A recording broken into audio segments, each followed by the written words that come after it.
members were gaming. Believe it or not. Dude, it even says it. Member Daryl. I needed that. I needed that photo so. Pun intended, but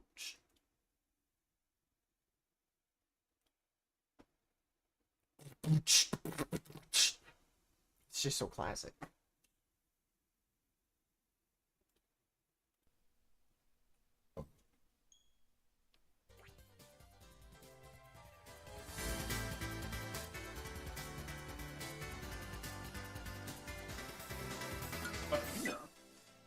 I know. That's how you knew it got wild. Have you ever thought about going into like one of those? I really need to just start getting into playing this again more. Because even last night when I played with Jay Gone, the amount of like clips and shit that I hit, well, that shit was like more than even I was expecting like ever.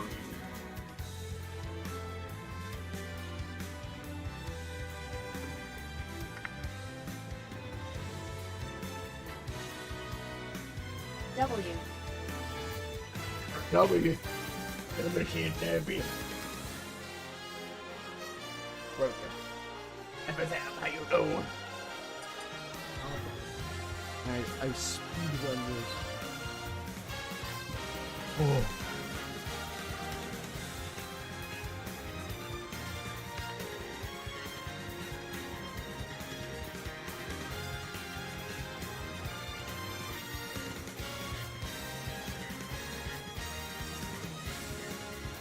But last night, me and David Alm were playing, and when I tell you this, there is genuinely, I am a firm believer, I have created the most dopamine just popping thing I've ever done on Dojo, and that is finding out like a micro-specific tech on like a character with a kill confirm, so like my B-reverse egg ladder KFC once into it.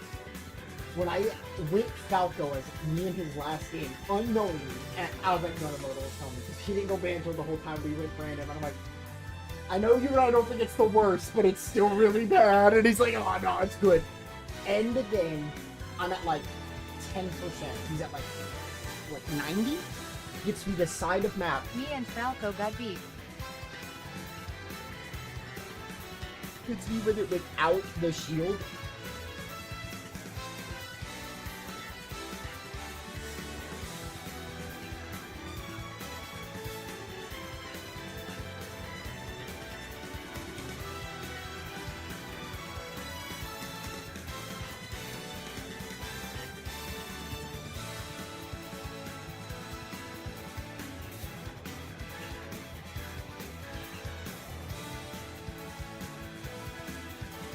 And the only thing that I perceive myself needing to BRD is to anytime soon.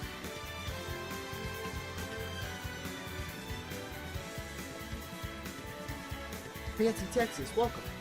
I'm excited. Shout out to the original. All I know, man, is if that starts cooking and kicking.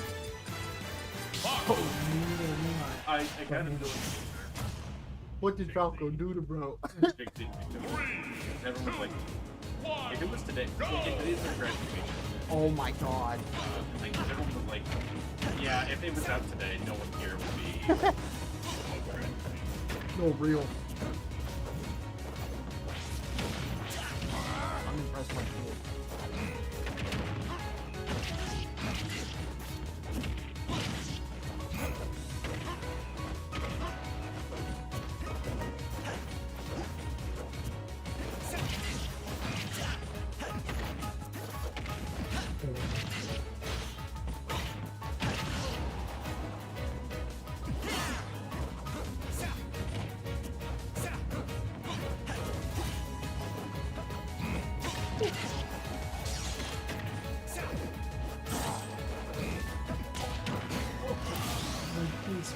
Welcome.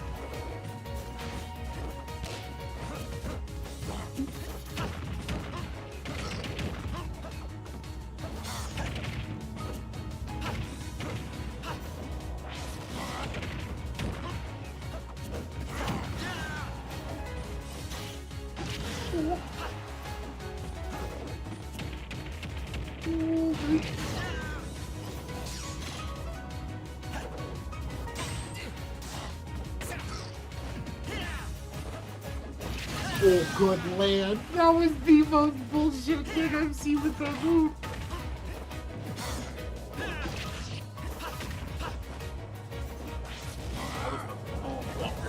Yeah. Like, once you were off stage, the noise of a let go R was the only thing audible. And I'm like, okay, he's fine. I like how you also heard it. Dude, I'm like, that was time.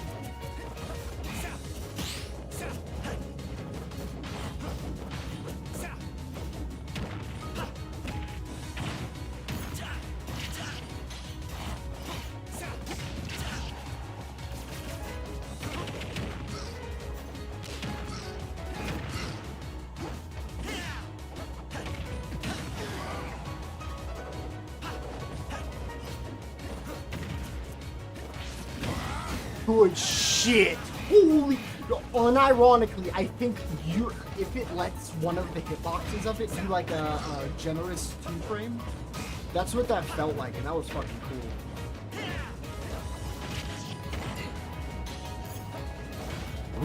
The swan tonnage of that would have been absolutely illegal.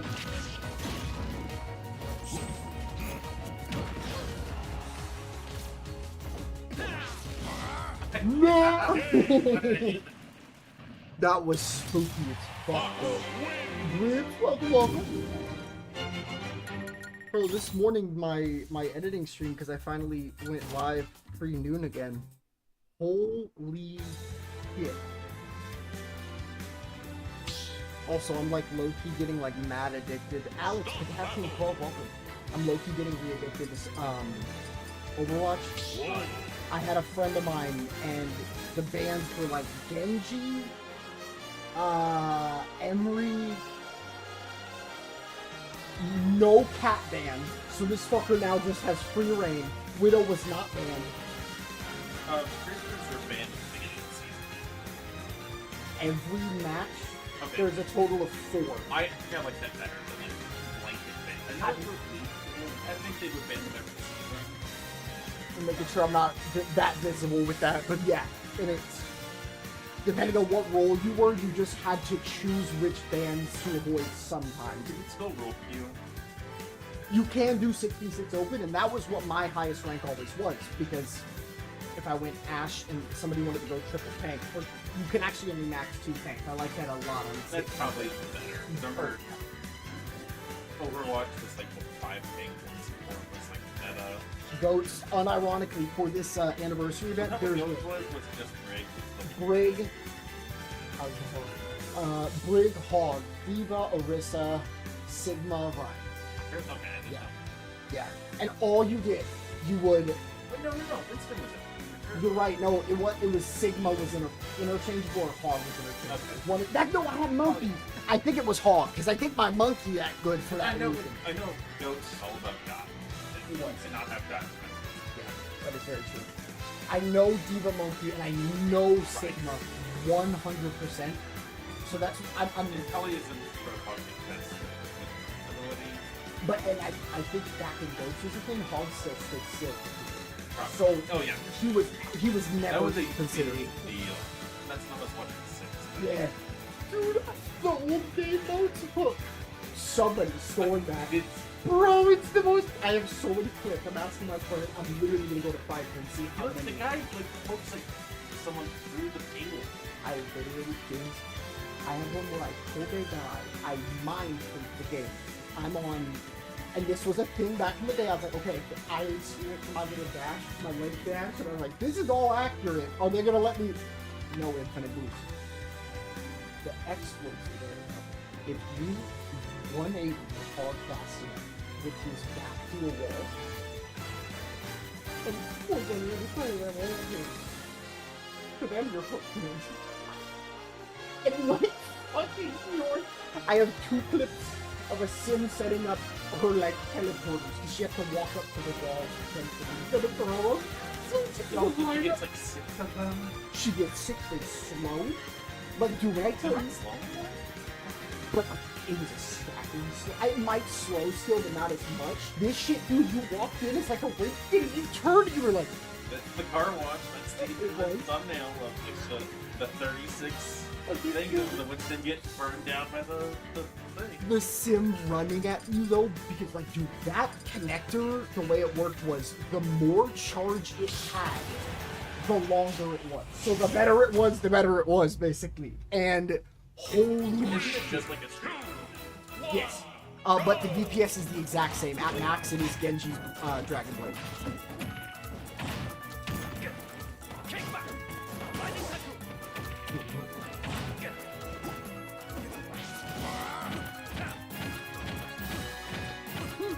What do you want?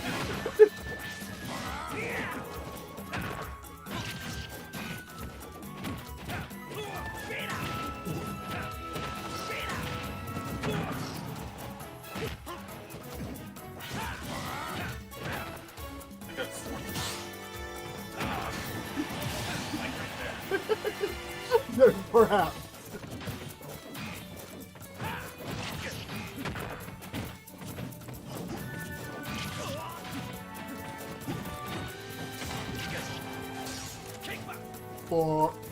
Yeah.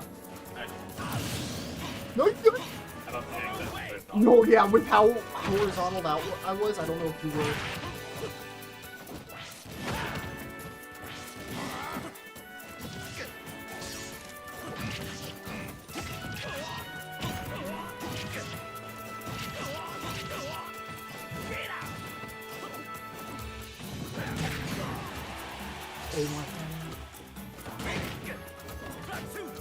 No! I was holding like this on a thread. I'm a firm believer this character can win. Well, like, even that, I bet you, if I was a gremlin and knew how to do, like, his, like, stuff from the very beginning.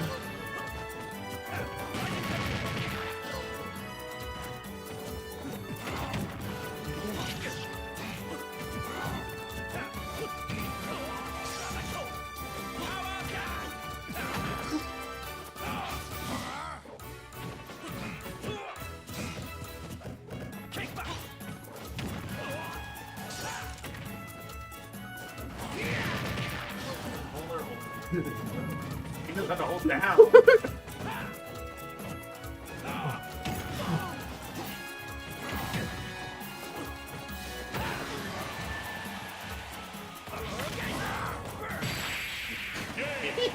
I fucking banjo that up. I didn't even register.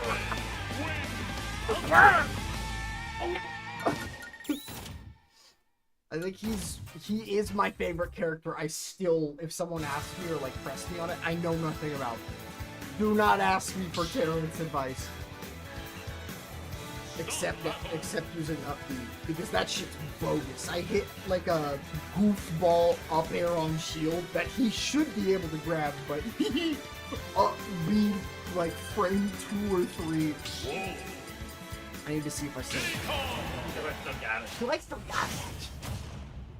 Dude, the amount of unnecessary forward airs instead of back airs I was seeing, bro, broke my name heart.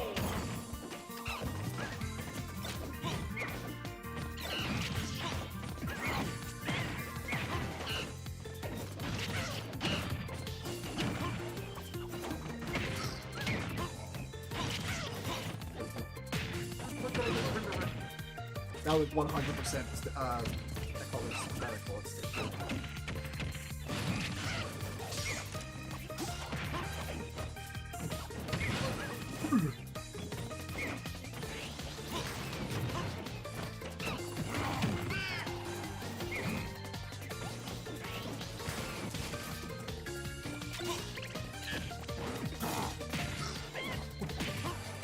I remember the second one.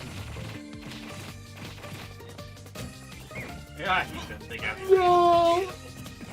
You, like, that's a thing of character. Like, unironically, at certain percents, that's just a thing. No! I think that's based on percent, too. Well, like, the one combo thing I was just doing there. Okay. I was at like 140, so it has to be like a snake down kill.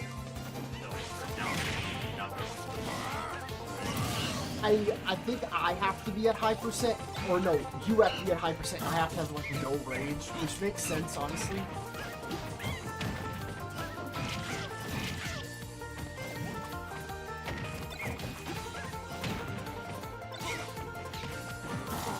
There's just no way I'm even away from. I just didn't do that.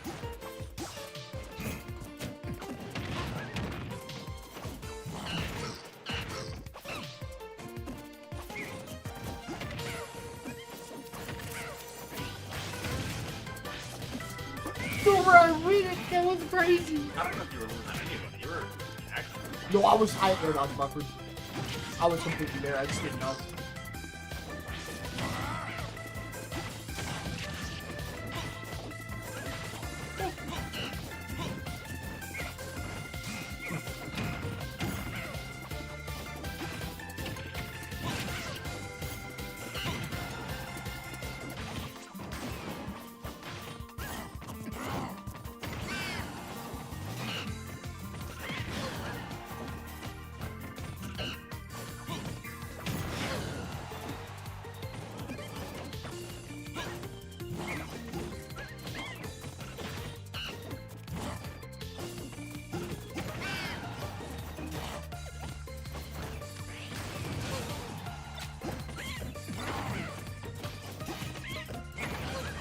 Fucking bubble. Eat my fucking up. That was actually bullshit. I don't, and you can tell me if I'm wrong. I don't think that has ever happened on Banjo. Probably. Almost. It might have.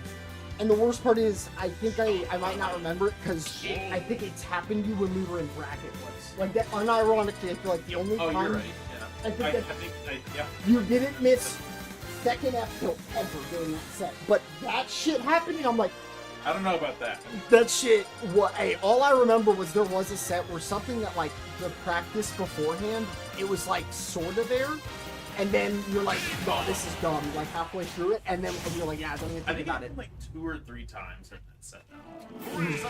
It was really, really crazy. No!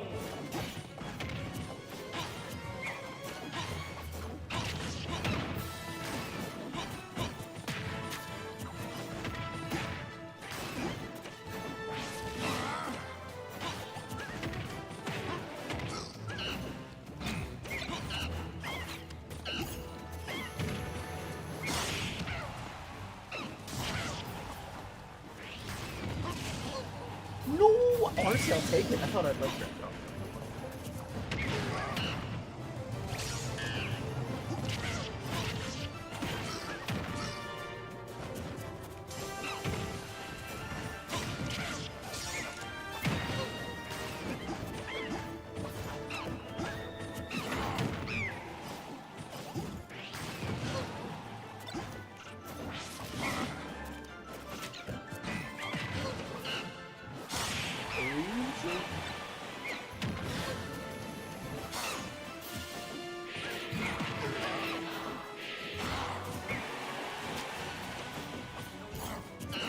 Ooh, very nice, very nice.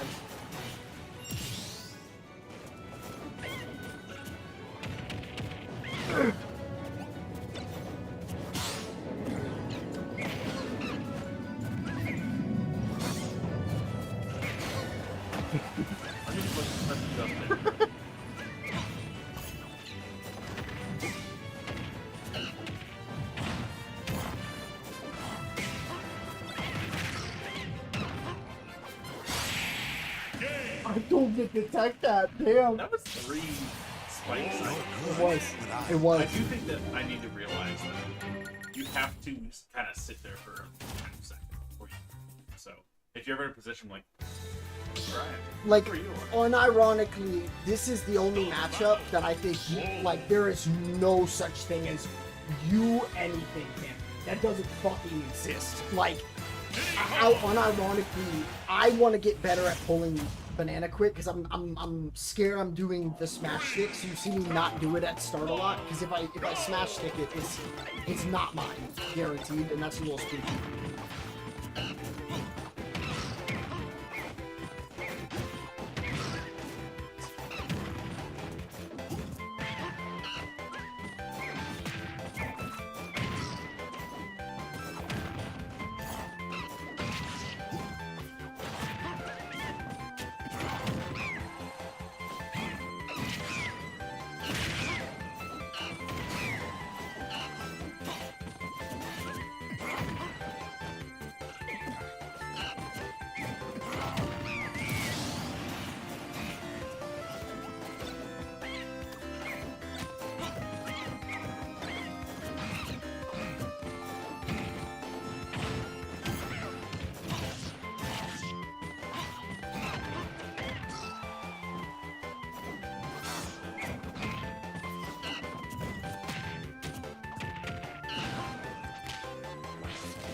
see the Diddy Kong arc. Yeah, this is a definitely tougher matchup, but And the we do man what we wheel do battle up is on. everything.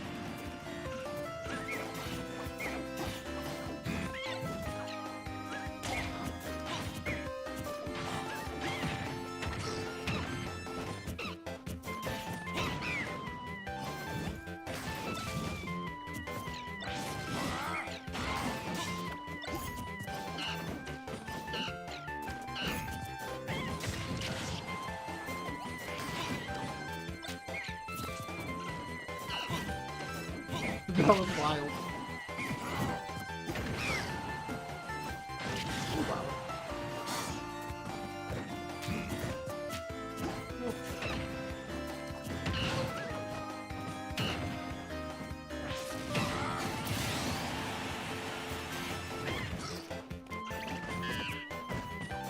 I think that's why Aegis works so well in the matchups I struggle with, because it's a matter of like, does your character have to respect my option? You know, at least with like my non-adept characters, your wolf does not.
One small step away. He's definitely too fragile for that matchup, but I will definitely see how he work in other scenarios.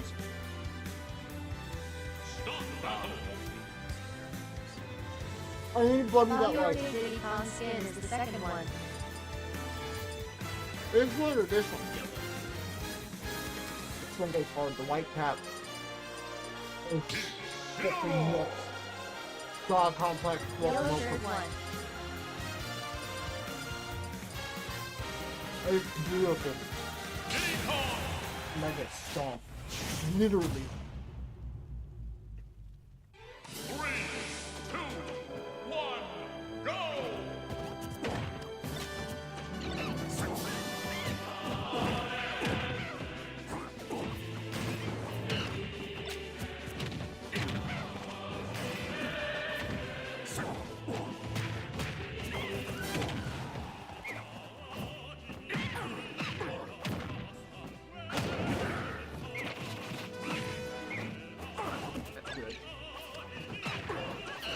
How do we were both in sync? Like, Yeah, I really didn't know. It made me really like anxious as fuck for how broken this shit was.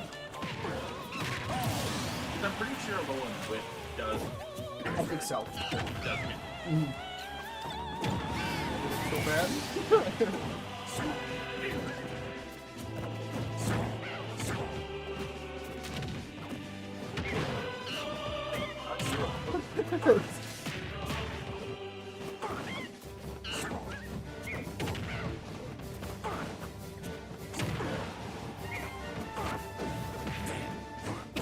I'm like way smaller than like usually I feel like.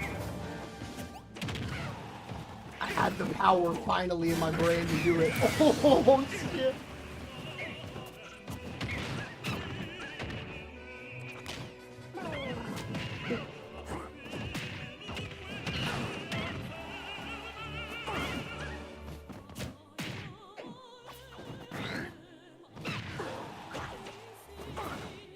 That's not That was down so B. fucked. Was it a jump counter Is it too? supposed to be a side? I wouldn't jump side. Yeah.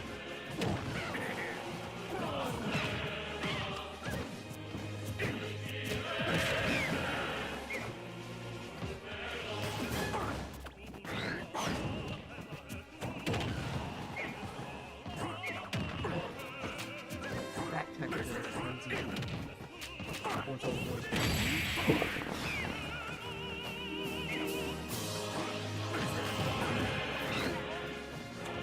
Well, I was like, if I didn't fast fall, I'm about to be like, but not for me. Yeah. I didn't. I think the craziest part about characters like this is the fact that even with someone like Fox, like the Nair, fast fall Nair, quick jump, wait a minute Nair, those are all like different options. Did he short up Nair, do not fast fall, just go. And I like it, but it's also the character somehow got my first ever fucking that Z drop spike thing. Oh, same shit with Jay Online. I'm like, consent to flip. Oh man, should hit that shit.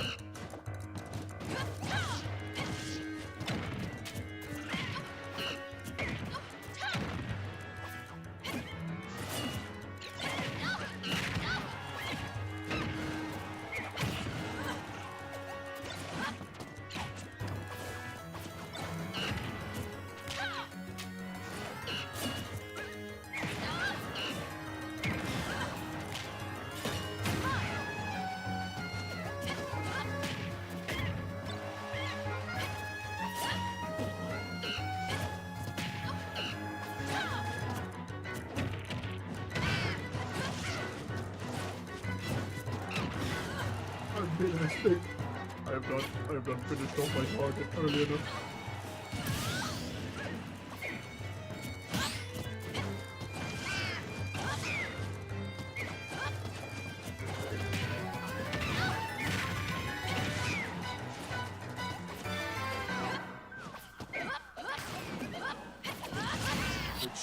Yeah, that was a hell of a cover.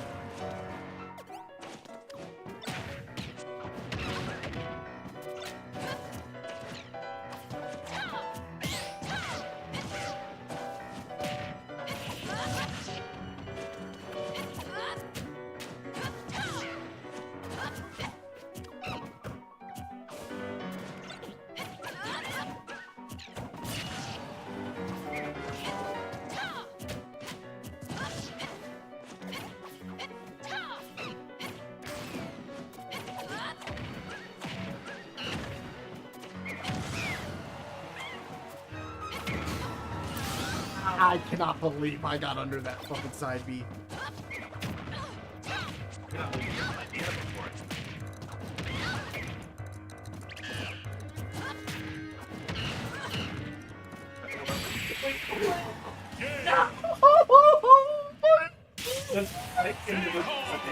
I'm like, trip his ass. No, I'm not done yet. Slam, trip his ass again. Okay. No, that's what I mean by DD belligerence. I bet you, if we look back at that, that is the least exercised my face looks in Smash 2. If it does, then I'm wrong, and I'll eat my words. I am returning the monkey. If you look at my, I'm going. Average Burt peanut fan here. Look at this shit. What? I cannot believe I got under that fucking side. Look at you. I'm just moving a little bit. There's nothing challenging for this character. It's just...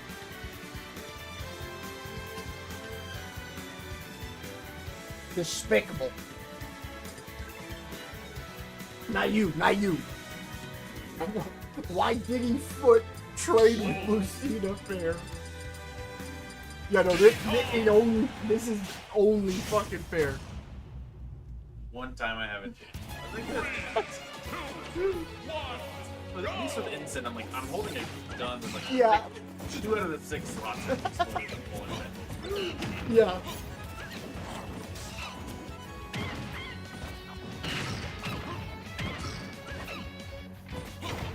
any reason why they don't use gold grabs? I swear to God, I don't see people getting up there anymore.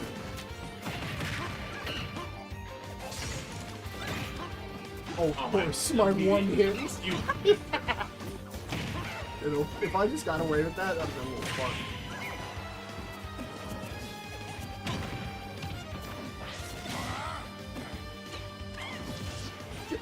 The Banana Crusade. Oh, it's over. Oh, I got caught holding the banana out.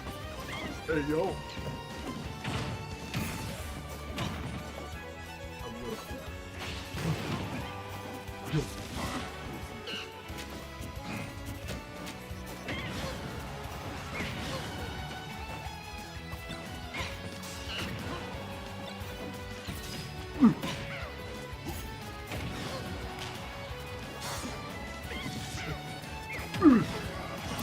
It's literally infinite wonderland.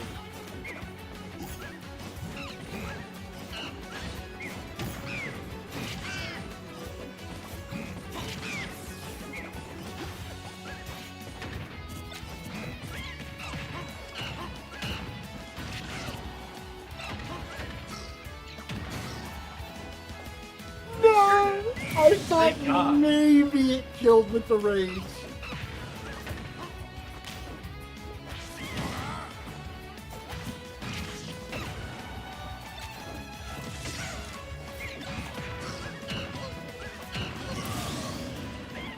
Maybe red spark. There's the different sided one.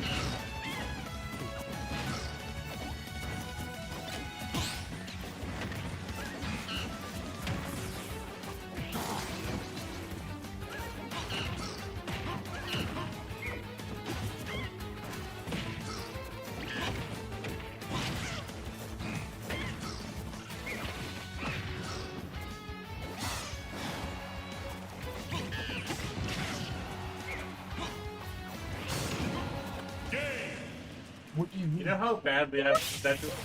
You know, the fact that you can listen to when sing happens, my brain fires up, neurons start working, and then I be let go.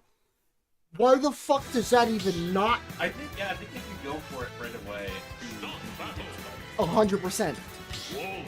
It's absurd. I'm gonna see if I'm gonna be right back, because if they are downstairs, don't want me to be fast.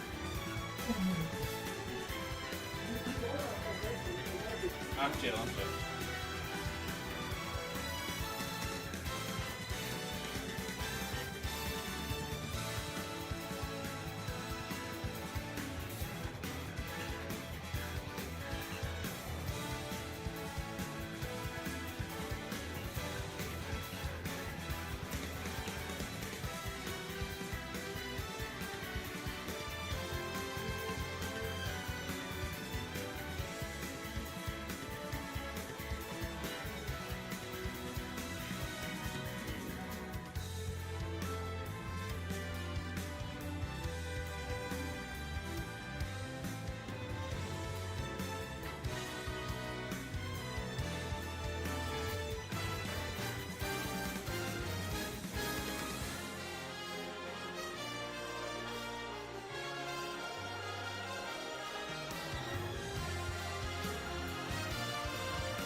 Rob Legend.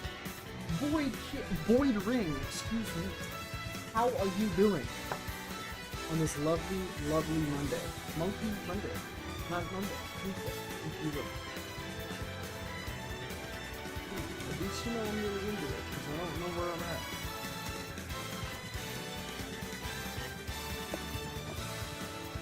If you're already following, let me know what character you want with that text-to-speech.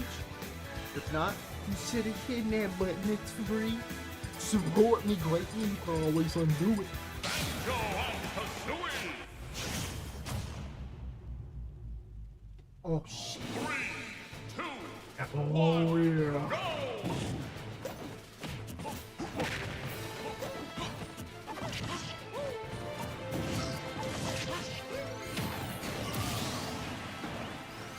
Yeah. Oh, that felt like a yeah Henry stock that I would have received like round 1, match 1 if I did it.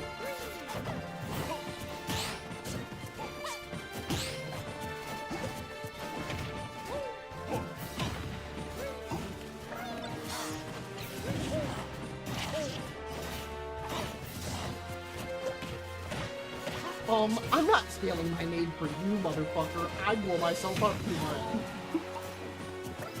Actually, kind of matter.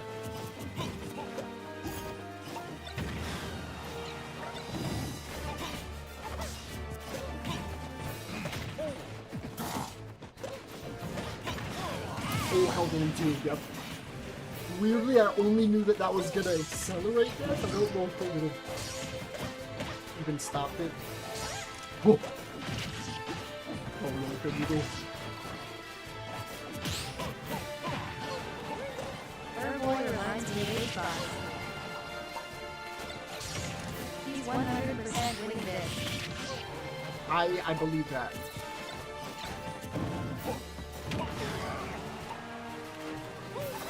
I have faith.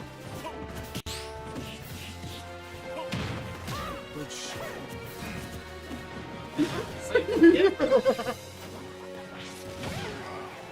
Oh, fair.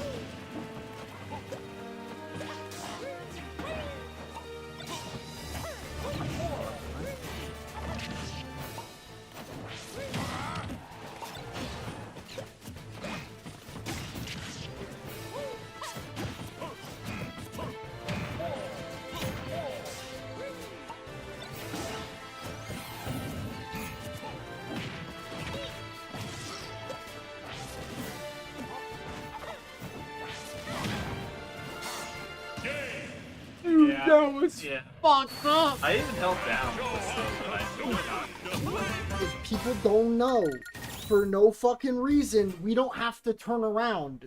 If we just walk off stage in neutral, we just turn snap if we have Regal out. I don't know why. I got no fucking clue.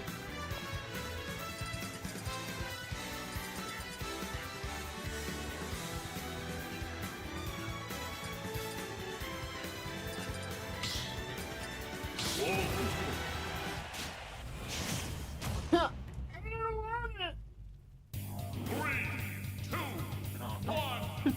I know 2 things. That even downhill. I know F smash. I know F smash the second time. Ultimate combo. Alright, now I can stick. I think you did like anything but using your arms. No, that's the early percent. Now it's just zero to death start. On me or you. Every time you put internet in a title that's not yours, everyone's like, There's dog, no this is fear. not even fucking I feel so bad. I finally have earned their trust back a little. the Steve one. Yeah, that and today I had the Sands one. No, that's what I mean. Yeah, that was a quite beautiful. That's scary. It's kind of No real shit. Reflected that bug. and it's coming at me extremely quickly and It's small. brutal. Might as well be a- Not even full. Oh. Literally just bayonet. It is, because it's like, once I get that percent, it's like, alright, cool. Now you're in, like, combo range for my Ram Ram. What? Lovely. Ooh. Lovely. That was the most polite up air on a character I think I've ever seen. Shout out Min Min. Don't actually do that. Isn't that just so high caliber?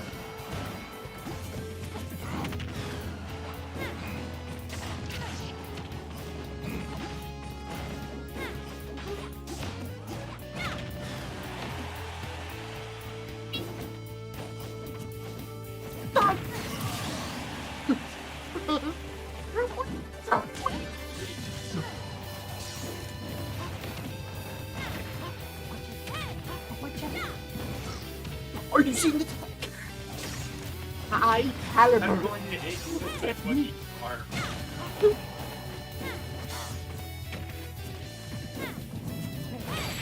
Nope. Nope. You didn't do anything, but you did. It was okay. Like, hey, with the perfect range, I'm gonna side. After side tilt, A tilt aerial stops comboing. Side tilt F smash is just a thing forever, apparently. I don't. That would be called Sair in this. That's what they called it in Brawlhalla. Side air, because it wasn't back and forward, and she technically does it. She just like fair. Ew. I said the word Brawlhalla in 2026. No, I'm kidding. Not for all. It's the guy getting. It's side air, to the left, last. What move? Do you know what move, character? I don't know if the weapon, but it's This is what I'm thinking. That or it might be a new one I don't know about. But oh man, dude, when I left, they added my actual like new favorite weapon, and then like 3 other heavyweight weapons that I had never seen before, like the fucking cannon and all that shit. weapon's still random. No. Yes, but it's a coin flip because you only have 2 weapons per character. Like you can't have like So like Orion is always a rocket lance and spear character, and that's what I started with, even though I fucking despise rocket lance now like crazy. I wanted. Oh, I don't know his deck. I tried it. I tried it. I tried to side you. I tried to make him look quick. Yeah. That is the one I'm allergic to most, too.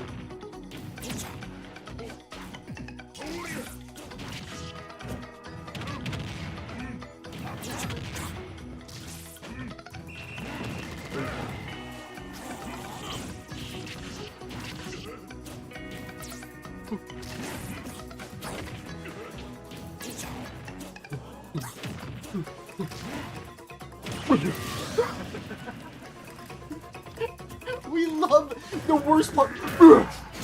The worst part. It just felt like the worst part is that will yet again be the like group troop like highest view bullshit. If I name it something like Gargledy I Gup. had to get it. Me when I'm Gargledy Gup. Oh, I actually don't know what the homeboys do.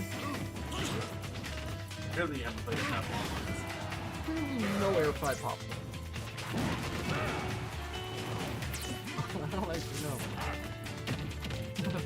I was thought about clearly not owning an air fryer. Yeah, I figured. So, this young swagger gamer buzz won.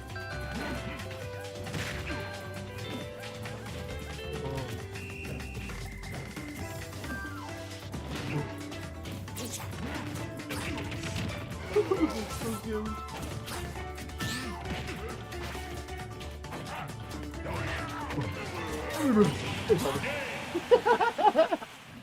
I knew it. I think that's my favorite. Yeah, no, that's definitely my favorite character in the game. There's other nuanced ones, but universally, you really can't outgan the moons. Speaking of holy shit, do you know how fun it is to be Bastion, do your shit, and not get looked at? You're like, why is that? It is funny. Cat is totally in a fucking Grandmaster capacity. This dude gets it, drops off, kills the other two supports. Dude, it was so bullshit. They were like, they literally, the reason why it's such a problem, I don't care about whatever your excuse is, like, oh, someone shouldn't have an ult, where you have to very carefully maneuver, dipping, like, undo crane machine, dipping your opponent into the death barrier, because D.Va can fly back, but you can do that to a D.Va and still kill. It's the fact that I can watch the staging process over a, like, slippery roof of a cat just holding their passage for the next 30 seconds. That's bullshit. There's no counterplay, you can't see it. I just remember seeing the guy playing with, like, not Winston, he was like, probably just like Widow or something. And like a cat comes by dragging Winston, zaps him for like 3 seconds, Yeah. then flies over. Yeah. Like, what the fuck did I do? I'm pretty sure, even as of right now, the, like, meta pick, if it's not banned properly from Asian areas, is Catchton still, 100%. The damage output is just too strong, and if you have good enough aim, while you're essentially in, like, a fucking fighter jet, that also works like a, what am I thinking, like a bungee of sort. Oh, yo, if I trade with Burr, that's pretty strong.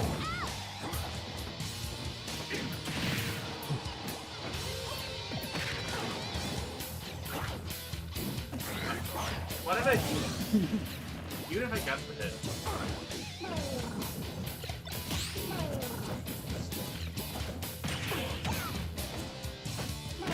Ooh.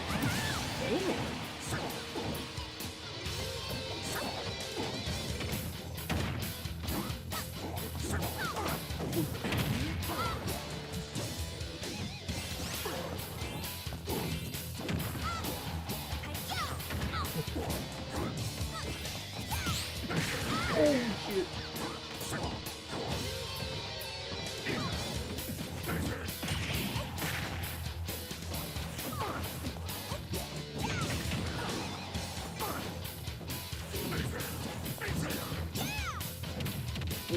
shit.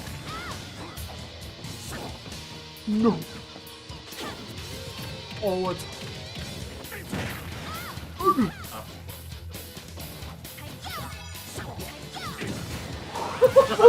Look at shit. Oh, but you guys can get on this track, you're flying way too far away. Gotcha.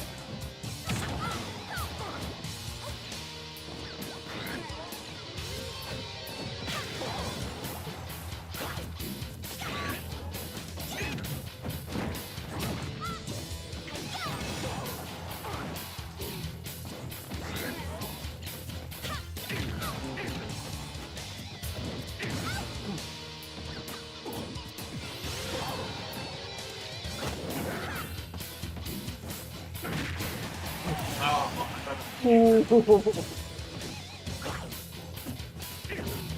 really? Really?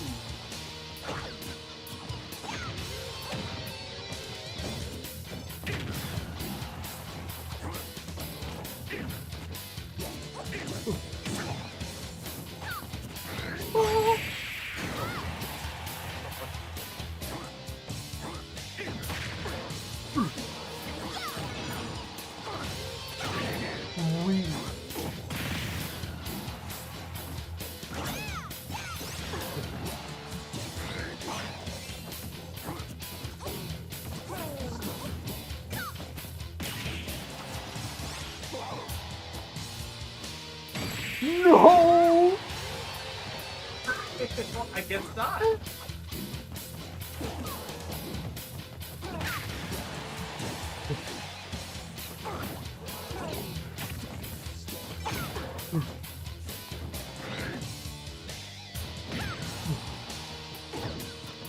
It's over!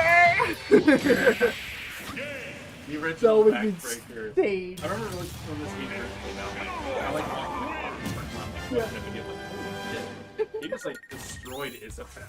Oh, I forgot they do it to like the two little sided dogs, so the head one side, body other. I love That and you know what I wish they just full advertised to make people think that it was like a new character? Fucking 3D watch. Like anytime they made him like that, and oh, absolutely mental.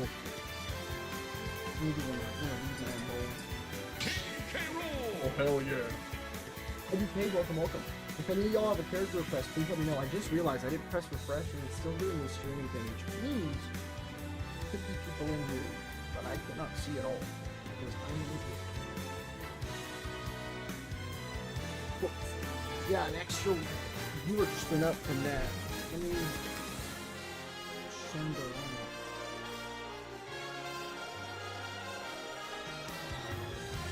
By the way, I'm not even kidding, James. The only thing right now that is making people not do my strategy on the high round is it makes the thing very hard. Like they literally, so you have a prestige attachment that goes on your muzzle that makes your gun fully auto. Now I'm not being sure. Maybe that's how that shit works, and I am actually dumb. If that's the case, especially for a pistol, that's cool. But for even less of a reason, you get more scrap with silencers and zombies. And so you have to choose. Do you want to, or do you want to just hold it? And no, like, I have had this malfunction on me a couple times because of how many clicks I'm doing, and my bot ass is still using scroll wheel with mule kick, so I have to go like, gun number one's this, scroll up, okay, now we're on gun number 3, and gun number 3 is this one, the middle one's scroll up, okay, good. The amount of times I've like tried to quick swap with that, I'm almost fed, I need to switch So it. just like holding the button is hurting the computer, or pressing it? Pressing it almost times. And I get it, but the fact that unironically due to how much rarer scrap is in this game and you're never invincible with scrap like you were in that previous one, I'm farming to 99999 scrap ASAP. No matter how much that hurts my fingies. Because guess what doesn't hurt your fingies? Open menu, buy black hole, go black hole. Sick. Open menu, buy black hole, go black hole. Ooh, free black hole, nice. Agent Max Ammo, free black hole. Okay, we're only supposed to do 10%. Free black hole. Free black hole. Get the fuck out of my inventory. You'll drop like 12 out of nowhere, and the odds of that are like a triple misfire. You're like,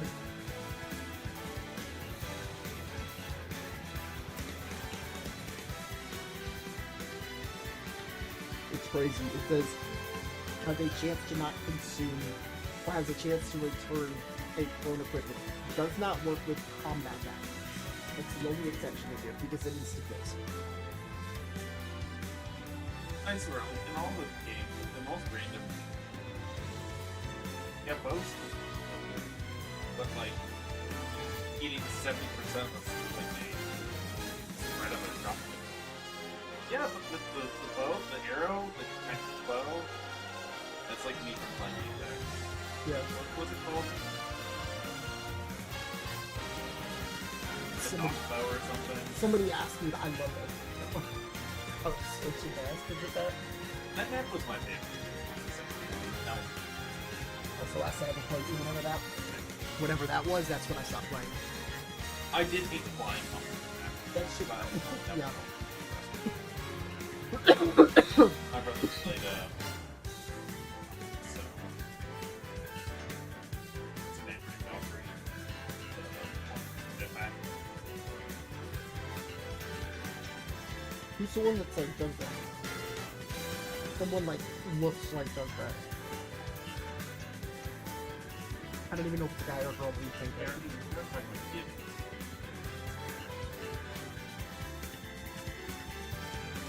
I'll need to check it out. Oh, That or no, Nevermore Reaper skin. what about? The Raven Reaper skin. Somebody looks like that. That was the skin I had. Oh, Revenant? I remember now. It is a girl. Yeah,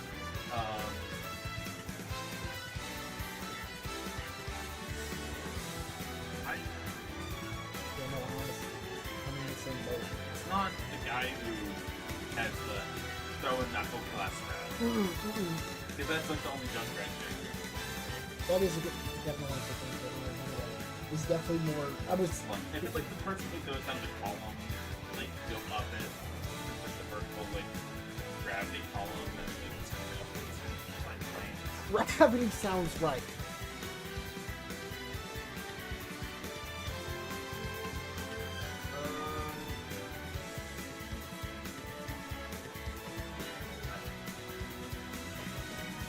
Catalyst?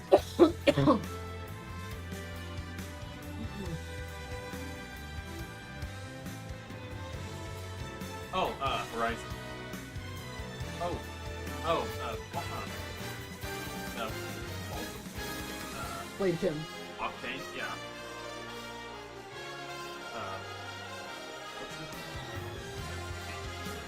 That's who Obviously, yeah, you're. That's who I played. Yeah, brother played Valkyrie. Bro, that you can't tell me that Foster.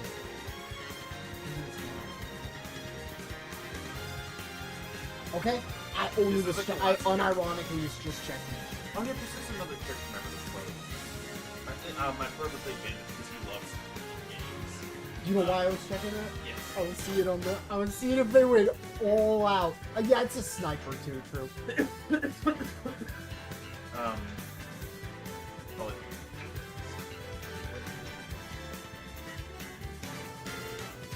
It was I was either this or the last character. I don't remember if I played them or not. Bangalore. Bangalore. The OG legend.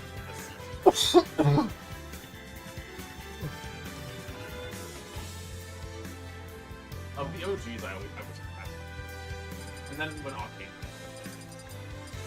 Mom, I'm gonna hit something for once. I just loved how easily he got his ult too, just the pads everywhere. Yeah. Somebody, a friend of mine used. Obviously, couldn't even tell you. Oh. I know how to do the jump cancel, and yet I still don't understand what his benefits mean. Like that extra jump at all. Because I can't do another thing with it, I don't think.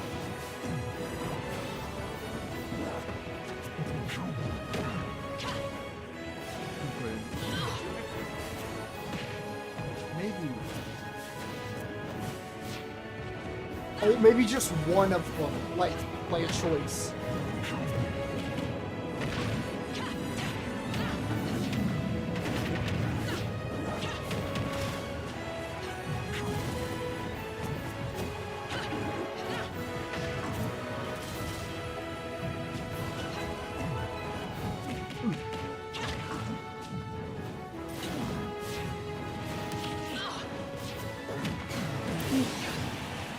It is falling with elegance.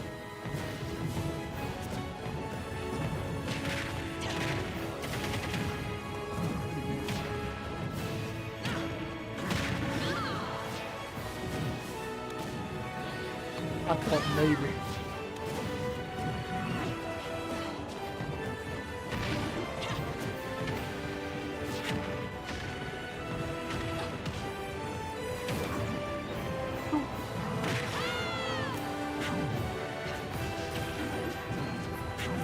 Oh, it's over.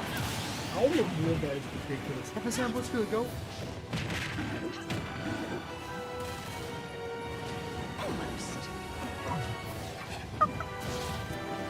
That's absurd.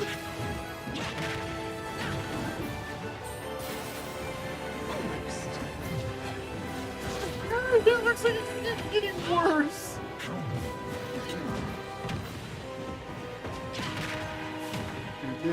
I am now understanding how my own mental fatigue would die off this character. It's like I actually have to just do the two things that work. I made it here. Up tilted here.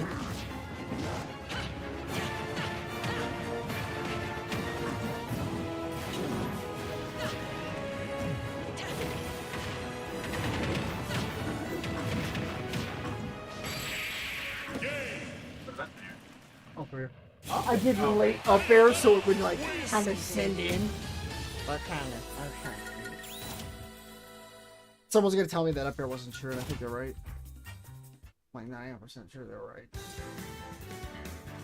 But I did press the B button a lot. And I made them blow up. Big Bang, Wanda, and Queen JSM. Welcome. consider hitting that follow button. It supports me greatly. It's free. You can always undo it. And you get text-to-speech in here. Plus, you get to pick what characters you play.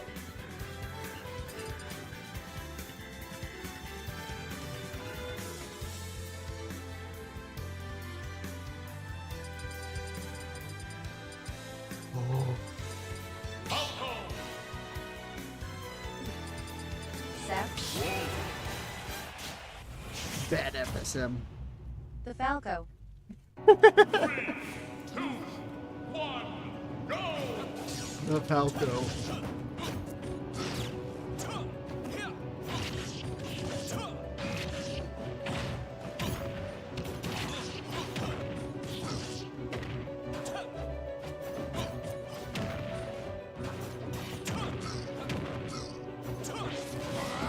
Listen, man, me and Falco don't have a good history together.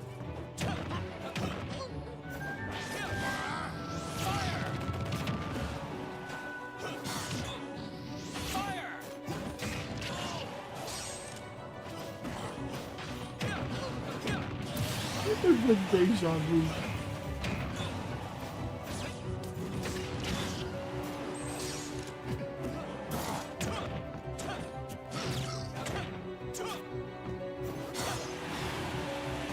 Yeah, I thought I was already close enough, but not quite.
I wanted something beautiful. Yeah. I didn't know if you were gonna come back right away.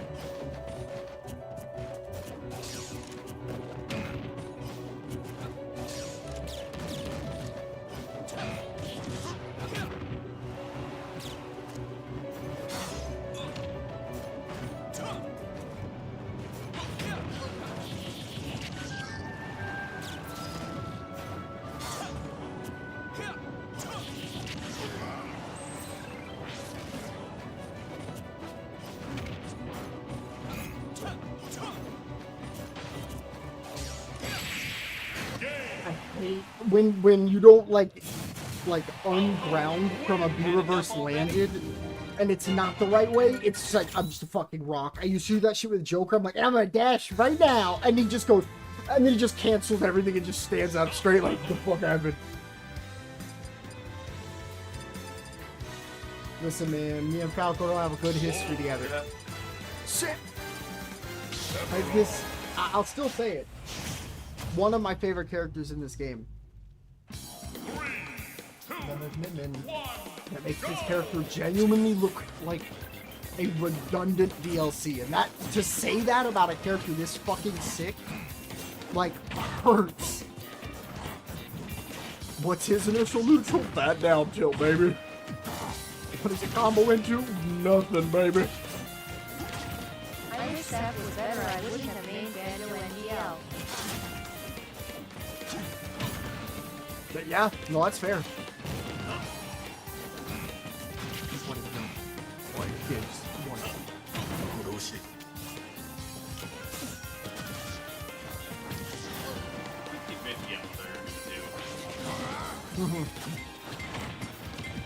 Oh, good shit. Yep. I got locked out on that, I think, because I fucked it up too early.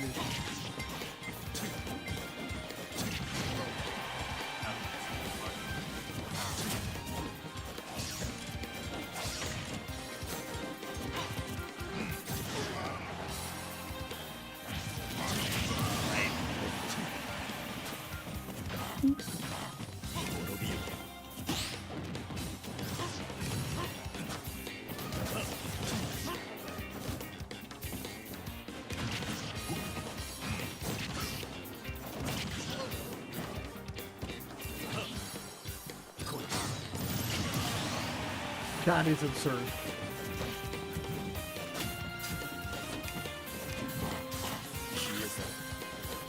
I got so spazzy down there. I was like, I don't know.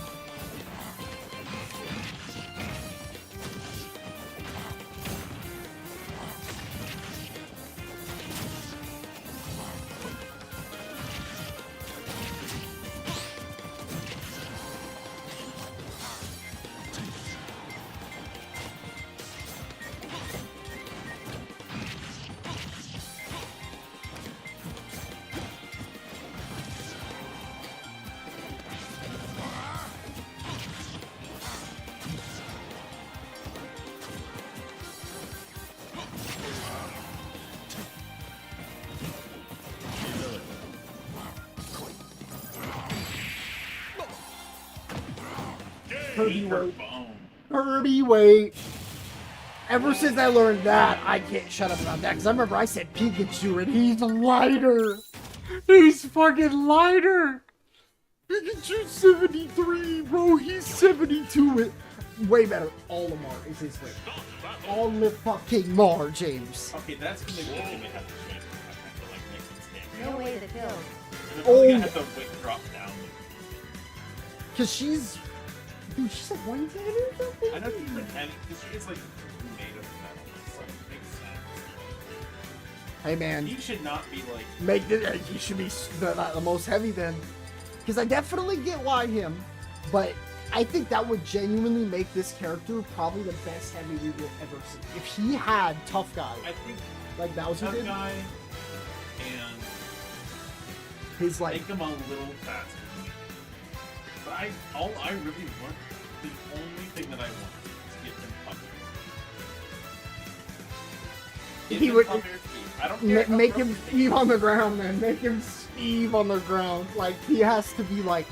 He can only walk like this or No, some he's shit. like the Bowser, the really fast character. That would be horrifying. Let's see. FSN, if you have a character request also. Oh, wait, I got it. I got it.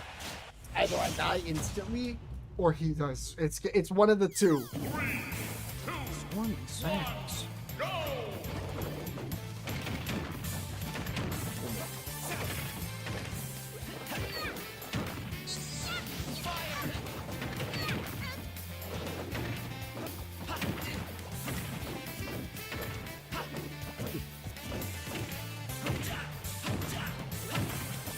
Wait, we got a similar agenda, you and I. Dog baby.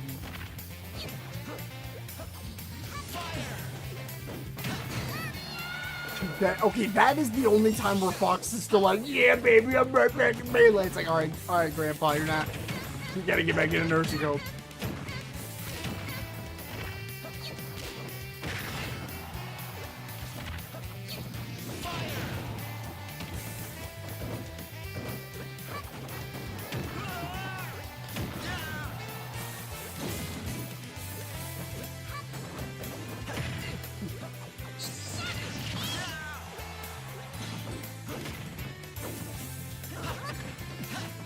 If I was light. Probably not a two frame, but I. Kirby. Kirby. Yeah, I don't know. Holy shit, that low bro.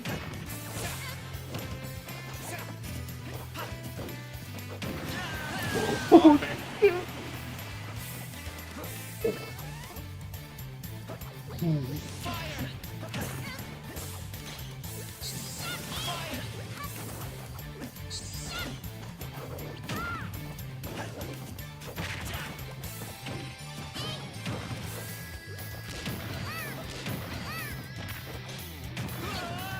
You ain't gonna hit me. Literally. Fucking die.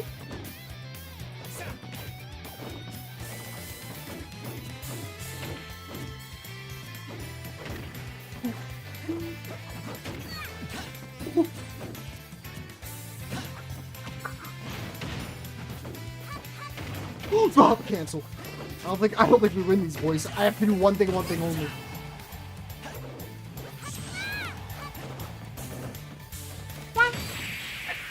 for the boys. I And think that probably poked out the thing. This is Fox, returning to base. yeah, I found the new most unfun thing to get hit by shield while you're on a flat. It's Fox up air. Like, yeah, oh, he Game & Watch can put another one out. Brother, that did half, if not more than that. When they both were full hop falling, good lord, that damage. Granted, Fox literally can kill off of some of those. And with the lights coming in. Like gamer.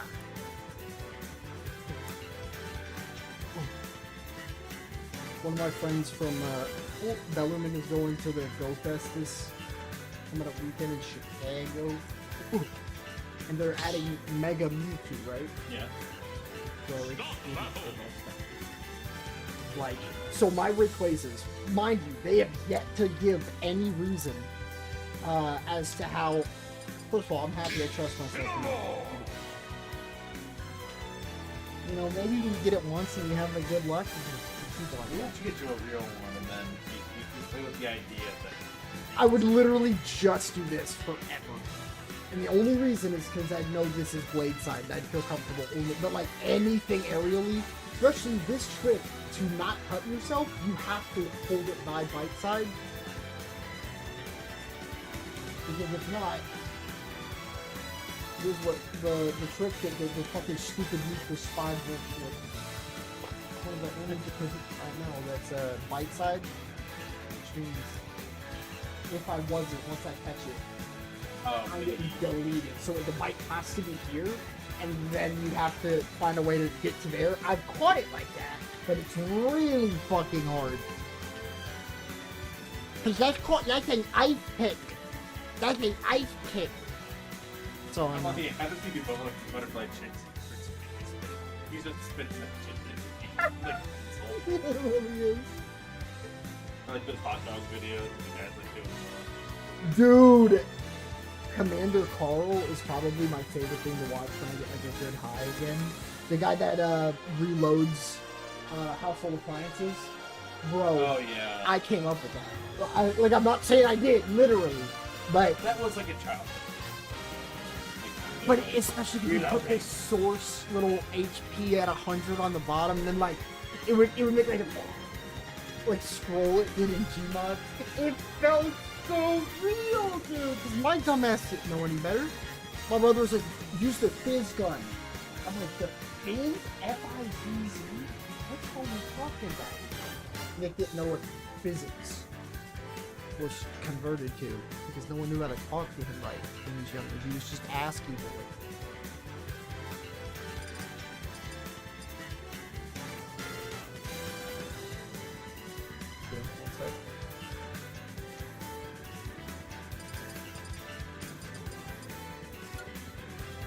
Steamroller.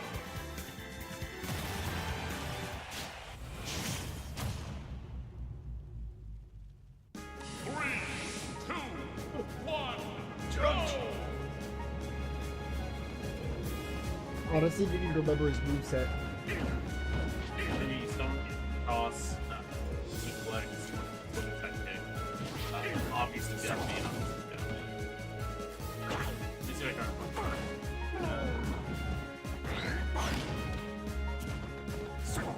guy. Alright, I've never played this game.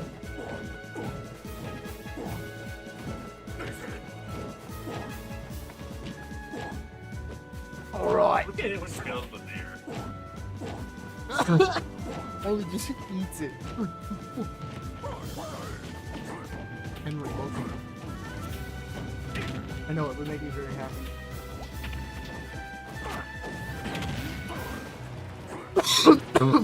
Yeah, that felt very lagless.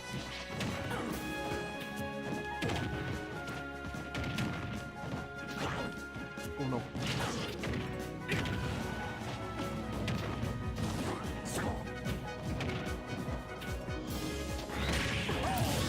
The coup especially.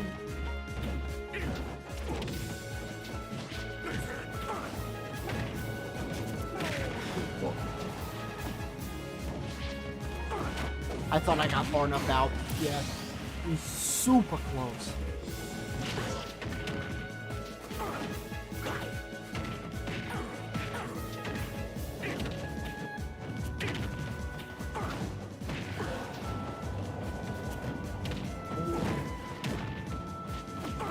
Oh no! I beg your pardon. I've never seen it said like that. What the fuck? Oh.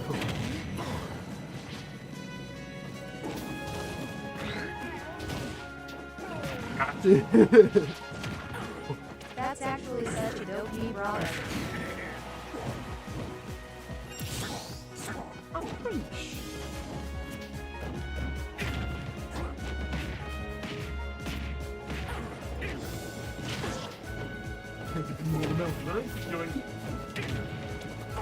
Minus like Diddy Kong, but Mario Toad. this is true. This is true as hell.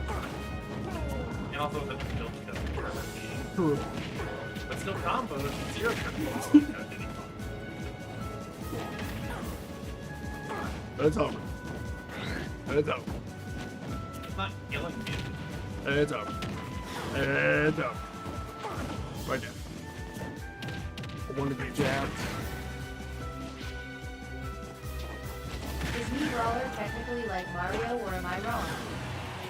No, yeah, you're dead right.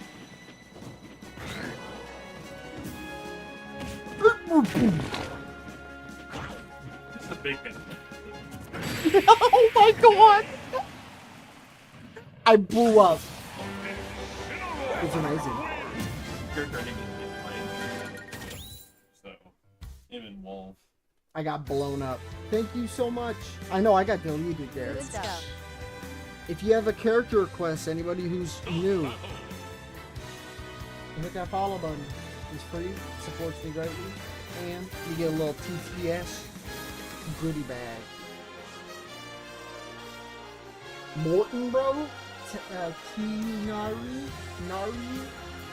Gotta hit that follow button. I got you.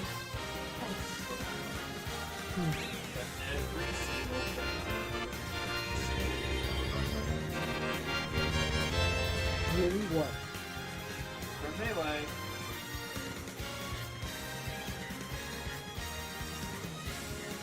Oh my god, it's really. You said 6, right? Yeah.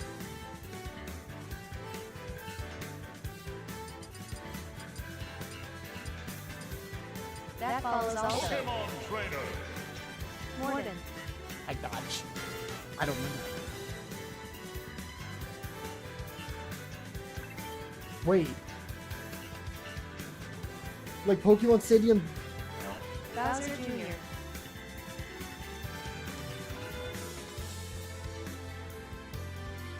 No, I know what you're saying, Tyrani. We were playing a guessing game on what's the only map that's never returned, and I want to see if y'all know this. I saw this flash across here. 3, 2, 1, go! Different levels.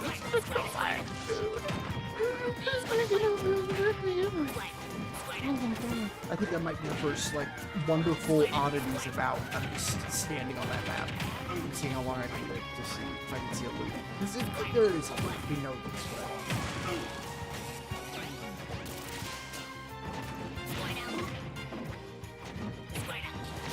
Oh, what do you want to do?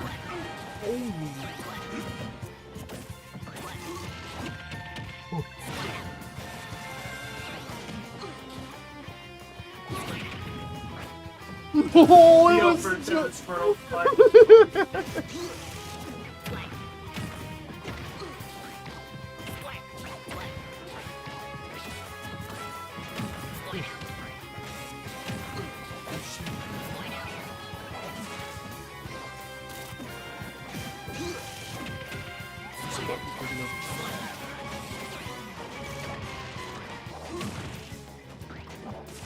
I just need it. Shut it down. Hold on.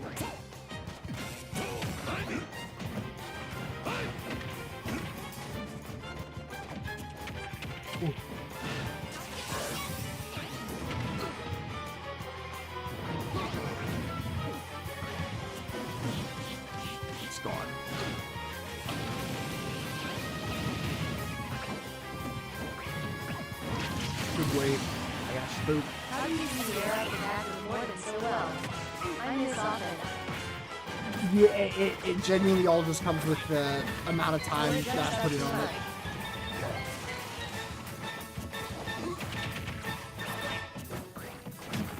I am impressed with myself for hitting it on Portal, though, I will say.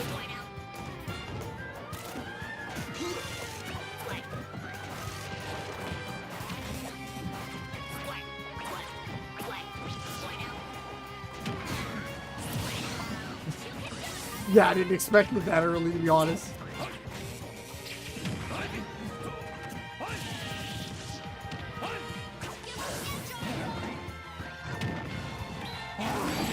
Really? Wow! What is that 5 I don't think so either. That 74 too is crazy. That's so great. wild. I like those. Those are always good. I remember very much. Best bro. Please. Pokemon Trainer. It's not only that, I think the way me and you both play this game, the idea of like repacing ourselves doesn't include this button. Unless you're on platinum mode, it's not thought of when you're off stage. Like don't even think about it. Unless everybody's B move has been exhausted, and that you're not gonna get that like whip upward that you get with it, and then you can just cancel because it's the moment you do a special with the character, you can cancel. So if somebody found out a way to insta cancel a Charizard B move some fucking how, we could insta swap back to Squirtle, and we'd have a whole loop.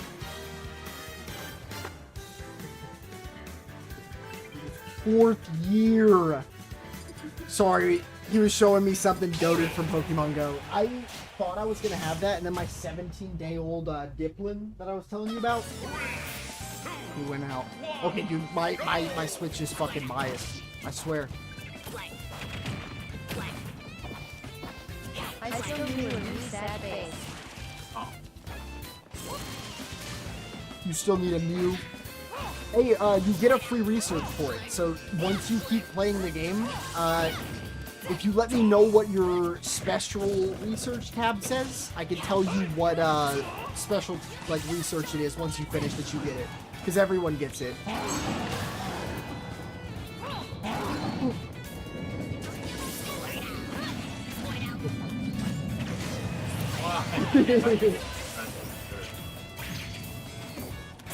Squidward, that's triple. You nailed it! Oh, wait.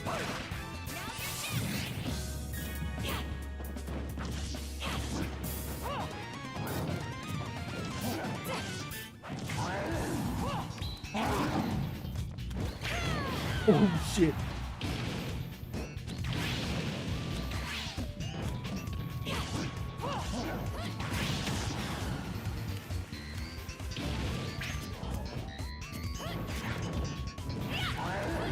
Hopefully I can win a green. Sorry, Corn got Corn went back to the south for 2 moments there. Genkarin is a lot better than I thought. I never see people play her, but I like the tilts.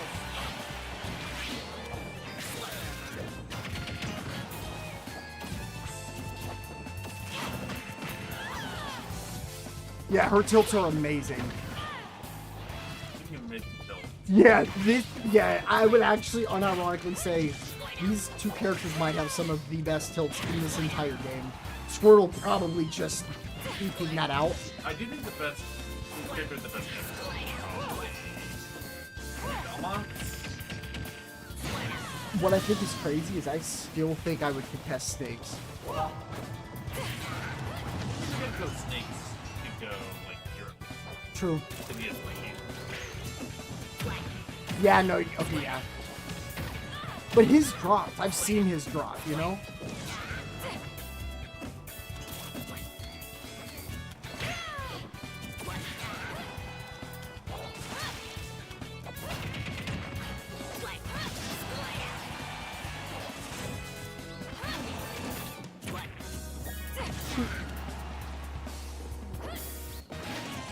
I thought I was gonna get a side beat.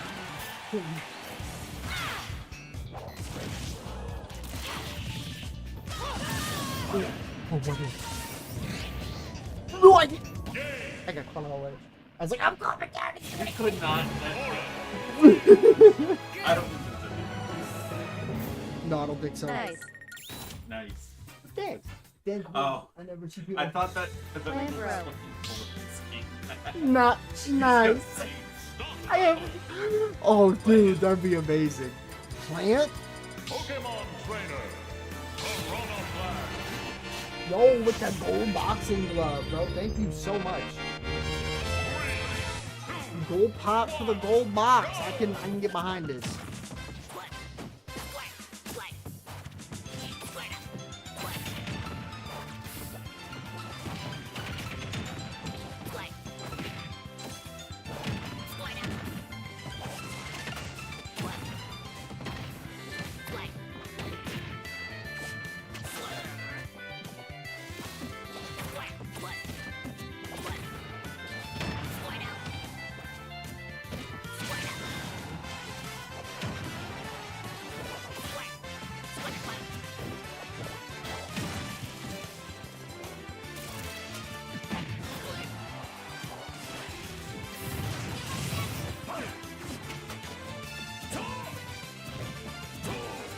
Oh shit.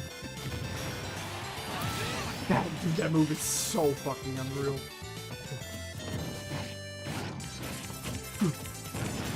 Ah.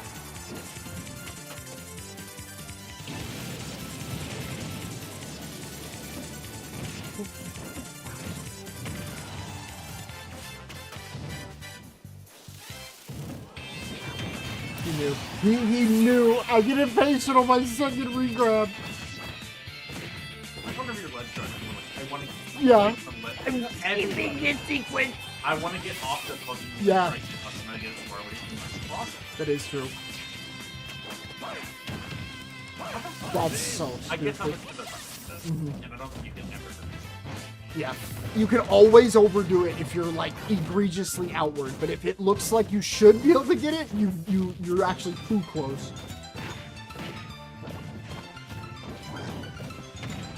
Not what I wanted. And I only. No. I'm just so easy. No, and they're weird as fuck because you don't. Is he the only? I mean, I guess Pit too, but I mean, when you see human feet go like re-move midair and you haven't hit that motherfucker, I assume a jump. This motherfucker just goes flap real fast, and if you didn't know it was one flap, like that's kind of.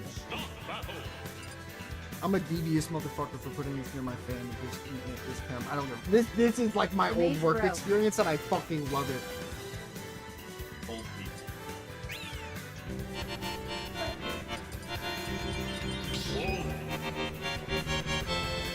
The mage?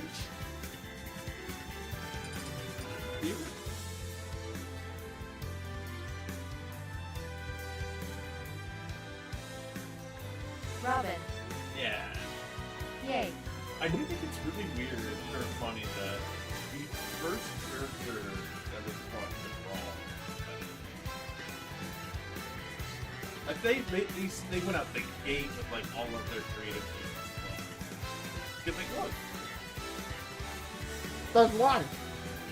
That's why you said for it. them all taking work. Oh. Tape open. Oh.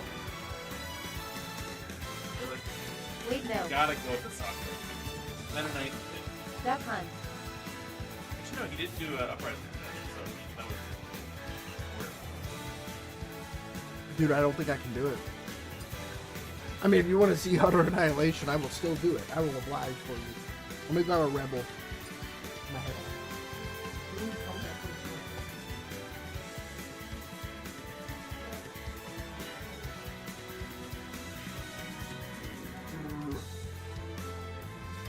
Was it you that was telling me that these are still pretty good and I never actually gave them a shot because I had like 0 ones and then others? I'm not a Red Bull fan. Okay. Like, even with the flavored ones, I don't. Yeah, I'm not a Red Bull. No, it's, I don't know what the fuck it is, dude. Like, unironically, I remember when I went like 4 or 5 days, I was like, I'm fine. When I thought about what I wanted, I had a bunch of soda here. And I think I told you that I got like 2 big that boxes of Dude, there was a line at that it was really cheap. Blueberry is best flavor. Yeah, it was like, I need to go through. dude, they just look at my little brick apart of me. I know it is. I know it's 6. Like, I get it. It's so expensive, but it's the fucking most expensive cheese there really is. I went to Costco. Shit, I got a lot of stuff I fucking do. I got oil. Coconut's best.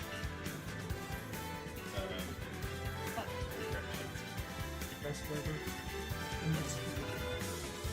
You know the guy on Instagram that did the like eating Chipotle every day until they notice me thing? If you know what I'm talking about, the fit blonde guy. He brought up his guilty pleasure was this exact flavor. He's like, not sugar free. Screw that, but I will have like 3 of these bad boys a day. And I'm like, Bruce. nah, dude. I don't. Oh yeah, You wanted to cunt. one of the release events for a new set. And I was Costco. I was like, look, I really want to like, try that.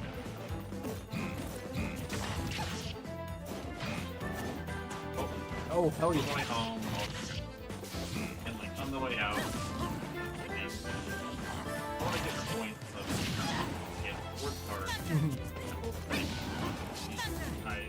The thing is like, oh wait, this way. Sure.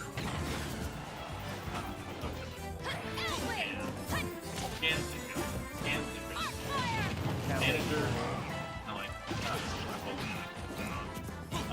and he's like, I scanned it one more time. Still He's like, no, when you try to scan it, I tried the screen, it's like, That's amazing. That's amazing. Yo, that's some OG shit to do though. I don't blame you.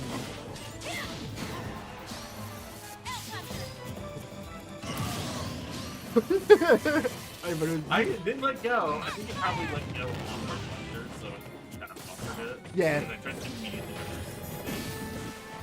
I was dead.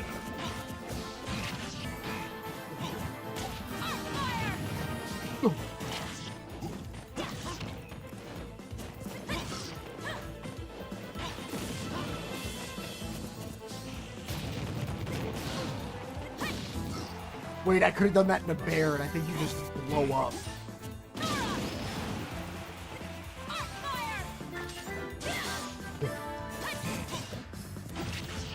It'll do your taxes, your laundry, your wolf's shield. Now watch him, nay. I can punch a steak. Is that normal? Bruce.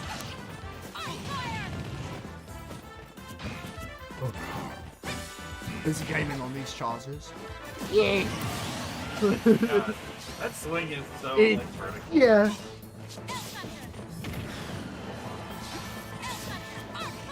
That shit look like mouth pads.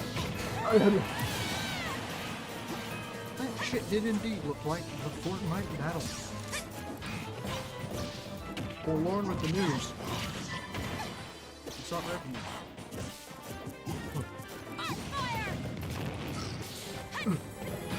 Oh no. Why did I unleafen my sword? I would not have asked for that. Nah, dude, I am a leppin. I am a leppin kind of Just guy. passed a post trying to sell me a box of Mike and Ike's. The sword of Shosh. Oh, this is it. Put down. It was budgeting. I am leppin back. Oh, you get one weapon! Oh, this game's community's sorry. I got your back. My daily. Yeah, no, that's I don't want to complain about it because I know it's not. but it's like unarguably your worst move, especially after seeing how like extensions. It's like dude, that fucking pass pivot up to. I like that neither of us were good looking. I was gonna say at the very beginning, I said, Oh, we on that battlefield. I think one of us just.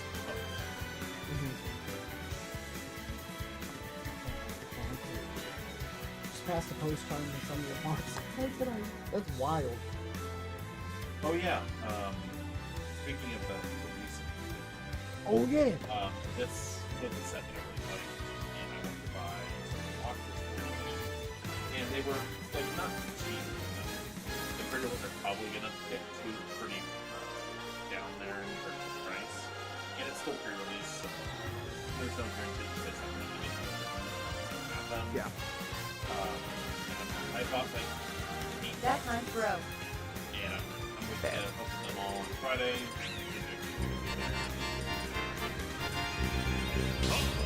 That one is left on me. Friday. And then last night I was like, fuck. You read my mind. Open box. Just to round out some of the parts I'm missing and just for fun. And there's like different rarities in this game. Yeah.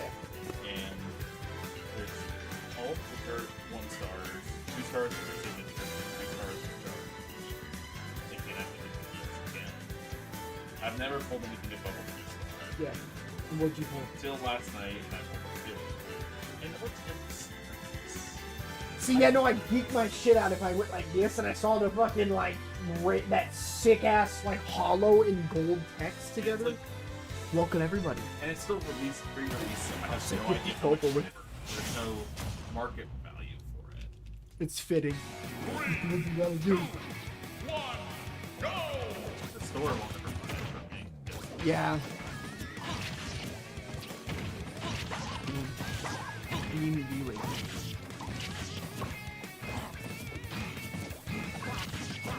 Who was he grabbing?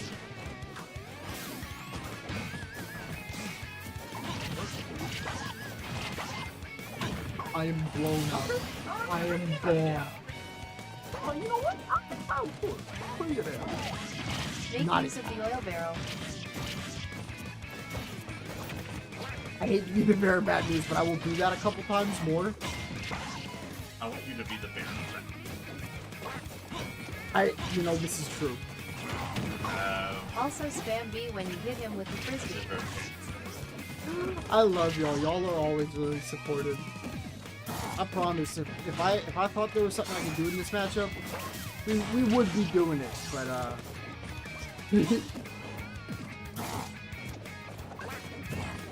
Oh shit. what do you mean? The solution to this matchup is something better. Oil barrel and sharpshooter ledge Play guard. the bear of bad news. Wait, did you happen to find wait, no, you Appalachia, what's good, You're man? locked in trust.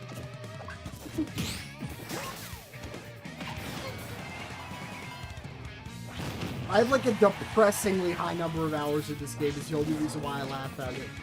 I don't even give a fuck about my rank about that. Personally, I just think it's like, yeah, I hit. That was just B a couple times. Come on now.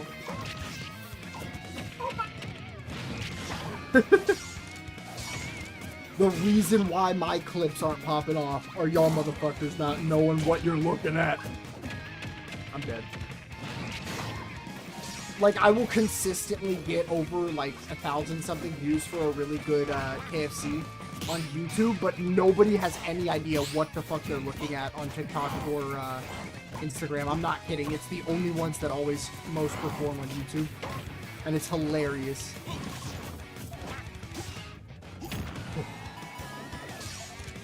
Because let's be honest, if they remove TikTok living, Yeah. Like, a lot more than you'd expect. That's what's, like, blown up a lot of people, if they're, like, a one-trick. And, like, a lot of people want me to do it, and it just don't, that shit don't tickle my fancy like that. What are you?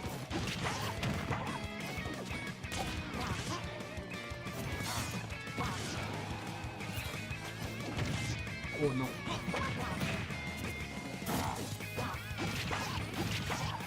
Robbed of the bear. Ugh. Oh, hey, yo, was that a toothbrush? That's I mean, fucking I dumb. think Brown. Oh,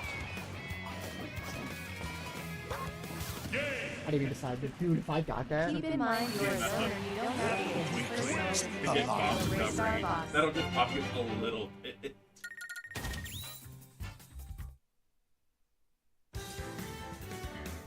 Oh, it's true. It's true. Ray Star Boss. I find that insulting. Not even just that, but it's like, who am I? What clearance makes this oaf pass by the zoner category? He's sad about it, but he's there.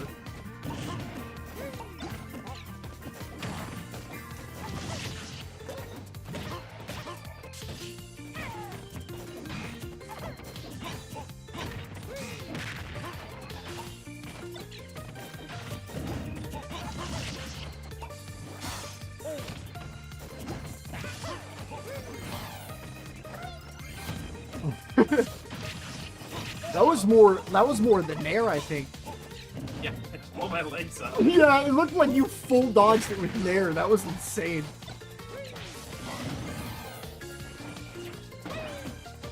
Banjo is free spirited, you just need side Guppy. B and Iron Will. Yes.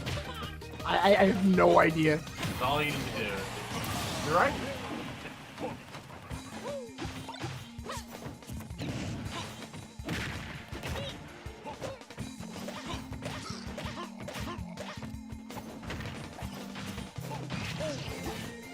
Oh no.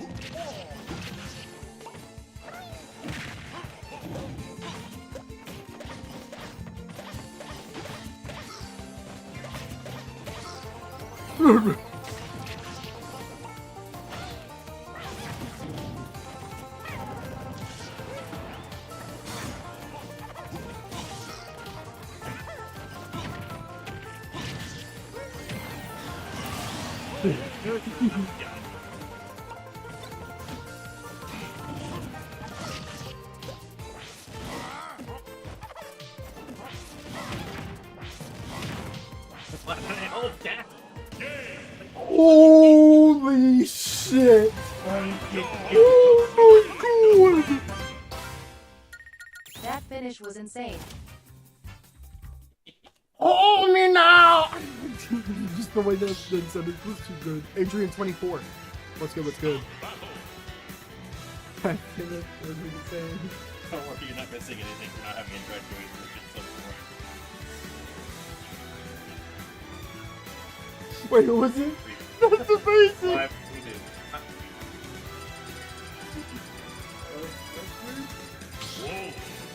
Wait. No. Yeah, give me about 25 seconds. FD, FD, FD. The one time, dude.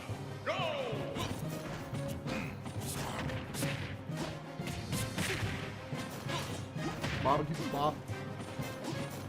Barbecue bacon cheddar burger. Why not? Where was he? Where was he?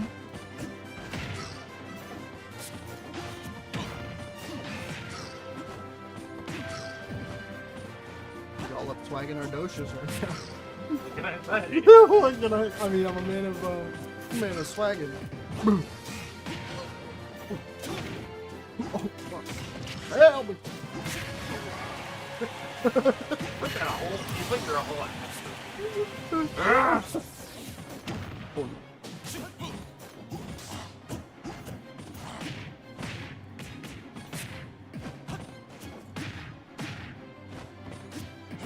Come on, boy.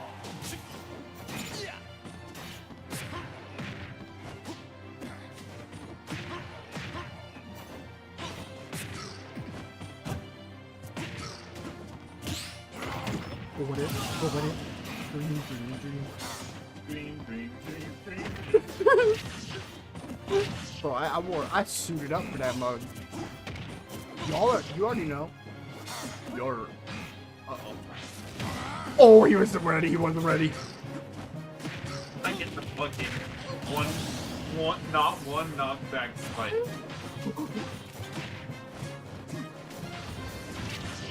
Wait, my favorite pastime on this character. No. Bacon rolls.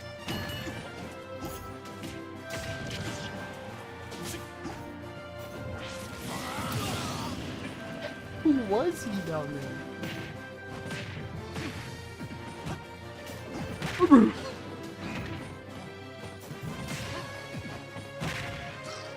Ready, make.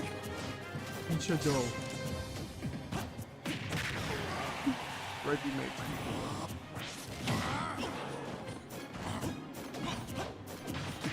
It only takes 2 seconds. You literally aren't eating food.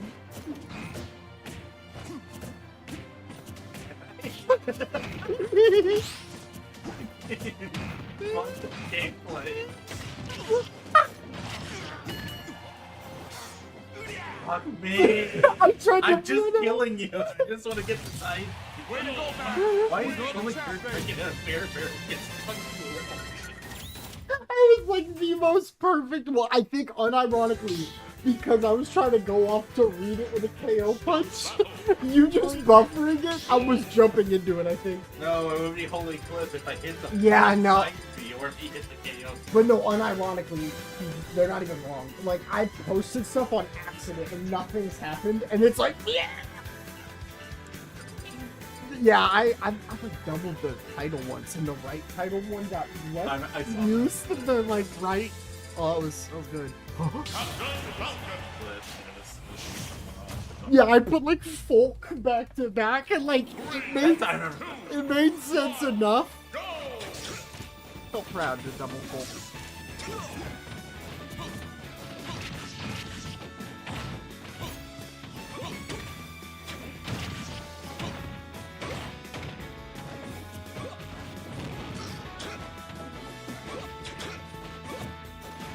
Fatality versus ESAM.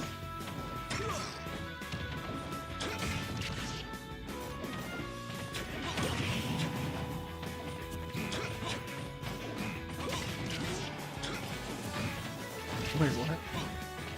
They don't play these characters, Quinn.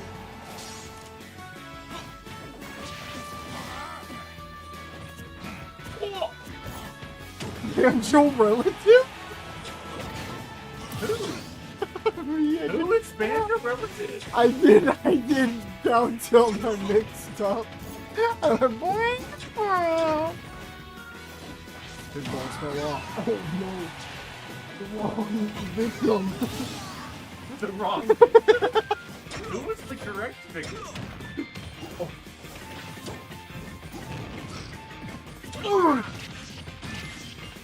What's this shit shield? What's this shit? Oh. Wait, you read my Swaggity Jacobs? Why would you? I'm rich. Not much Swaggity Jacobs. That's like the first ever like real reverse I think of. That was honestly slick as shit. I didn't know you saw it jumping on.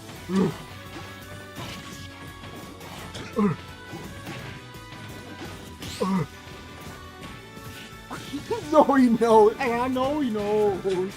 Yeah. Your daddy knows. Dead. Dead. You gotta feel it sometimes.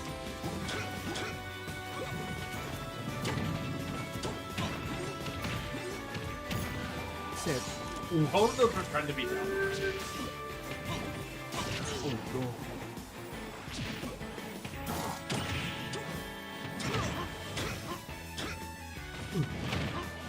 They're 16. Yeah. Especially with my rage.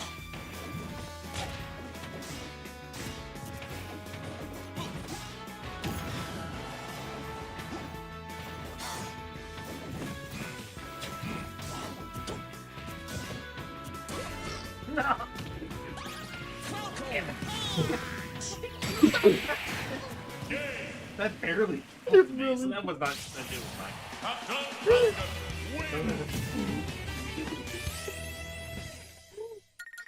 when you whip a turnaround. And you're sliding your coaches.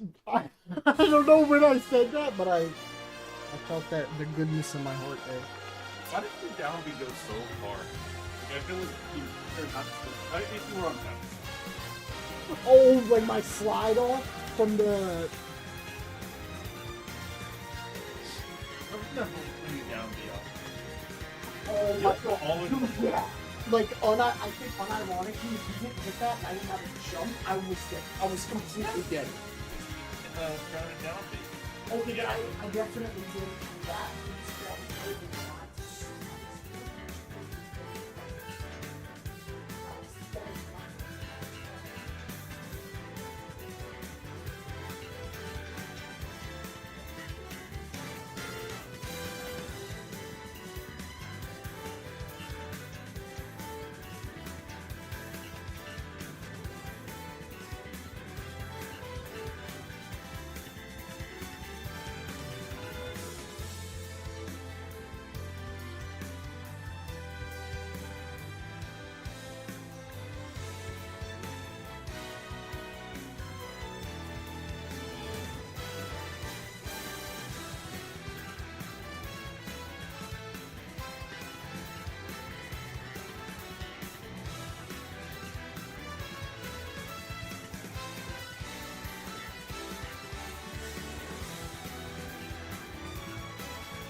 is everybody doing?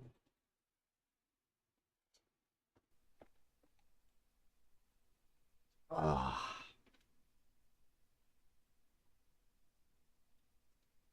For right now, I'm gonna pop off Smash. Only because I did get very, very, very exhausted from that. I'm super sorry about not being able to right now, FSM, if you're still here. But I got you very soon.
Hmm.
I made a chrono accelerator. I'm sure I can do this. To all agents of Overwatch. That's not right. To the former agents of Overwatch. This is Winston. Obviously.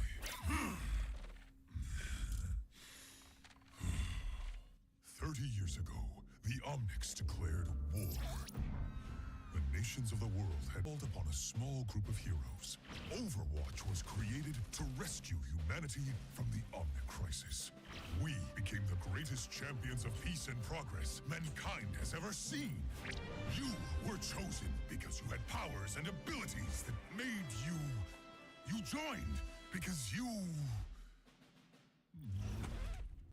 You already know this. Luis, welcome. Thank you for the People likes. decided they were better off without us. They even called us criminals. They tore our family apart. But look around! Someone has to do something! We have to do something! We can make a difference again. The world needs us now. Hey man, hope you're doing More well. than ever. I can't stay for long since I am heading back to work. Are you with me? I completely understand. Keep the grind and the W streams. Guys, today's the 10th year. Or 2 days ago it was. The game that makes me still sit here today turns 10. It's surreal.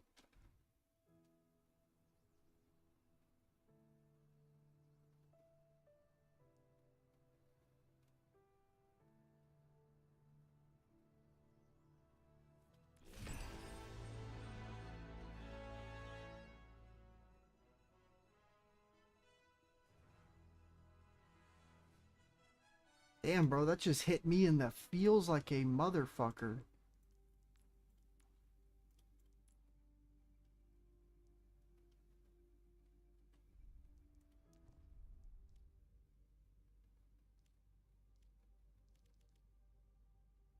Okay.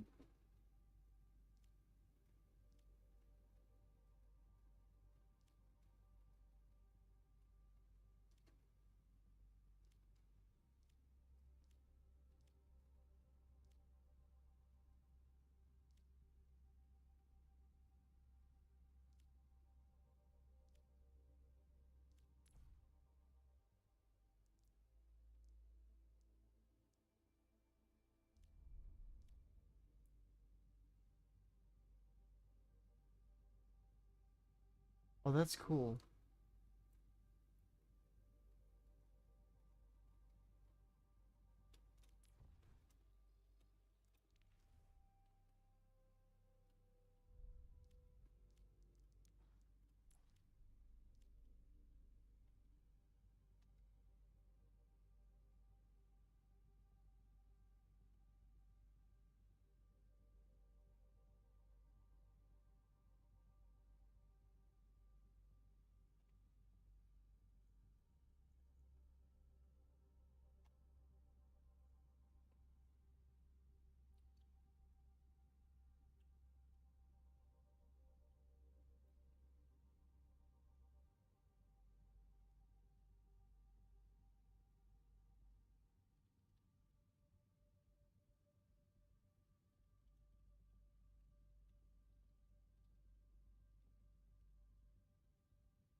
Anybody out there who also plays this game, good on you. Seriously. There are not enough people that play the game right now, and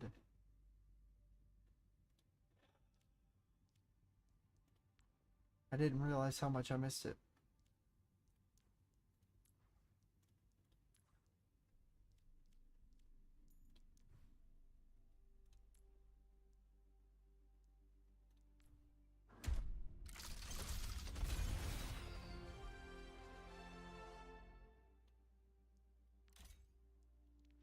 Yes, I do dream of electric sheep.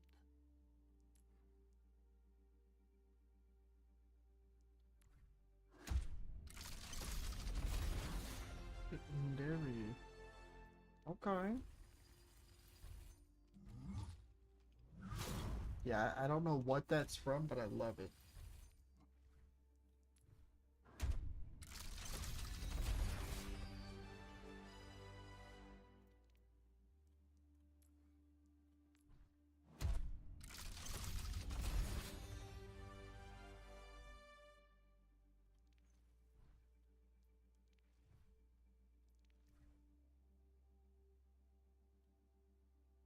Pretty good choices, kid.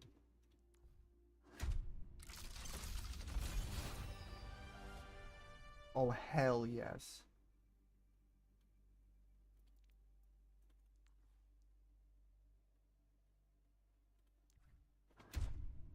Let's see. Rosa Heart? Oh my. Hell yeah. I got a little buddy on me. Bro, this looks sick as shit.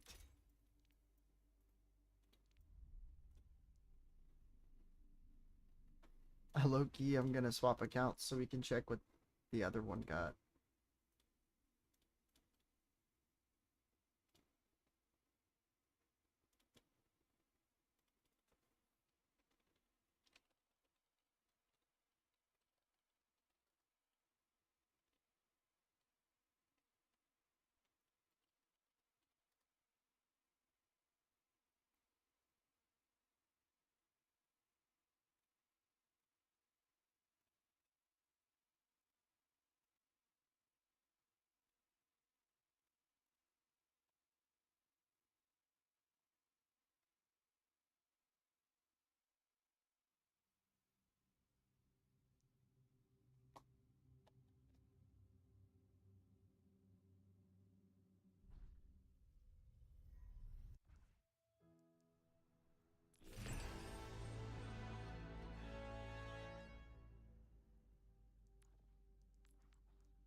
Whoa.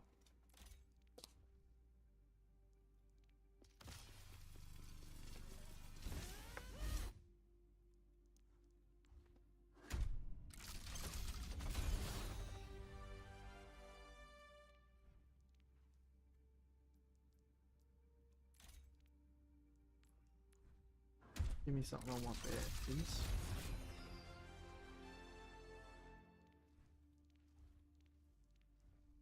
That's pretty sick.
What's good, Spaghettis?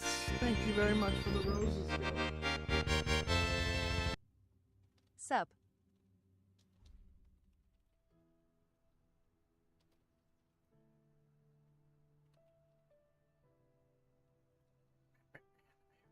Hope you've been well, my man.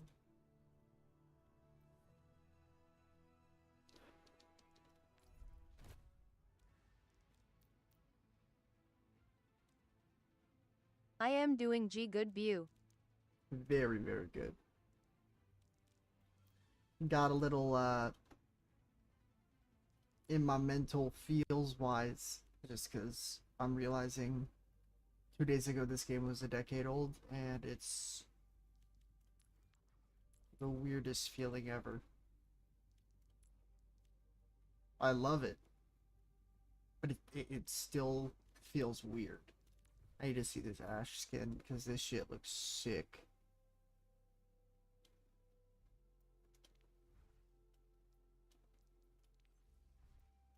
That's cute.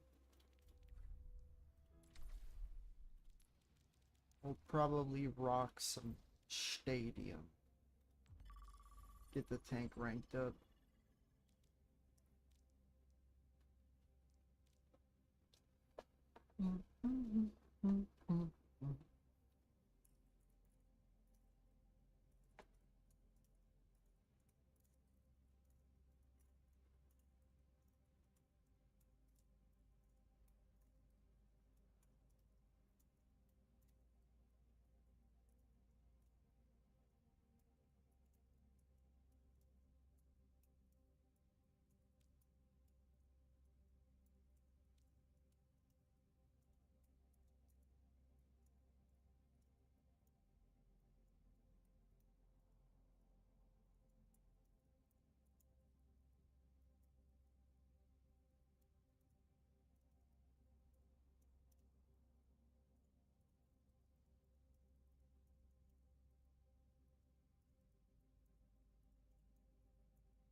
I wish I knew more tricks, but it's very like mentally soothing.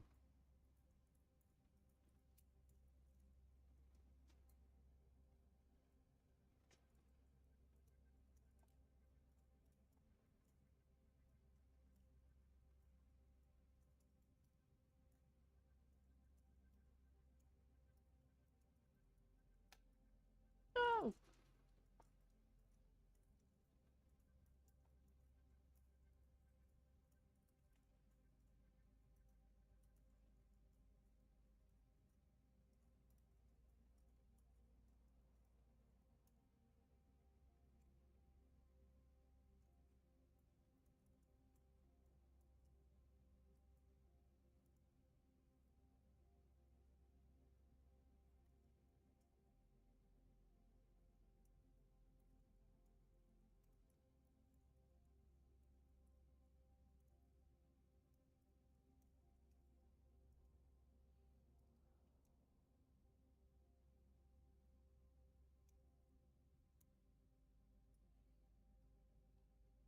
Take your time, Stadium. Take your time.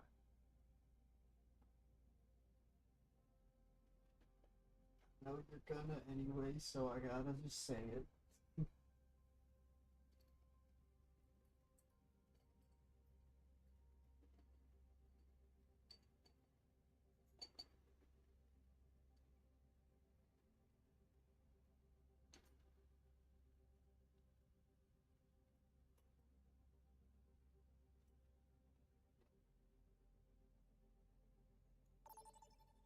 Yippee!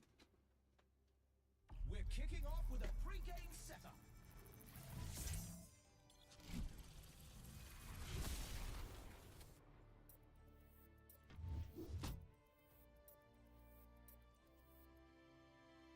Now let's dive into the draft.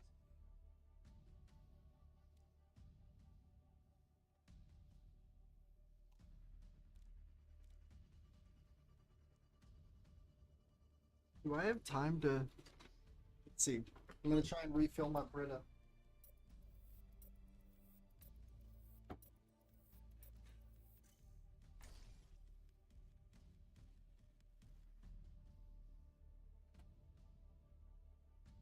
Oh yeah, I got time.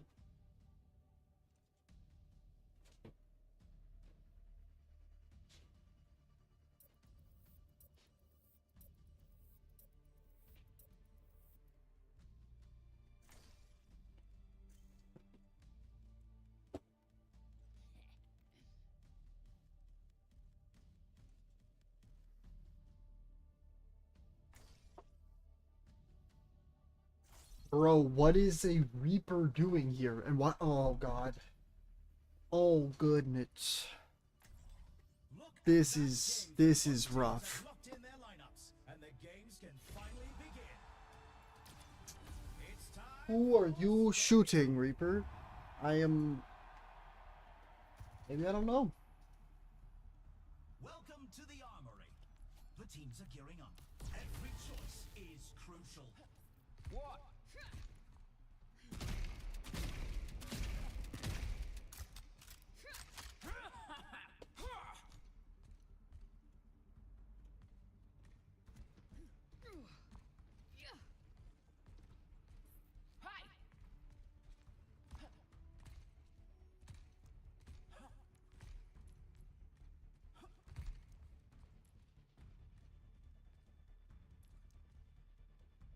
The arena is calling. Our teams have 20 seconds left.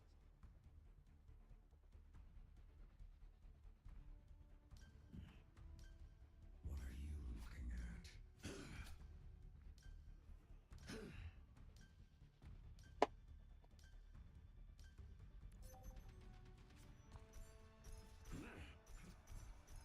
I need my desk. 3, My bad. 2, 1. Capture the objective. The enemy just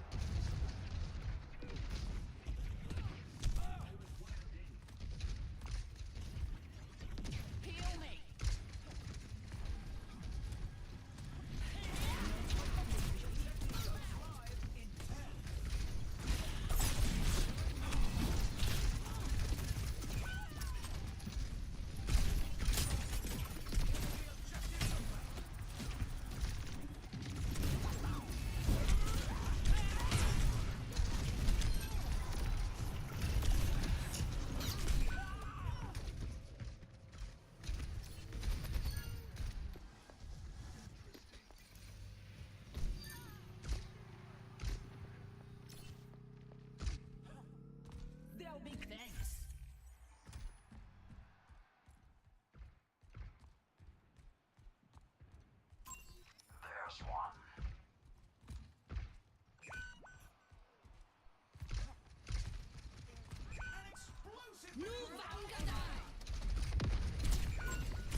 I don't know why we don't keep Discord on a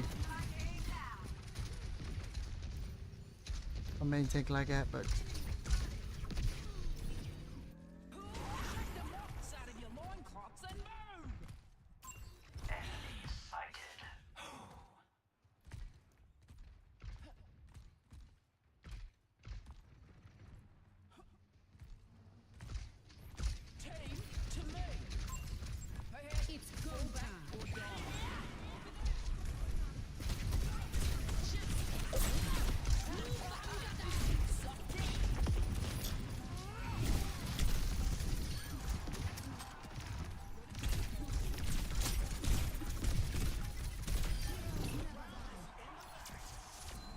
yeah, our Mercy hates me. 1-2-0. That was crazy work. Let's have a look at our MVPs. Next up, the teams are facing off in Clash. FSM, what's good? Go. Now's the time for our teams to work out their strategies. Bounce, bounce, bounce, bounce, bounce, bounce.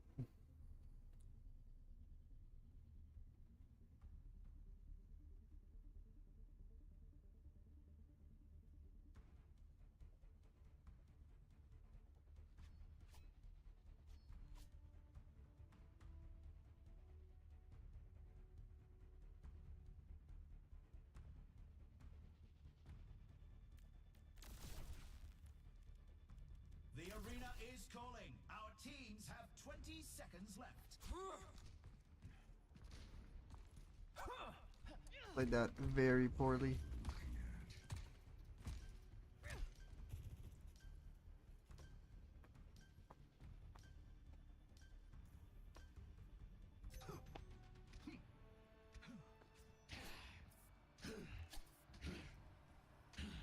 Three, two, one.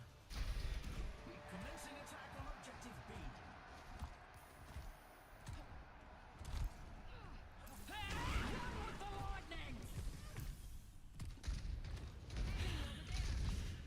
The objective unlocks in 10 seconds.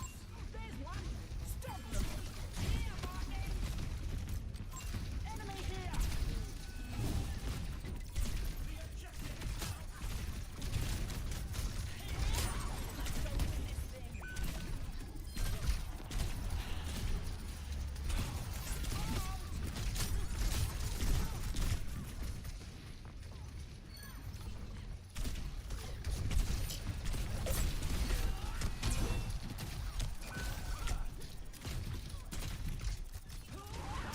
Pick up your feet, you drombos!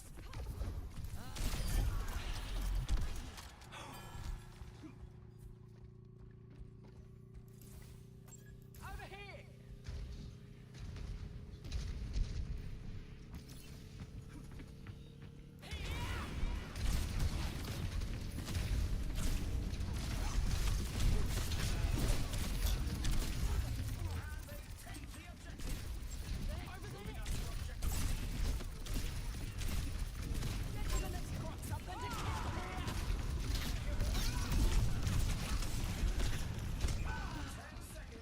No such thing. Oh. Who is our Mercy pocketing? That makes sense. I've got plenty of teeth left. Group up on me. Oh my lord. Okay. Team to me.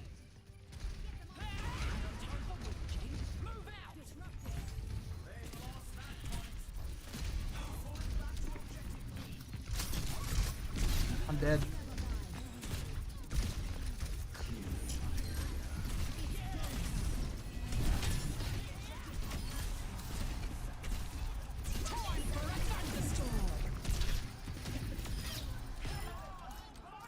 For the Joker Queen. The objective's open. I like what you're doing there. I think I'll nice one. Good on ya.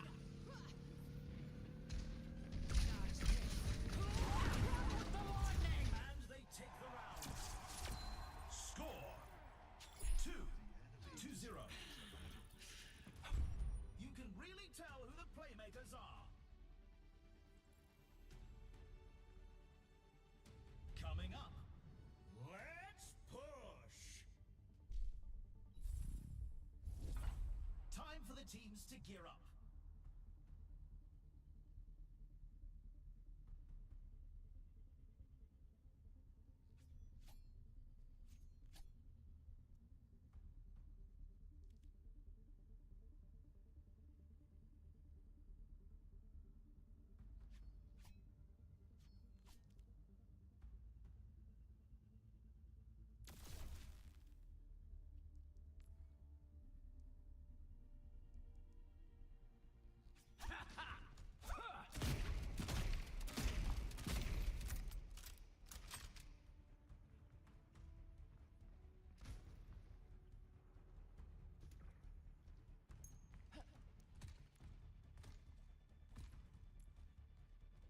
Only 20 seconds left until we kick this round off.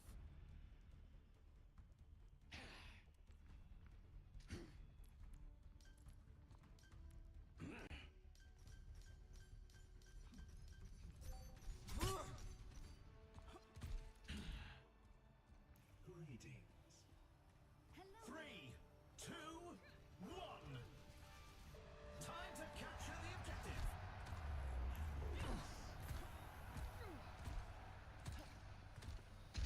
The objective goes live in 10.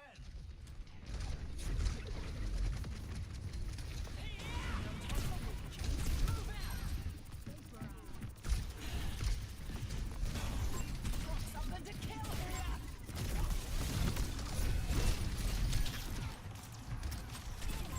There's one. Stop them. I wanted to start.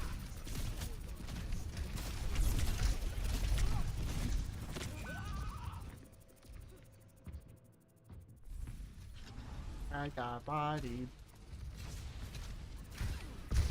We're not done yet. Keep pushing. Oh, I beat the Titans. This lot is nothing. They took the robot. Let's Group fix up on that. me.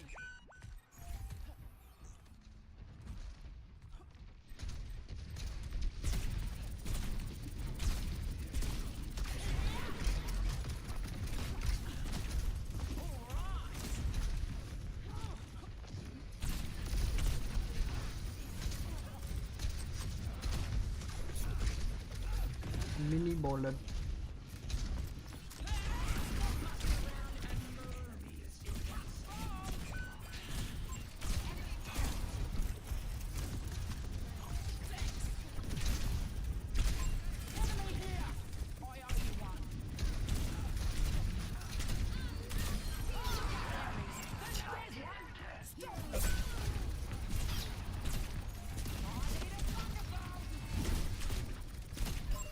Something to kill. Time for a thunderstorm.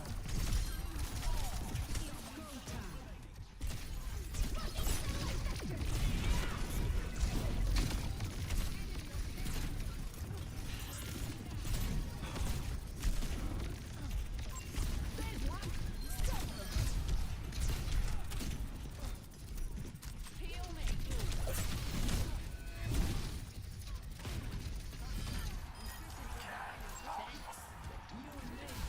No one can stop me!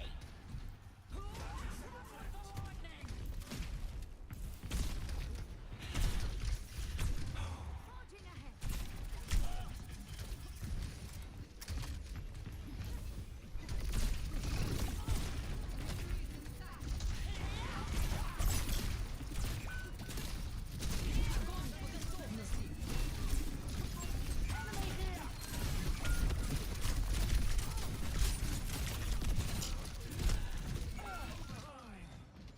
We need to stop them.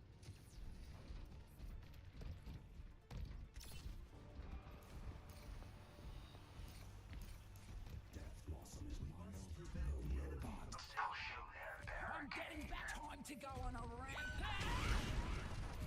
An explosive maneuver by Freya. Time for a thunderstorm!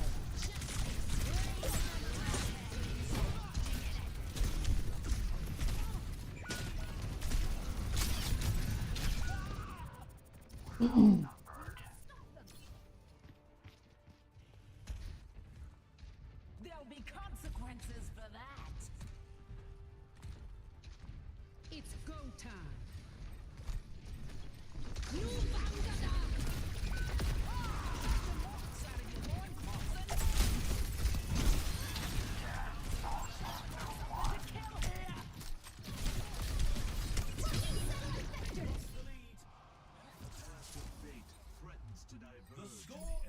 That's wild. 2-1.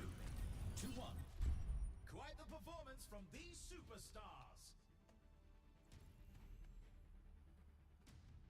Up next, we're picking up speed with a payload race. The teams are gearing up. Every choice is crucial.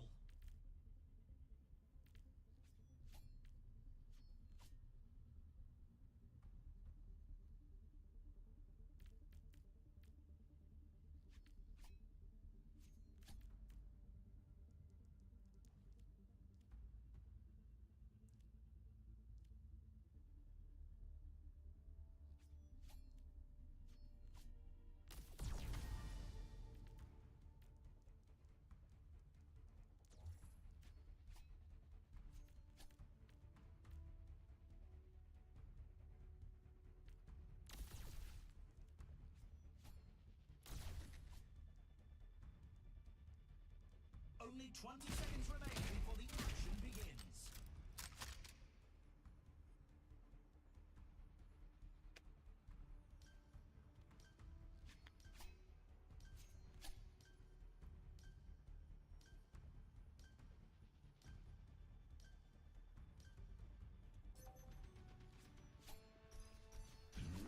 My middle nail was bugging me like crazy.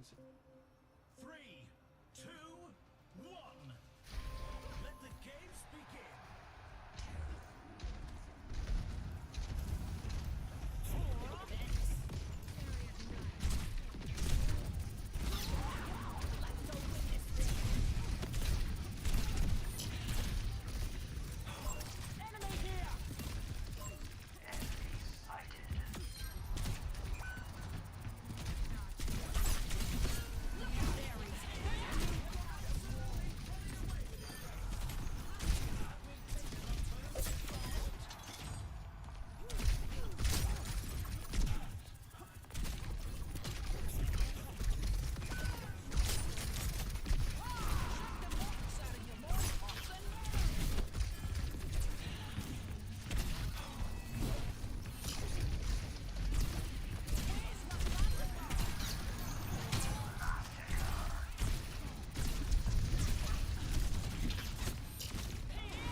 Hello. Pick up your feet, strongos. Let's go get him. Our team's halfway to the finish line. Over here.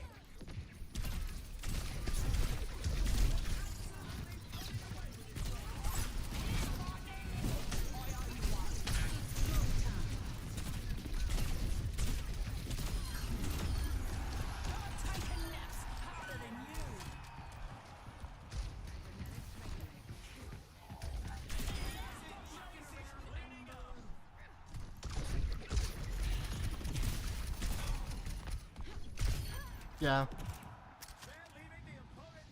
I wanted a pull.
Let's have a look at our MVP. That's pretty fun. Coming up next, get ready for Control. Now's the time for our teams to work out their strategies. Hey, goat, what's good? Yo, please make my night and tell me that you're about to be free. I just have to run up to my local gas station after this match. Grab myself some nicotine.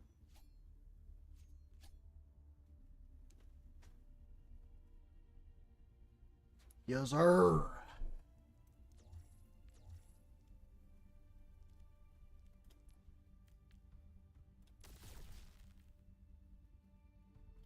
Yeah, I think I'm gonna just keep being a piece of shit to everybody but their Brig. I don't need to worry about her that much. I can't speak. Yeah, I barely don't have enough for anything great.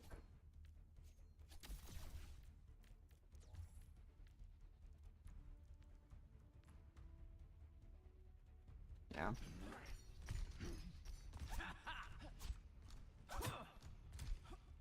But yeah, at any point, feel free to hop in VC. The drive shouldn't be longer than like 10 tops. Because I am going to go down the road. Because my local one is absurd and they literally overcharge for it, even though I can go down the road for it. It's ridiculous. And they win it all. 3, 2, 1.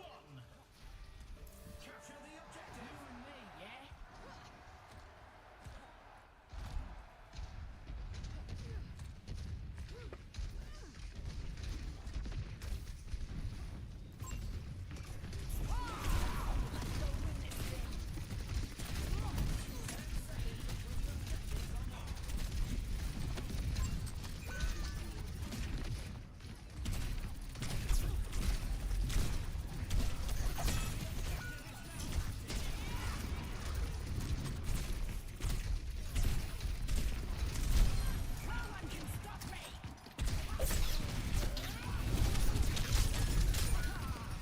Yeah, I gotta take care of that, that Czar, because our Reaper is, no, it's Soj.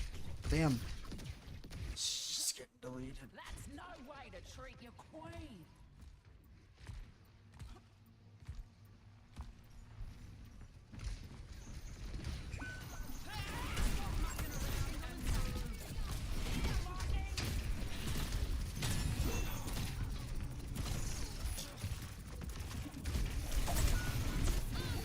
Yeah, no, that's just too much damage. I don't have enough heal on me.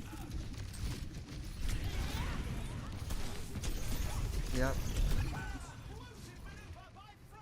You know what's the most painful thing about this? We actually do get reversed this entire series unless next game is a map that benefits us. I didn't even think we were going to win this, but I started playing well round 2. And now I'm very worried. Let's go get it. Pick up your feet, you trombos.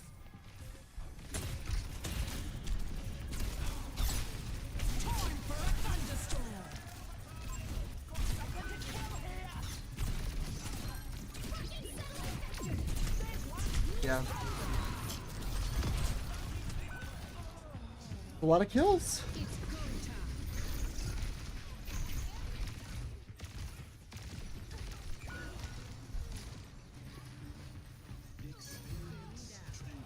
He better not have had that this whole game, but I worry he certainly did.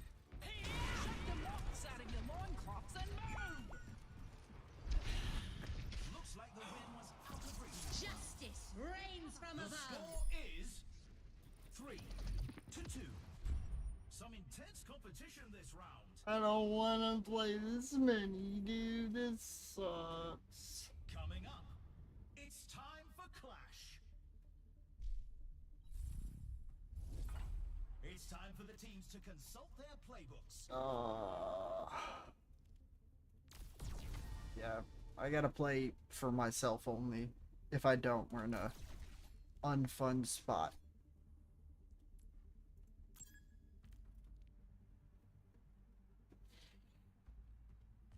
Ugh. I don't think Zarya does enough here to outdo the damage I output, though. Oh, wait. No, that's right. I just wanted to make sure I had that aerial thing on still. Only 20 seconds left until we kick this round off.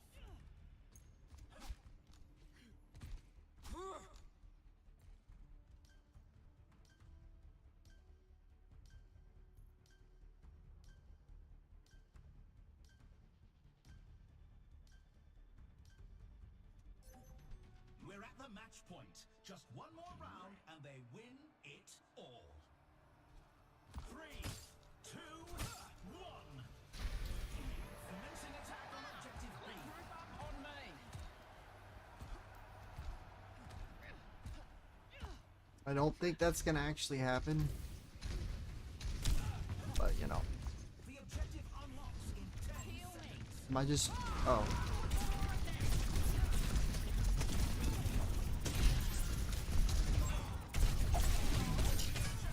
Oh my god. She's got a bodyguard.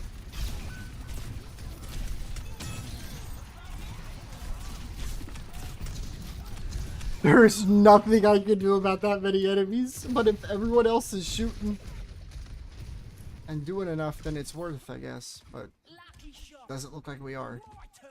It's like we're bleeding. Hey, fall back or die.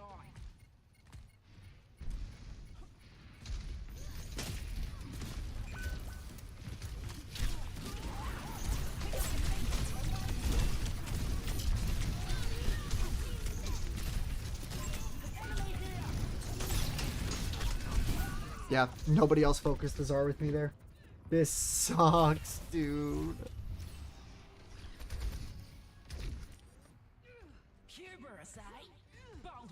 How do we have somebody with 3,000 damage in one kill? What the fuck are you doing?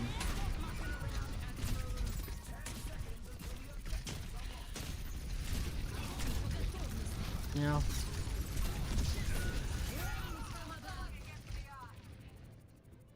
The objective is now active.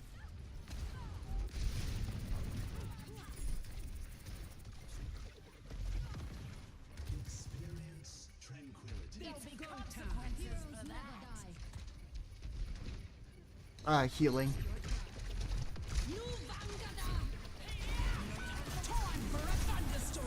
I don't know if that was worth it. Maybe? Can't aim, it's okay.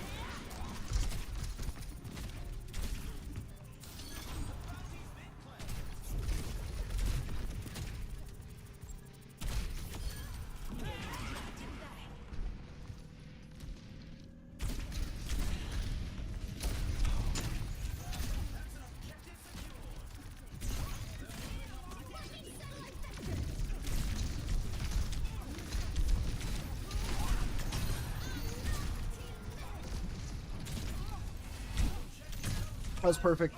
She needed that, yeah.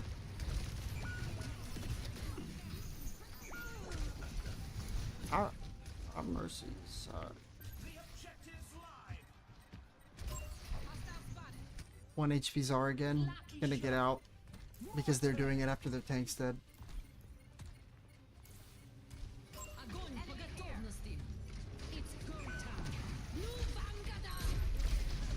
Do you even touch? Oh? Yeah. I know if I yelled, I wouldn't have got it back in time. It's crazy. I I have no idea what to do. Next up, No, they are not. start the push. No, they are not. Time for the teams to gear up.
I might have misread it. I'll have to look.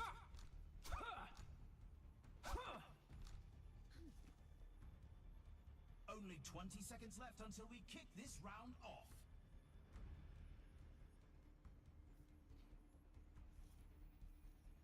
I see, don't let it do that kind of stuff to you, John. Shit ain't worth that at all.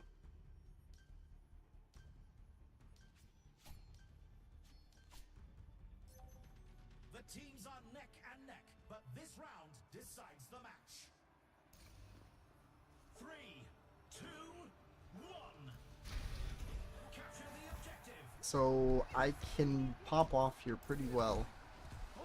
And there's a chance, but 10 seconds. not likely. Objectives unlocked.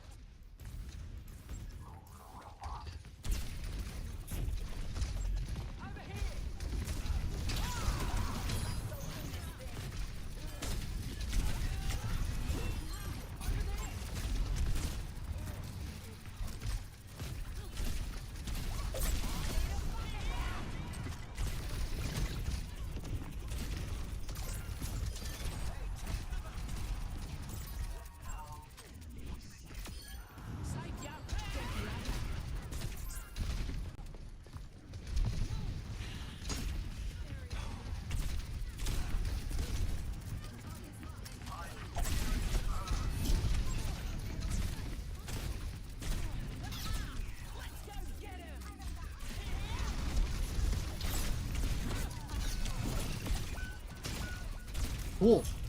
Bye. Explosive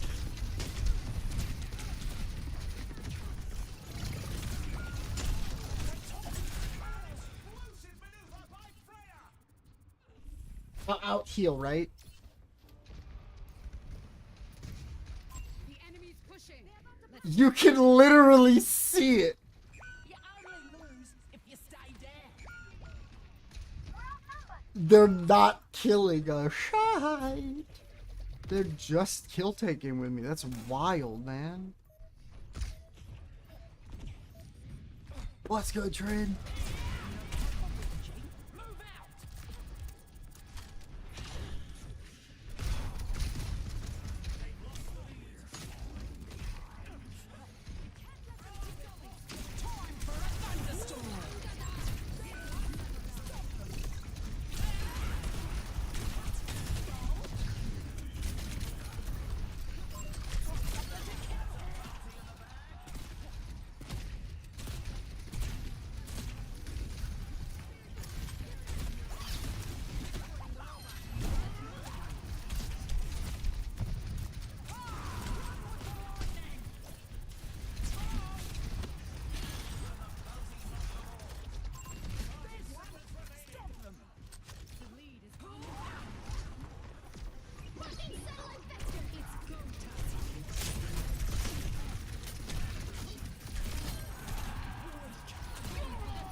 Guys, don't remember, it wasn't our healing. Never let somebody say bullshit to you that you can prove again the other round. Like, and it's not me being mean. You can't outdamage Freya in this game mode. That's not a thing, dog. It's not me being rude. I'm dead honest. Is it max level? I forgot. No, it is not. Yeah, we'll match. I'm doing very, very, very good, Trin. I'm gonna super quick run up to my gas station and grab some chinos. And when I get back, we're gonna be running some duo ranked with the GOAT. Jugga. I can't think. I will be right back, y'all. Go nowhere. Preach. It should take less than like 20 tops. Ugh.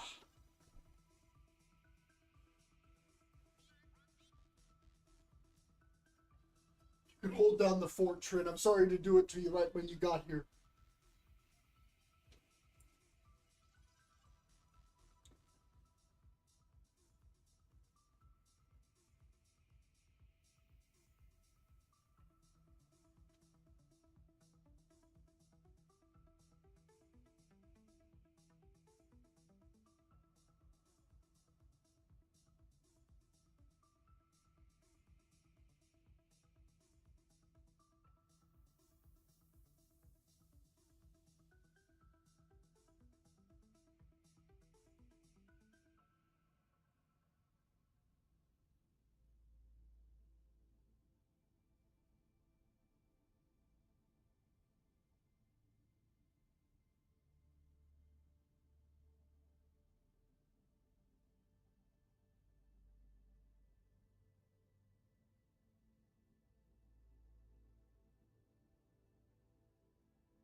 I'm back. Ah. Excuse me.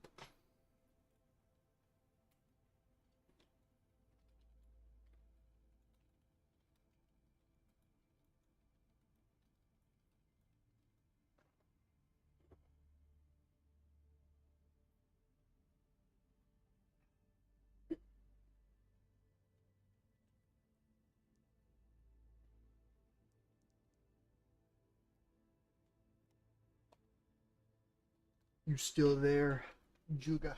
If so, feel free to hop in.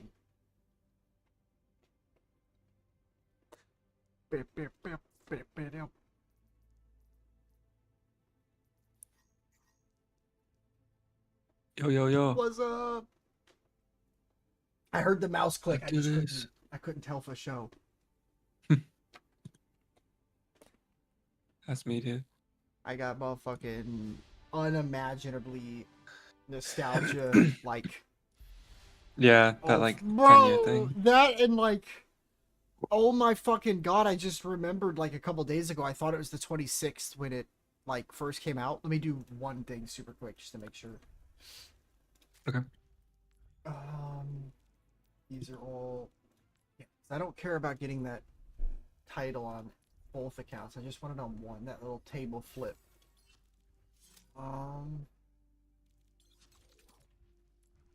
The thing that like broke me though was my loot boxes. Oh my god. This is what happens when you haven't played for as little of time as I have, but played as much as I did prior. So we got, I think the closest thing to something I want was a formal wear tracer, which considering that makes me have 35 of 36 tracer skins, only excluding the mythic, that shocks me they even gave me that. Everything was a support, new character support, you fucking name it. Oh. That's what happens when you get all the items, dude. For Real all the unlocks. I'm so glad that there's not like a universal button. You can do it per hero, and I don't want to do that because I will embarrass myself, I fear.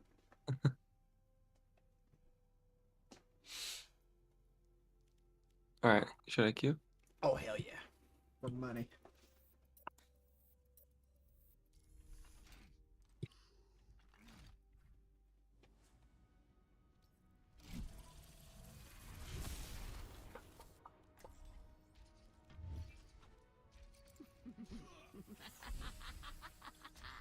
I remember the first time we played, the Genji was hit. I was very pleased with it. I've noticed how important just he is to make sure, like, if my ping is anything, ironically, like it is in this motherfucking training room. Goddamn, 84 will have that. But that's when it's so much harder to use. Yeah, sure. No. You don't get the King's Row dance on Nepal like that. That's fair. That's fair. If it was you, I'm sorry, I didn't mean it. It was me, dude. I believe it. I want to know. Only because I don't like Rialto, even though I feel like I should. I feel like it's not a bad map. I just, I don't know. Shit for no reason. I'm not gonna lie.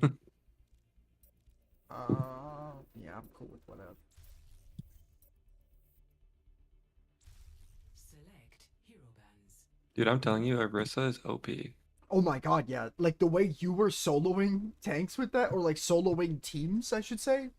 I normally would just look through a wall, right? And if somebody's motherfucking orange and then it goes to critical, I'm like, okay, prepare for like death sequence for this character. And that just didn't happen. Sorry, I undid it. My brain. No! Not my backup. Not my proud backup. Traveling to Nepal.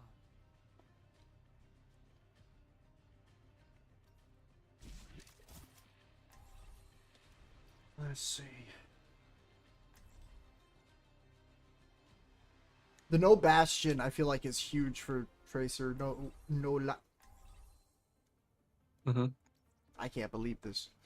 I'm kind of in shock that I've gotten my shit nade from me, but I didn't ask, so I can't say anything. And he gave me time. Could play Genji because we got an Ana. Yeah. Just like dash straight into that room. Mhm. Actually, I don't know. I don't know if you die from that, but There's a chance. Especially at this rank, if I get a good like first dash and get cooldown back, even just doing it into like a spam character, like if one of their DPS is like Rat, they're gonna kill somebody on accident. Slide off the roof. Hey! It's just like it used to be. And I got it back. A torp. and I'm 1 HP. Oh, Lucio's one. What, backed out? Oh, he Holy just shit. kept the throw, and our Ana was, not a look at. Ooh, into Torb, too. Oh my god. Stop playing around and get him off the point. Desperate times, desperate measures.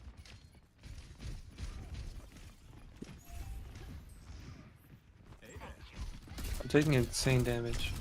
Bro, our Ashe is a pussy. There's no other way around it. Our Ashe is a puss. That was wild work. If you don't drop down right now, Ashe, and get heals after you fed that, nah, dude, I'm not helping you up there anymore. Nope. You can die to the Torb. Sorry, last one. Alright, coming in. 3-1.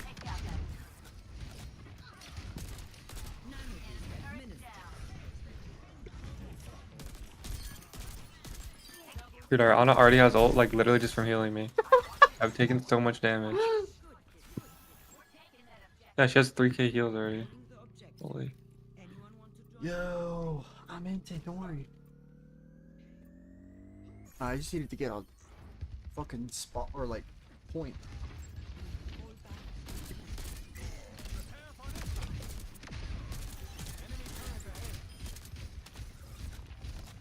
Oh shit.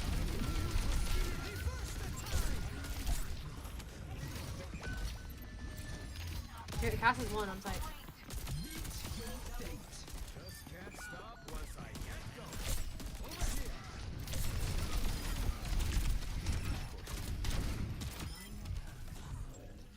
That was cute. That was cute. How many was that? I don't know, enough to clip. Gas high ground. Okay. Oh, my boy almost died in that double nade. Let me get down. Help me with the— oh, dude! I thought the cast maybe, but the cast was getting babied. Oh, your team just said bye-bye. I don't know why.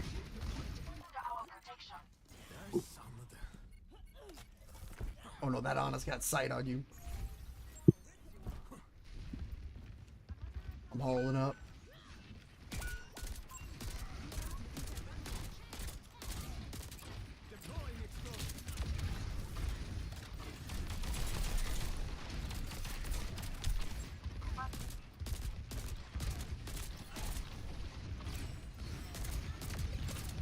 Dude, if one of those comes in on tandem, that'd be delete.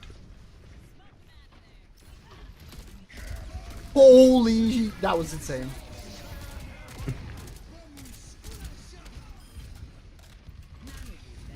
Oh. Where's Nano Bob? Oh. Oh.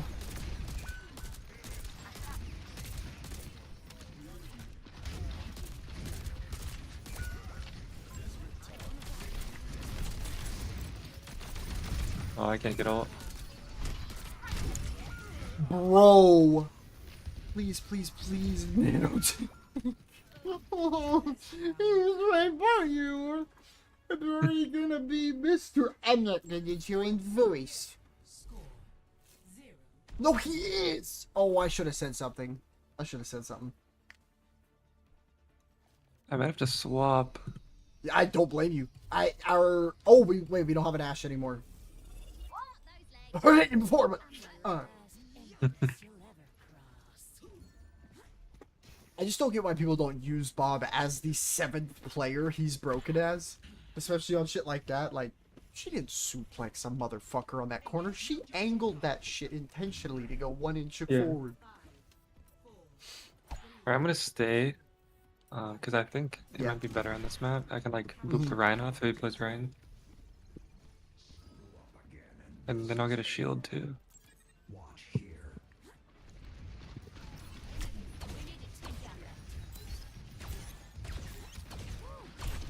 Cast 1. They have no pull. I'm reloading. Cast 1 again.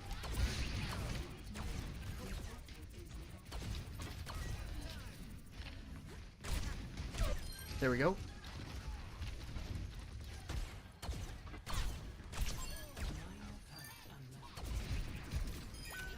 Oh no, I'm off the map.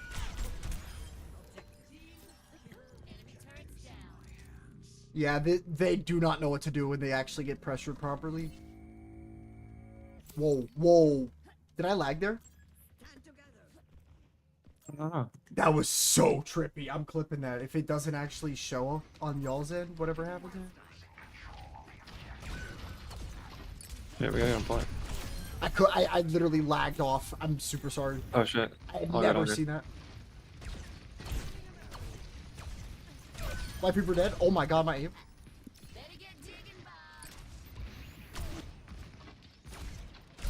Get the fuck out of my game, idiots. Nice. Lucio on you. Oh, I know. Come here. Go around, please. No, don't let don't let it get done to you, Reaper. There you go. Oh, there he is. Nice boop, idiot. Oh my.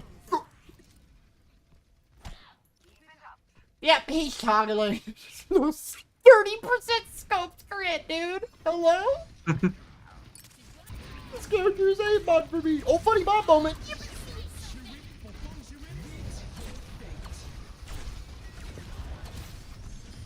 Wow. I've never seen a support ult pop for Mobbington. I'm kind of proud of him. Oh, they're coming back left. Oh, I didn't even notice. Wow. Okay.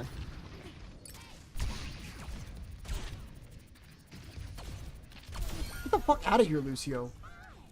Little weirdo.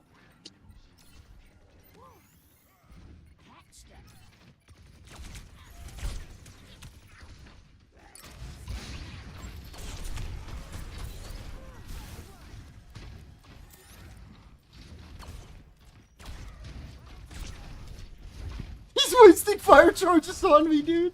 I don't think he has anything.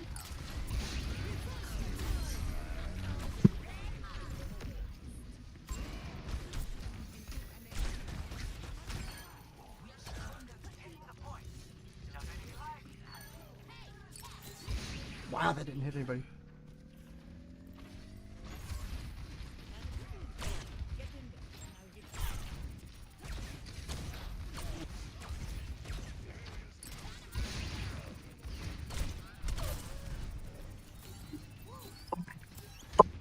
Oh my god, he's just tapping random. Oh, I'm bad. Wow. That's bad. Oh yeah. At least we didn't use anything. Did they use anything? Yeah, they beat it. Yeah, they beat it, yeah. Nice. Now, let's hope you get nano, or I physically get nano. I do not. I'm gonna call some authorities if I see a mob. Oh, perfect dynamite. Oh my god, I'm just spamming. Nice. The Bob angle! I honestly thought he was going through there. That was a feed.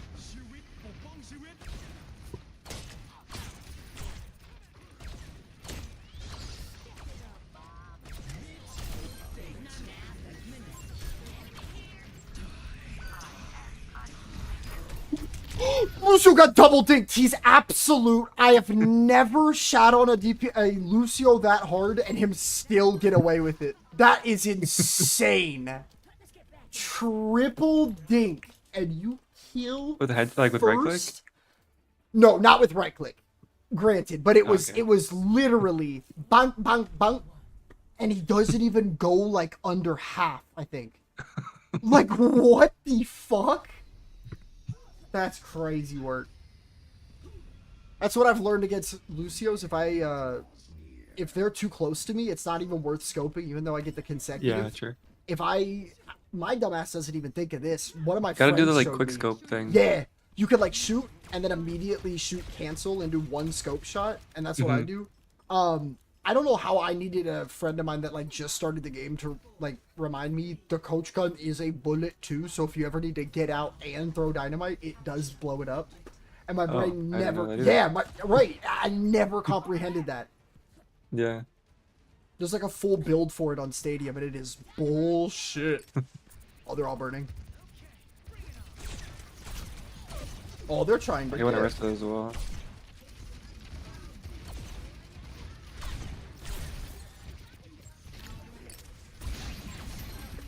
Oh, I'm off the map.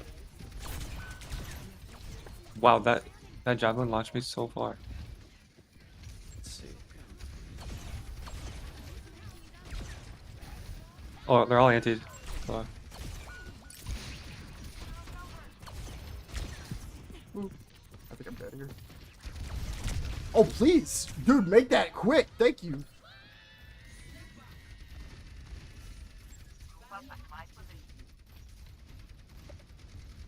Bro, these guys are, like, giving you ult. They're all just cornering there. I love that.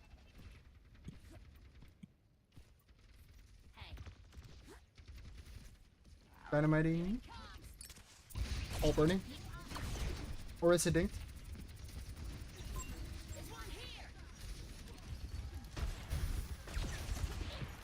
Lucio one. I'm gonna go left. I bet. May one. Wait that out.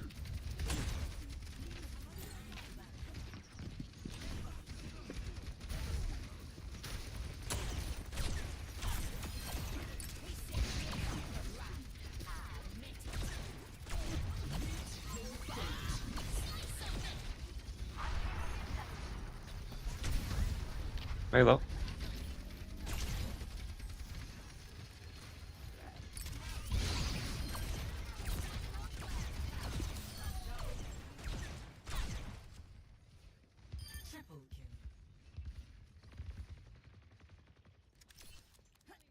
That's crazy. I didn't get a shot off on that guy up on high ground where you were shooting. He had to run, like, skirt that angle so perfect. Oh, Lucio burns to death. Or shot Yeah, maybe. execution. Oh, fuck. Holy.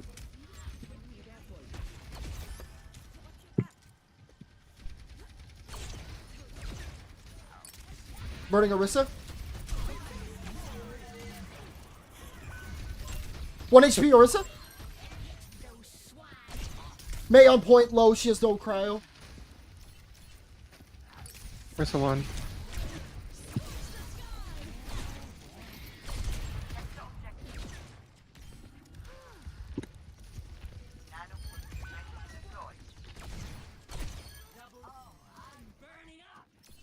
Our Lucio is... Wait, we don't even have one. It just felt like we did. Did you get nanoed? Maybe you had the speed from the nano. Low key, I think.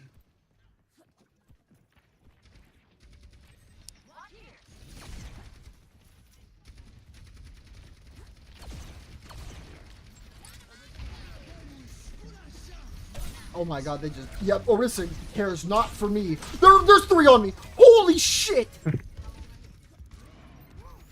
Back in, repeating now.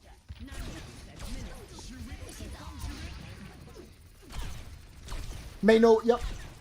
Wow, I got frozen.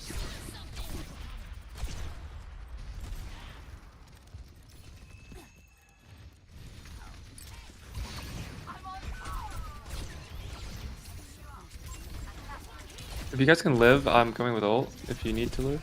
No? Lucio, I will fucking deck you a new one. Try to survive, dog. try to survive.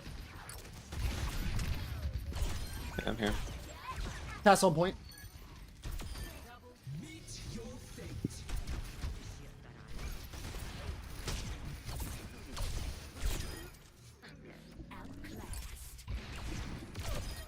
That's game. They just fed that. Yeah. Why did they do that? Lucio coming in somewhere. On the right. Oh! Oh my god, you're insane. You're actually insane for that.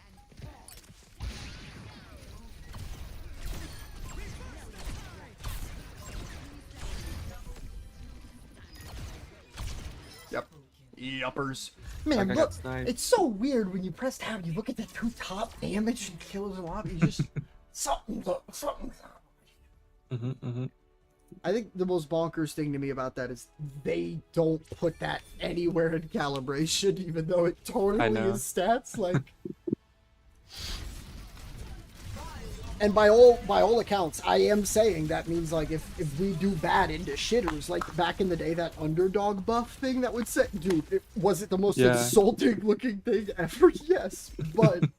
Hey, if you were playing against some dude you were watching on Twitch and you whooped his ass, you fucking deserve it. Me and X. I was like, I'm not kidding. I was probably like 20-0 on homie. Like, he did not like me. And I don't know if I told you the day that my old tank from my team fucked me over out of basically what I'm doing right now, still full time. No, I didn't. The like common courtesy when you go offline back then was whatever role the opposite team that beat you was playing, that's the person you host on the enemy team if they're streaming. Okay. My stupid cool guy off tank that only could play Diva was for the first time ever streaming with me. And we're at like 43 something.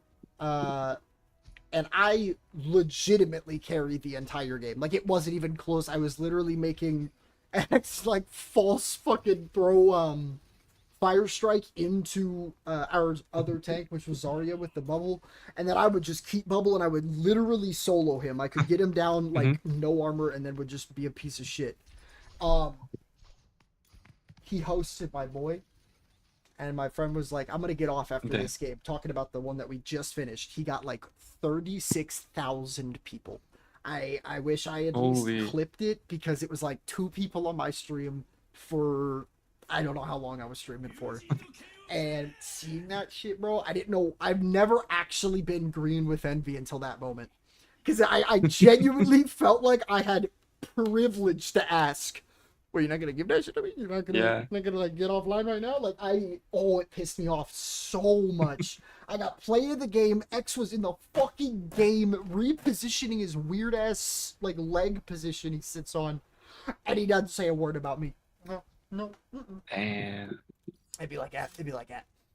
Yeah. Still my favorite clips. It'd be like that. I still got them. Are Fitzy, the OG Sombra. Oh yeah. And ML7 and I bullying Brandito. That is the best clip set I've ever had. It's on Temple of Anubis. And this was back when, like, if you midair threw a Junkrat trap, if it caught somebody, it did that, like, chain pull-down thing. Oh, yeah, I remember that. And I, like, midied him, and ML7 midi slept him, so homie was slept, bear trapped, woke up, and then pulled to the ground, and we were just both laughing at him, teabagging. Dude, it was so mean. Like, he was on ML8 or something. He's still members. He's a good dude. Dude, you remember that guy, I don't know, I can't think of his name, but oh yeah, Yasinza, who had like every single slot in top 10. Yep. Absolutely coked out of their. Do they still play? I don't know, to be honest. Because I've never met them, that or I probably met an alt likely. But I know that's for crazy, no? Yeah, no, dude, top 10. And back then, top 10, I know you and I know that's like 79% probably win rate. I don't. It's got to be ridiculous. Is all I know because you were getting like that's when the game was like super thriving and like had so many people in top rank. I would not have gotten that 4405 on this main account. Let me just say that my peak was not achieved here. Highest on this I think I got was I remember so happily seeing 4200 on this account before Overwatch 1 went away, and I was A-okay with that. Yeah, I remember I got like 4490 something on my alt. That was like my highest rank on my alt. Just playing Hanzo. Yeah, I know. Mine was the Ash only 4405, just demon. guarding. It was funny because I literally never played Hanzo and I just like picked him up on an alt and that became my highest rank somehow. This map is so fucking broken for Emery. I just don't know what team they're gonna run, so I'm a little thinking. No Sojourn or I should Diva. probably play Orisa. Really good. I wanted to play Hazard, but I don't think he's gonna be that good. Not Hazard. What's that guy? Ram. Ramatra. You're. Oh, I almost got the headshot.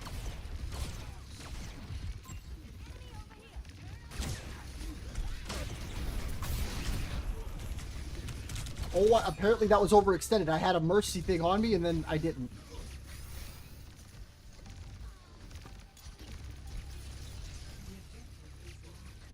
Wow. This Maga does a lot of damage to me. Unironically, I think I go Bastion here.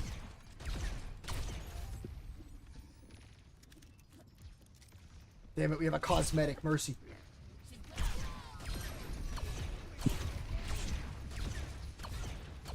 I can't aim? Holy shit. Fuck. Oh, I'm getting rest. I need help. Ah, I'll run on my weenie. Yeah. Shit. Our venture could literally live a deathless life if they just always look for the on-run. They can do nothing to them. There's no way. There's no way the pot called the kettle brown just then, or black in chat. You see that shit? Yeah. Oh, skillless hero. Ha, fucking bot.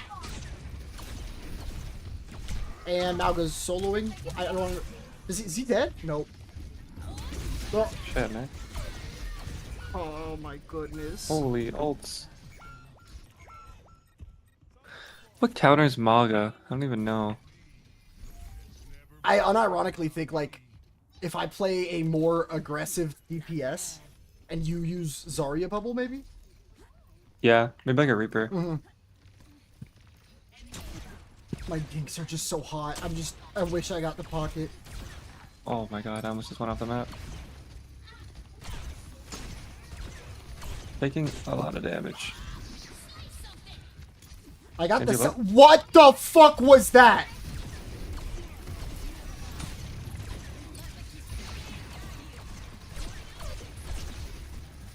Judo's one.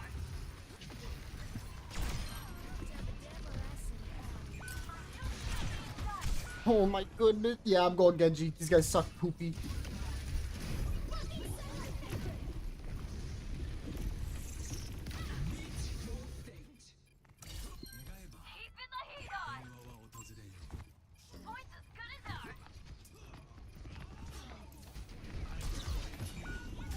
Dude, this guy just doesn't die.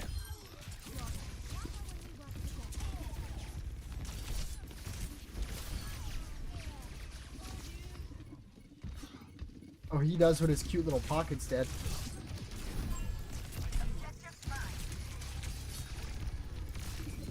That Maga's been 1 HP like 10 times. Oh. I gotta just shoot at someone else, I guess. Yeah.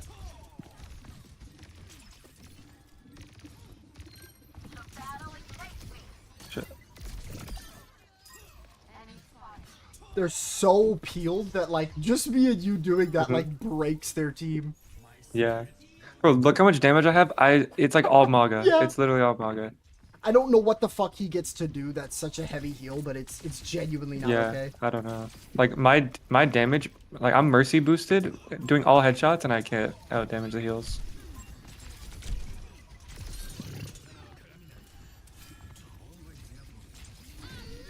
Oh, we focused the fuck out of her. Fuck. Oh, yeah.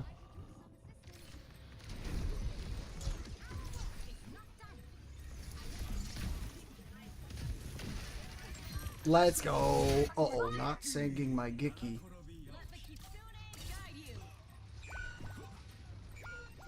No, I couldn't get all. Wow. Bye-bye. We have mercy ult if you can try and touch. Fuck.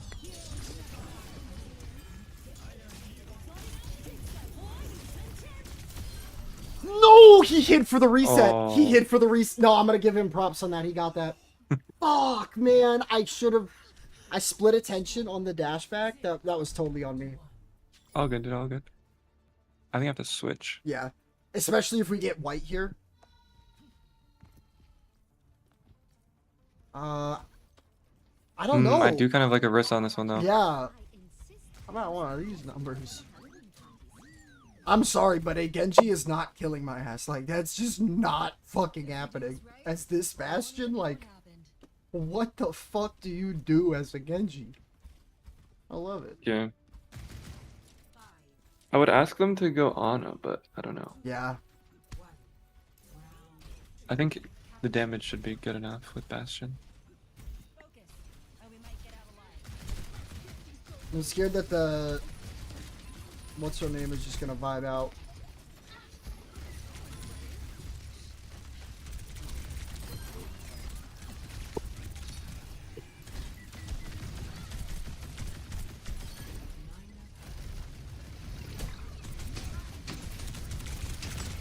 Oh, I ran it. Yeah, we have to just focus Malg there. Yeah.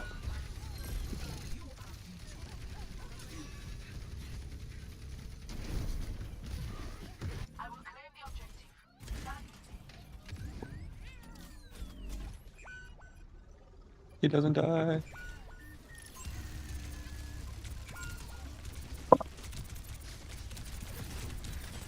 Bro, get me the fuck out of there.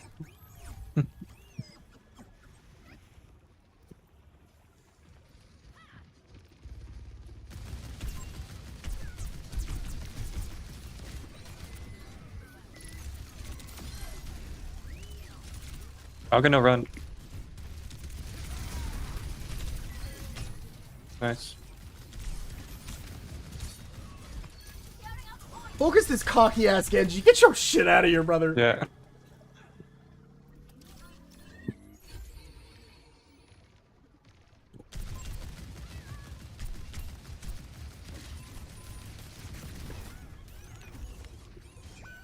What?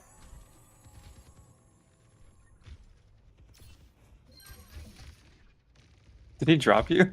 Either that or I got caught on something.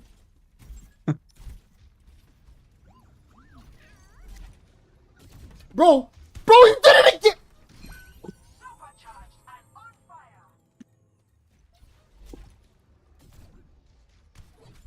Oh my goodness! That is fake! Phew.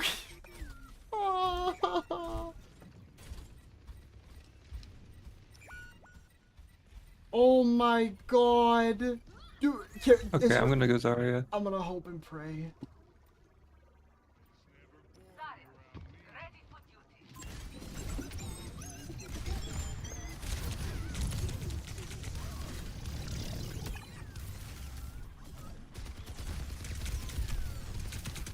Fuck, I can't get to you.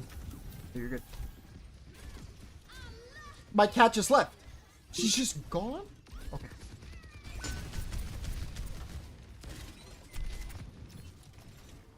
There's two on me. Yeah, fuck this. I'm No, good I'm fed up with this stupid ass.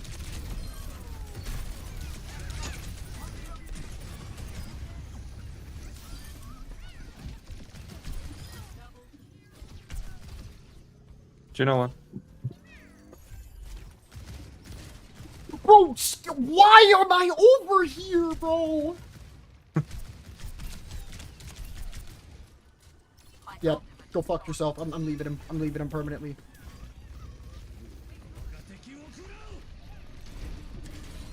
Oh, I might be dead here. Yeah, I'm dead.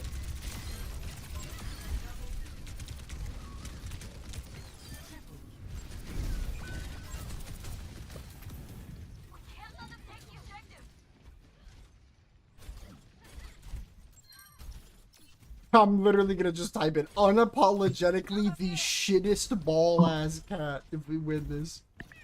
No! Oh.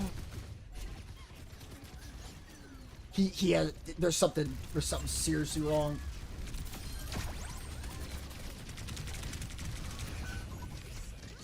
He just let Sierra tag me? What? Oh, oh.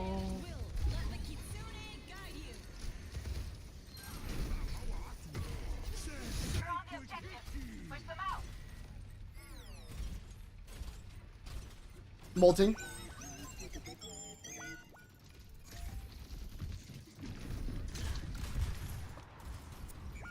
How did that not kill Sierra in there?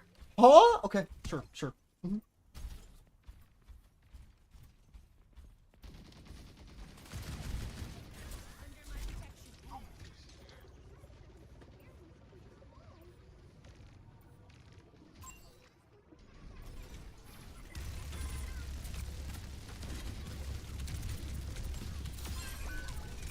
I couldn't get out. Yeah.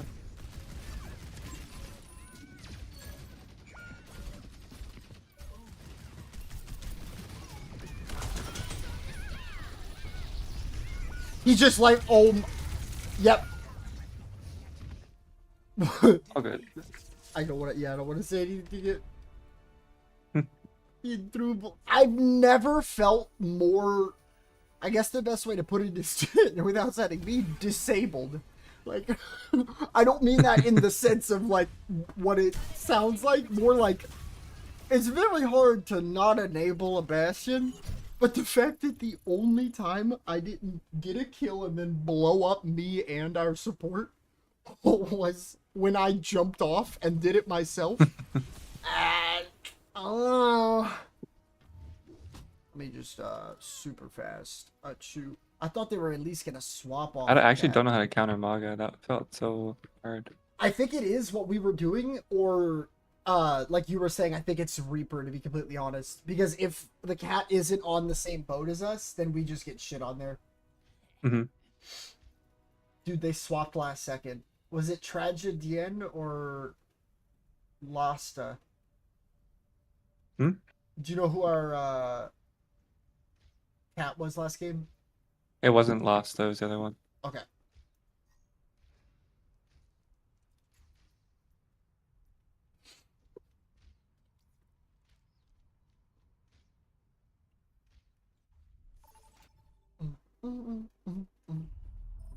All right. Oh, the game's like, don't worry, my son. That was the only time you're gonna have to tilt all day. You've been PMA. Thank you.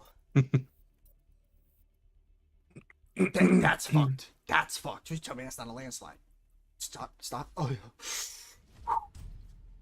I felt physical nausea overcoming me.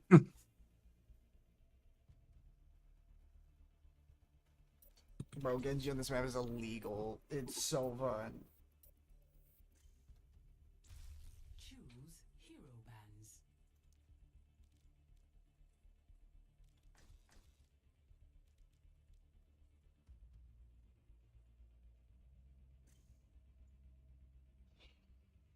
Our poor support has seen some shit.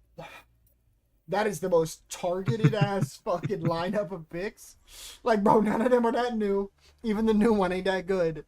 Fuck Winston, apparently. Did we get a Genji gamer? Hold up. Could be, could be. Now entering. Oh, it was the tank. I saw the Genji icon and I was like, yeah! Prepare your defenses. Select your hero.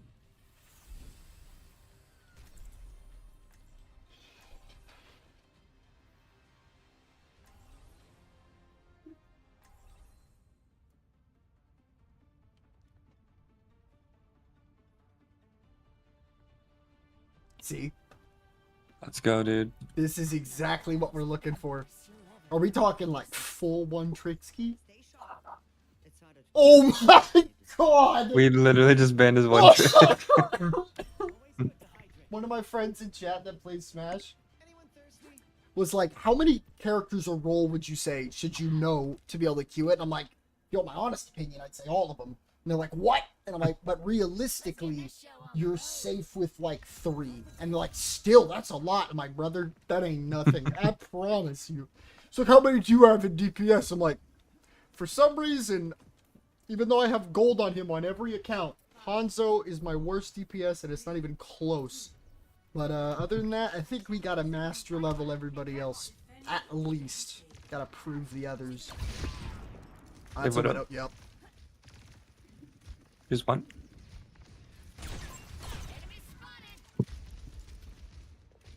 Let's see if I can go for a corner. The ball main flanking on Diva. Classic. Oh, they're all pushing in.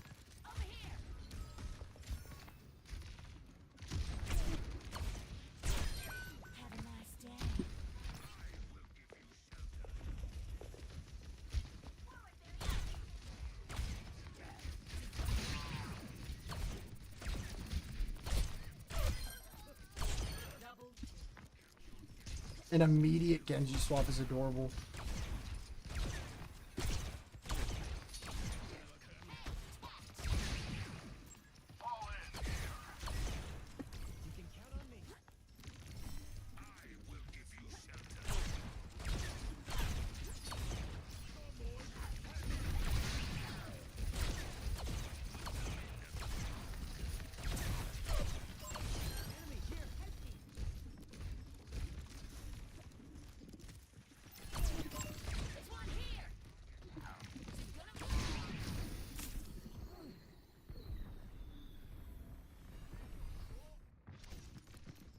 Supports are up. On I their know, end. I'm trying to...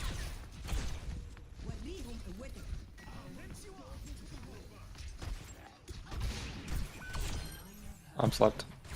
Shit.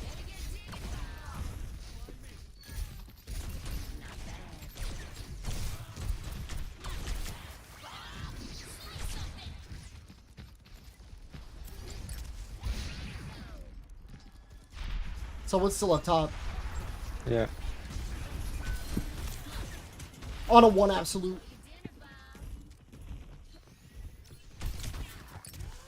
Got her, I'm gonna burn to death. Trying to help. Absolute. But as long as we kill their Has is overextended as hell behind you. Huge.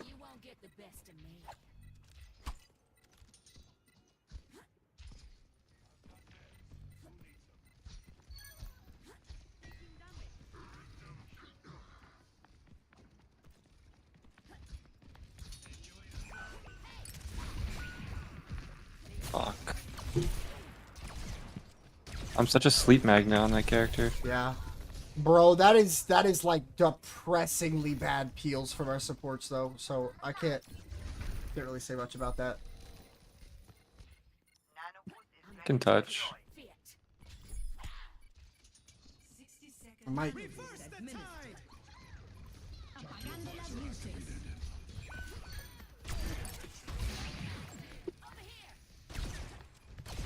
No, please, supports, I fucking beg you. Dog, yeah. Oh my lord.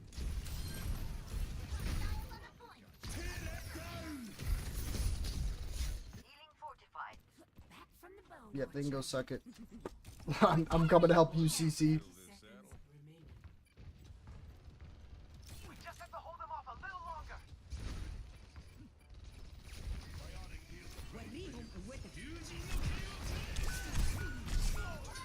Yeah. Alright. Bro, the fact that the only thing stopping me in that is a soldier who he got oh, he put heals down. I see.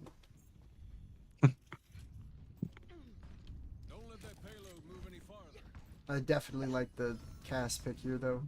I swear to God, though, if I get nuked by our soldier on a reflect, I'm gonna get angry. Genji one. Dead. Fuck out. Oh my god, why is he so broken? Why do I have 50% ult? Like, genuinely, he's point and click. Win. Oh, they're dead. Fuck.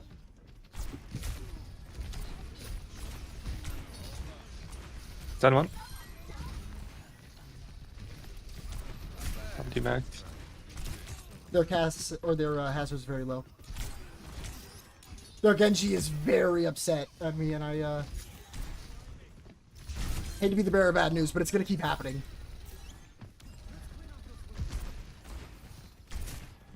Oh, this character's so fun! 73 accuracy! Yippee!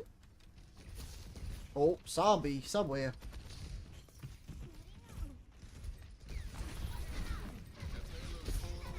Just drop my mech on that guy.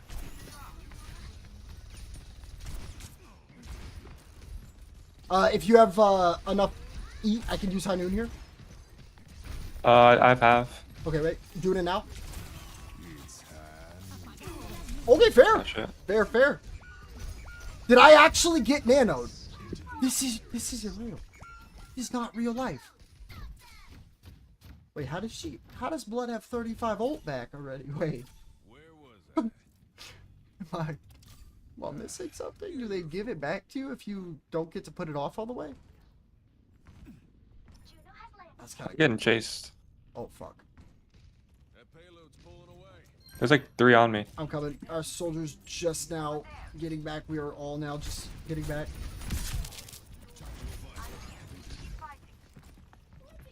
Oh my god, they're so pissed.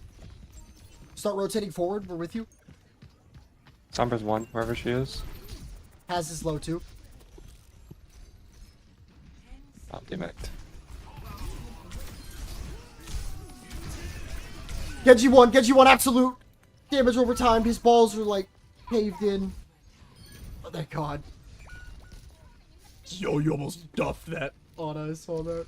Oh, they slept the has on point. That's just juice.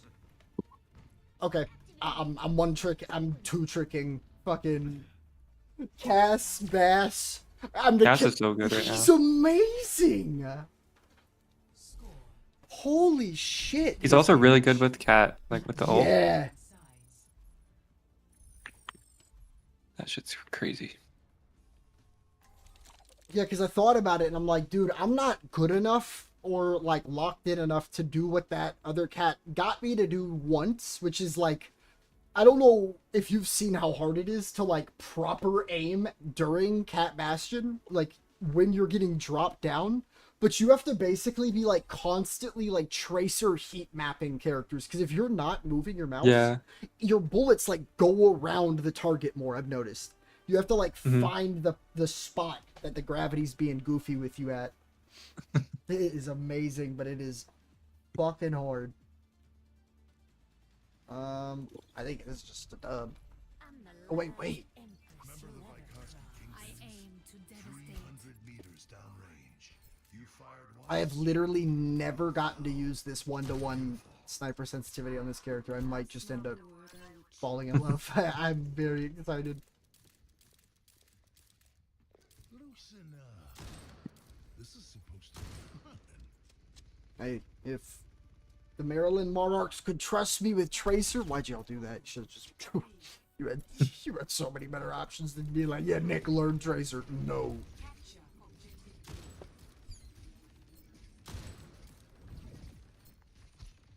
Man, they have a May. I'm just gonna get walled off. Trying to bait it.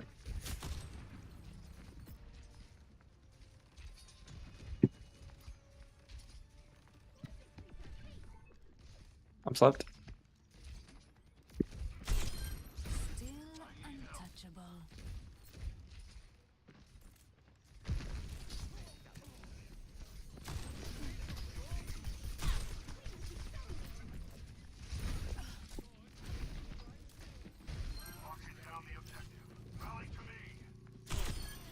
Such naivety.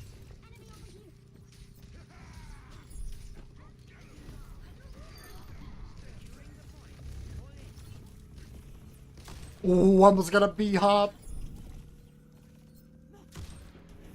Going in. I'm going with. Oh man. Ooh, fuck out my Nice. game. How's half?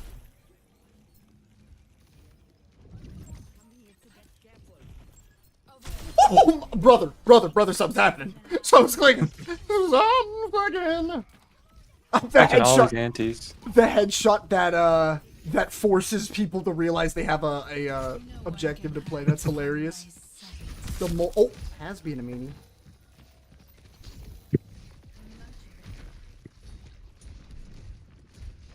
Shit. Did I kill myself? I'm good. They're not allowing me to see them. using his wall to hide.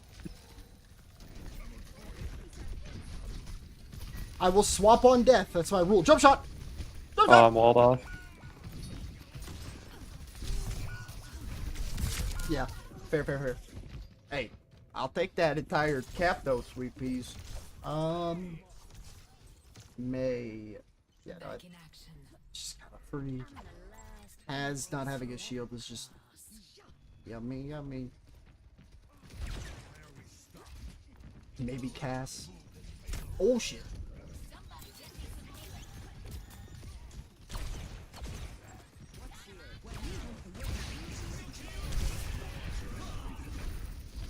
Bro, he got walled by his own May.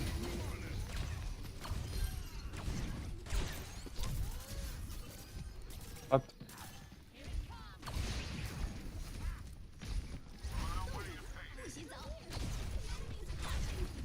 Yo, he said I'm out of the cut. There has his solo. Got him. Burned her ass too.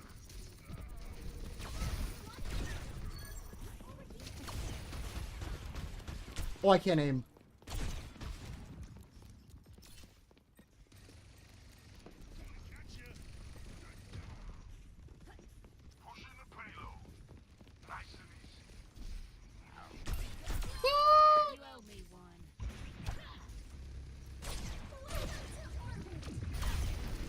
Break that shit.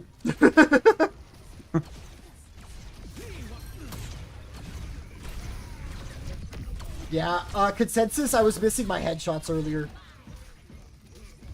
Like, unironically. Bro, he We can't literally keep won that getting shit because of the raises. ball ban. I'm not even Yeah. gonna lie. Oh, hard ban. Like, hard facts. And I mean this so seriously. What other character is that? See, look, give me back on Hammond. Also, what the fuck does cast stun do anymore? I don't only even say know. that because of this. Yeah, I think it like stops movement abilities, but not like. It stopped me from looking less like a dumbass, but... Oh, that I got very horrified at a bugged out victory screen from the Sombra just floating hand. Oh, if you don't mind popping us out real quick, I'll use the restroom and then I'll be good to go. Yep. Be right back, folks. Don't go nowhere.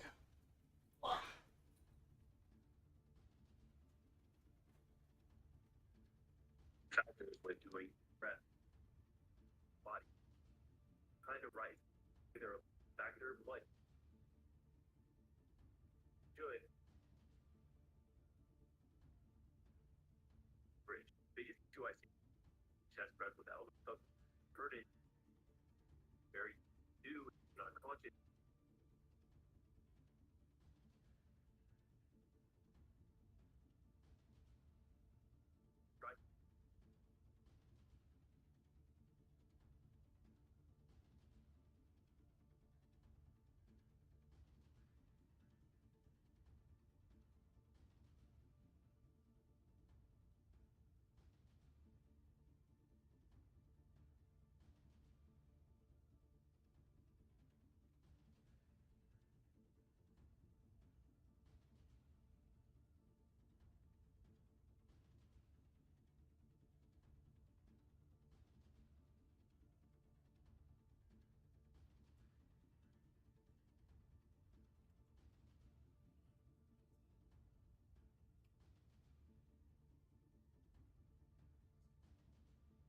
I say that, then my head ass wants to go grab a...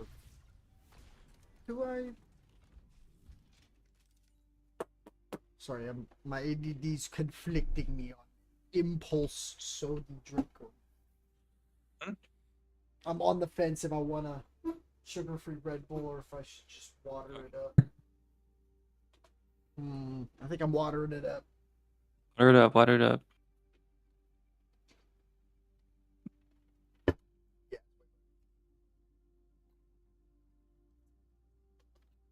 Alright, should I queue? We have just enough time. Oh, that hit. I forget that the little tiny one that I'm using right now while the other one dries. Which, by the way, I would not have to if my ex didn't you know, become like that. I didn't need another one, but now it's just convenient because I'm a clean freak with these kind of stuff. I'm gonna already be inhalate and shit. It is literally going to be only that being the carcinogenic factor, not no gross stuff. This shit is, you could eat off this shit. Oh, Select your hero. sorry, Dora, we Ooh. need a fucking map, dude. This shit, I'm not kidding. The worst Shit layout of sucks. all time, bro. Yeah, I think it's dive punish. Select. Yeah, ball can fuck right out. Nope. Catboy wanted to let everybody know. You know what? No, I lied him. It says that warning, you're voting to ban your teammates' preferred hero. No, I want to play again. I want to play that.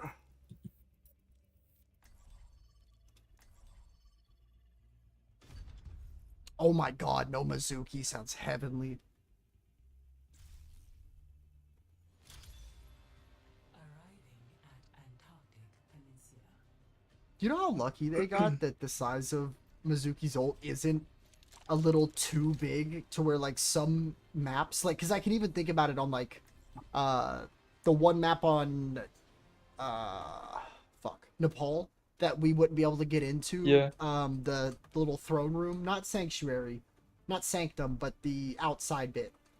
I am a firm believer that if they fucked up his ult a little too much, there wouldn't be those little corners of the point where you can do damage. Granted, no one's gonna fucking be there, thus making it like a just checkmate ult right there. But like, holy fuck. On a map like this where nobody knows what's like left and right, forward or back, that is good. 5, 4, 3. I'm the last. Nah, dude, he was hitting. He was actually hitting. Capture the objective.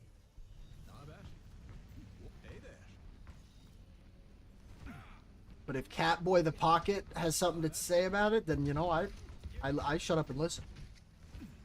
Now, if I see his ass in the fucking res screen 8 times. This you have? Careful.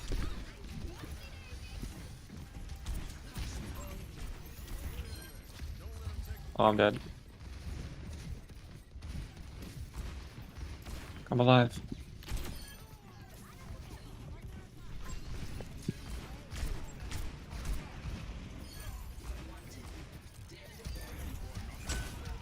Now I'm dead.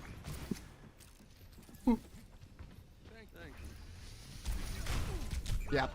Yep. Oh, nice! I'm glad we went over and flew to our fucking pocket boyfriend. I was like, what actually happened? And then they weren't there. It was because they were going to find him. Him, heart.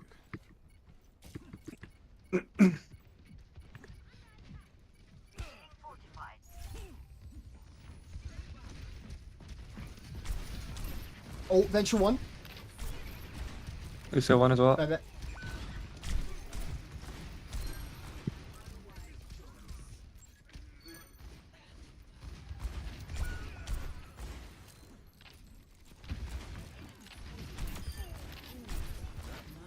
Lucio one. Oh, shit. I can't see him. I'm trash. Fury 1. Careful.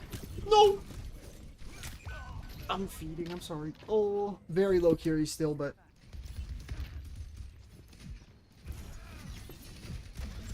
Shit.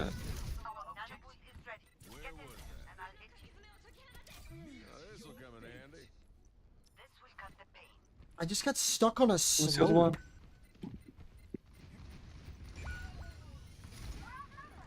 Oh, nice. Nice, guys. Huge point contention. I thought our auto was pinging Nano because she wanted to use Right. it, and then she didn't. Lucio's one. I don't understand.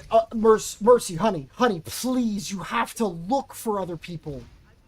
I don't get rezzed. I just watch that shit, bro. Meteor strike. Search and destroy. It's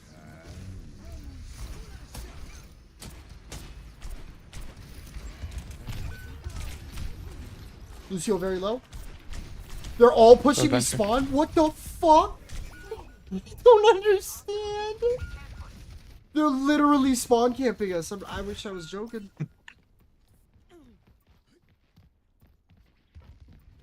I don't know how I've done 700 less damage than a raw, hard Emery pocket either. That shit's scary. That is... So I'm not getting healed right now. I gotta grab this fucking med kit. I'm shoving SOL, boys. And hopefully touch. Bro. Please at least kill him. He just leaves. He has nano and he's... Oh.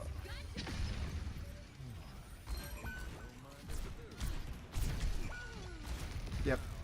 Kill Banes. 1200 diff there. I mean, I can do more, but I don't actually think it matters. I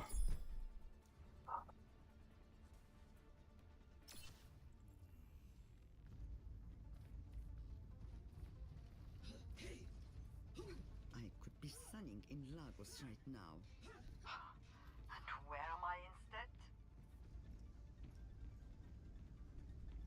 We'll make it out alive. Maybe even in one piece.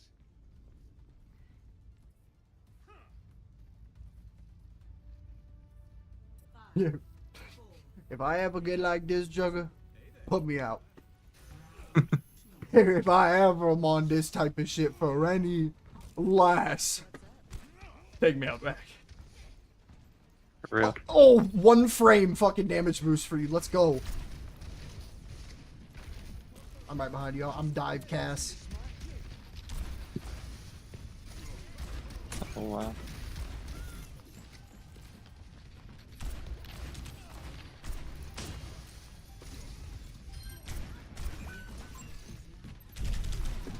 Why am I allowed to take this much damage? I don't understand. So one.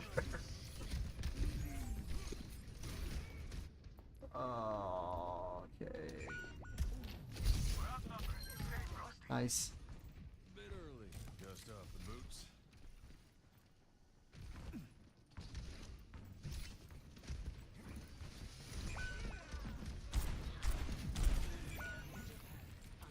Holy shit. Shots. I guess I do try Ash here. Because I need to do enough like value to just basically trade. I'd rather you get healed than myself. And I think the Mercy's gonna handle one of us.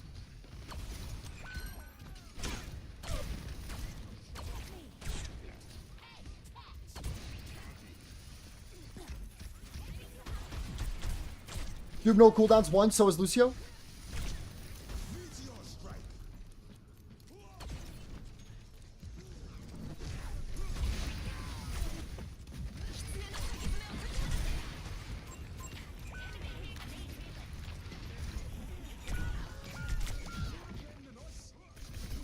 But they died together. Yo! Dude, I'm dead. Let my boy live! Oh, they're out.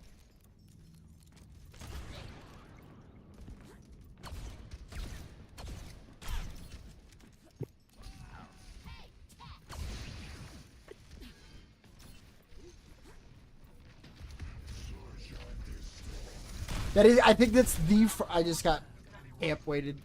I think can Doom just hold chart. I like when duos do give themselves away though. You know, like you could only. It's like a 2-for-1 value. A little bundle. That's just. Eesh. I think it's just Mercy death. I don't know why she goes Ana right at the end. Yeah. Like I would have rather yeah. that a bit earlier. Win rate, Pat. 100%. Yeah, true.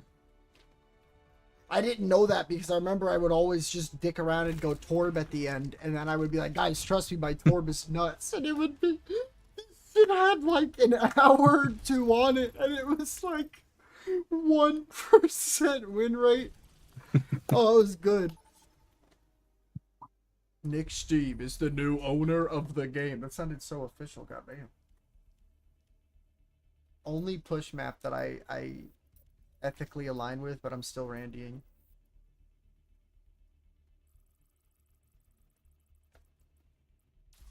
Ooh. Oh. Oh. Select your hero. I feel like it's Geggy time.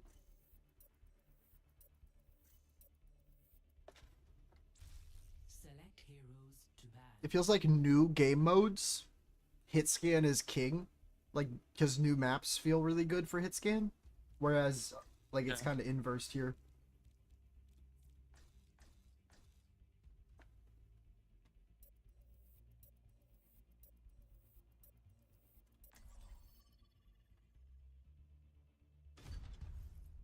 Damn, no Mercy or Zen. With 2 supports on their team right now don't want to play the game. Please type that in chat for these characters. That would be way funnier to me. One person types who, the other one types in their right mind. They're like, oh no. Now that, I really hope I got the clip timing right. Because I slipped when I was drinking my water when I opened up that ball's inventory, or his, Oh, yeah. basically same thing. Oh man, that was good. Motherfucker said, yo, let's see what his most played is. I'm joking. that's cruel.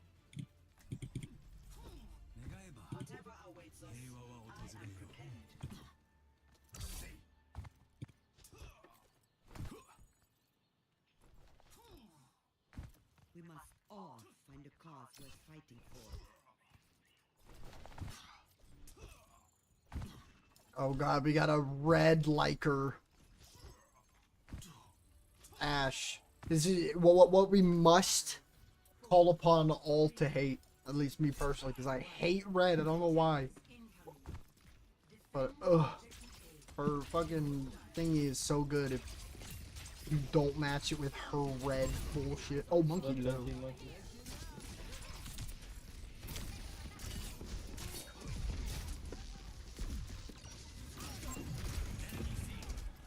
Oh.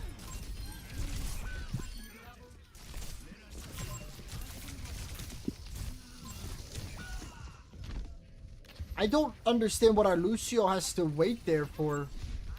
Oh, I guess he's peeling. No, it's fine. First one.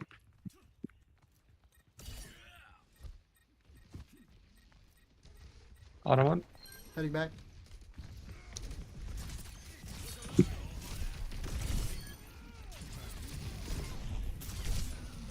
Got one. I'm one. Ah!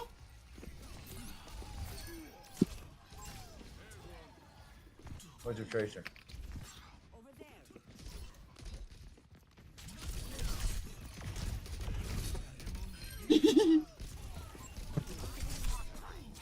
I wanted it. It's over. Oh, it's okay. over.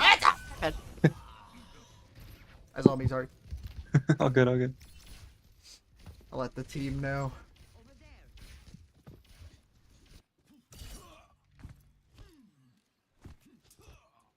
Castle's dead too. Damn.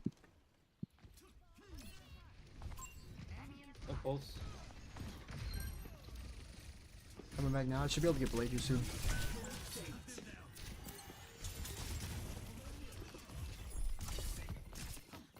Both supports by themselves.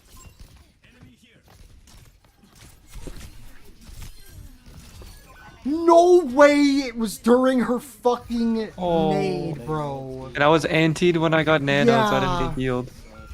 Damn. Yeah, no, we got unlucky there.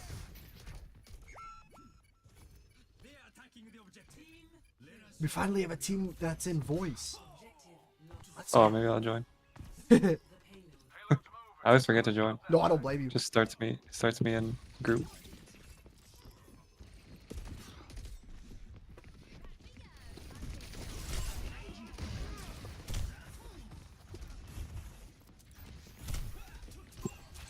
Is there stuff right here?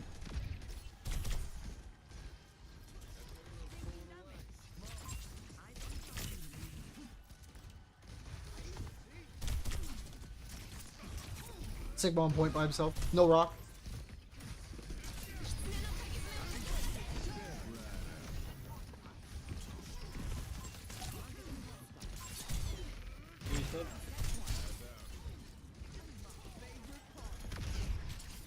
Loading this one. Tracer to re, I'm low. I'm not upset because everyone on our team is like genuinely very good, but their supports are Guys are going deep. she's just aiming at the cart right now. No, they're 1 HP. I've never seen that before, ever. That was not, yeah, I have actually. I played like that.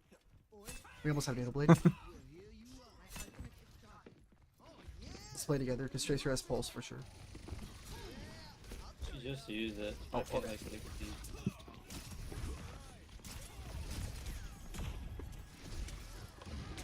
Red side went to peel, you just left. No.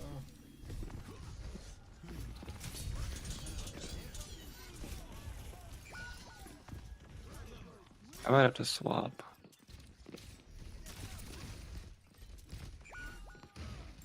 Center on didn't even get it in that time, bro. Touch cart?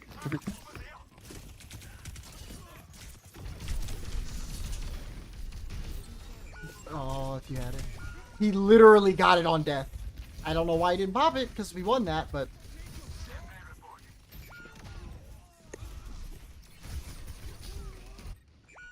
We'll Nano Blade, and then I'll swap. That really sucks that it took our Ana 2 lives to get that shit. Mhm. Just play back on us so they don't push.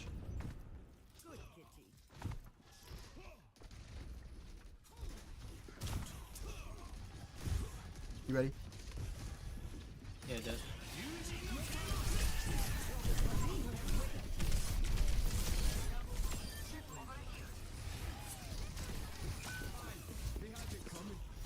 They wasted nano, so that's good. That's big.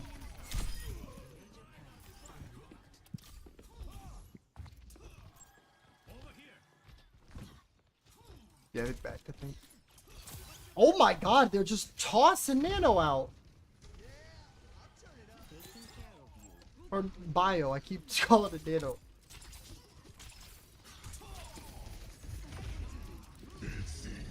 Oh. Go sleep. Oh, I'm slapped.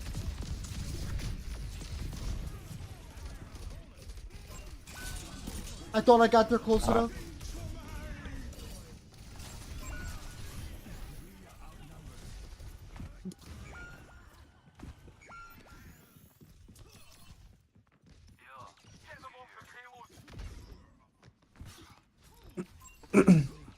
It's racking.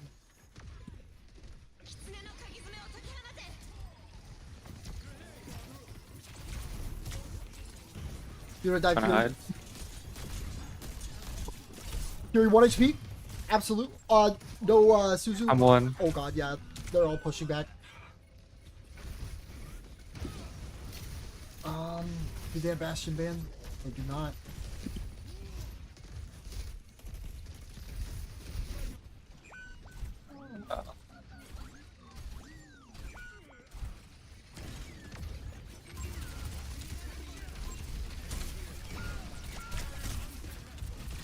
Yeah.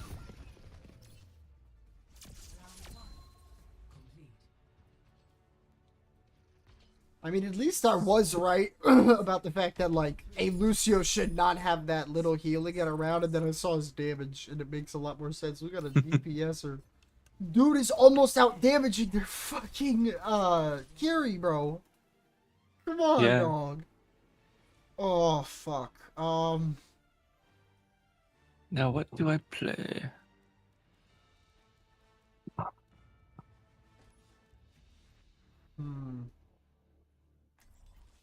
Dude, what is that? It's in Master, bro. We haven't talked this whole game. What are you thinking of doing?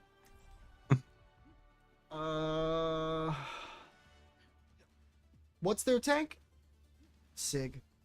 Stig, I'll go Zarya. I was thinking to do Sierra, and I low-key want to go Bastion with the Czar.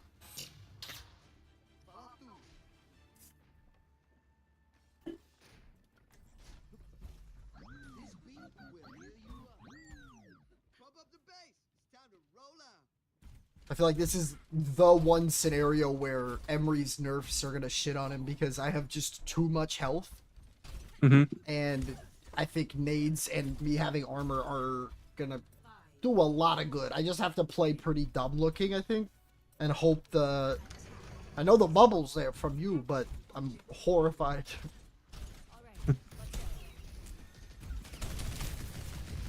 Oh shit. Alright, I'm gonna pop it.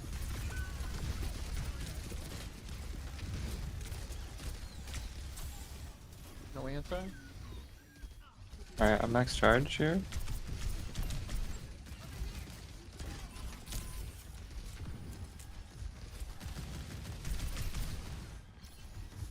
Alright, I have my configure back. If we could force Sig's Sucky... kind of low and they have yeah, no nade or sleep. I'm here with you. Alright, right, bubble me if you can. Shit, I don't see you. Oh yeah. I don't have any. Oh shit. I got one now. Oh shit, I gotta do it on myself. No, you're good. There's no such thing as our sim. It's a beautiful thing. I think I just do it Trace again. almost died.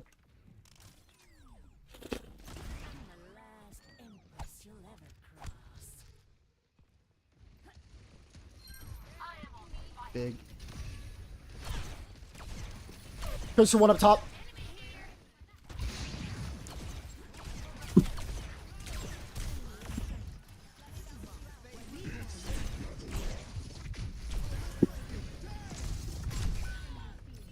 Thanks.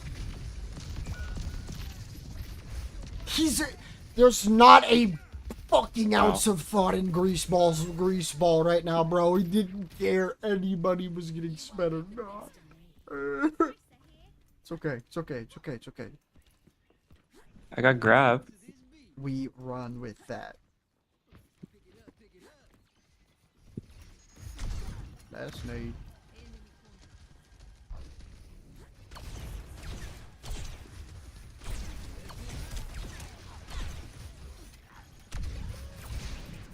I'm all here, get ready. Let the kitsune guide you.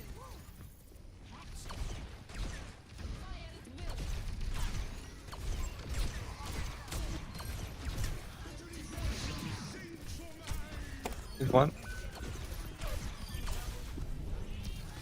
I had to reload. I want to cry.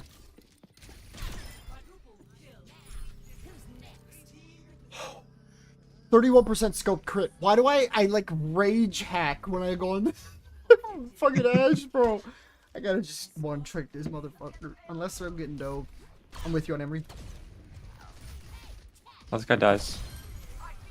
Oh, Sig does too. Tracer on me. No re. I'm probably dead if you don't have bubble. Never mind. She full back. Oh, their Sig said, wow, wow, wow.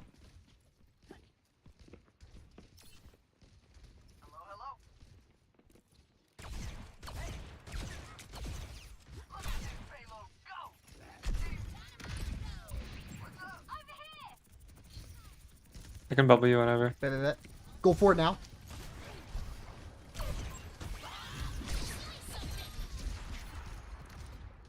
Shit, should have put Bob.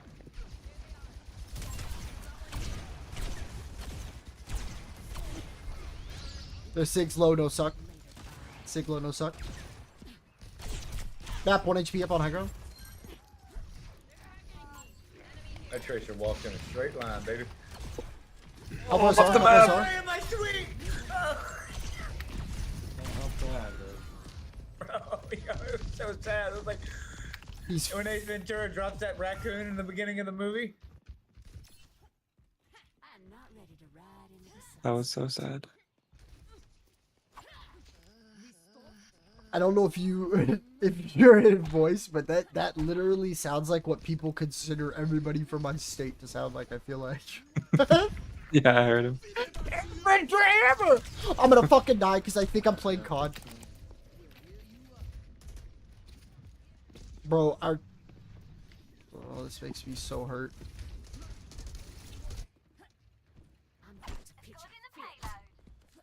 Back in a. Alright, we'll just forget everything that's going on behind you. That's cool. Just call for peels. We're not peeling for anybody, so it's hard to. That's Emery dead.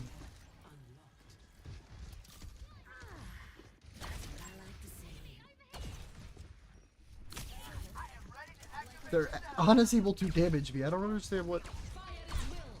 Focus on that thing. Look at you go! Oh, we're gaming.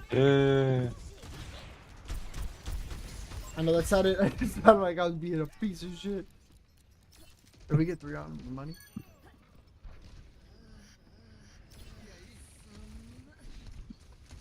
Oh shit.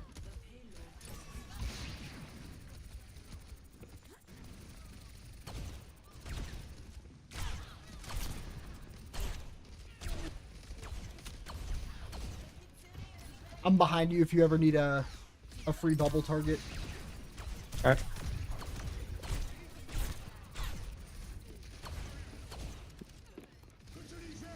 Yep.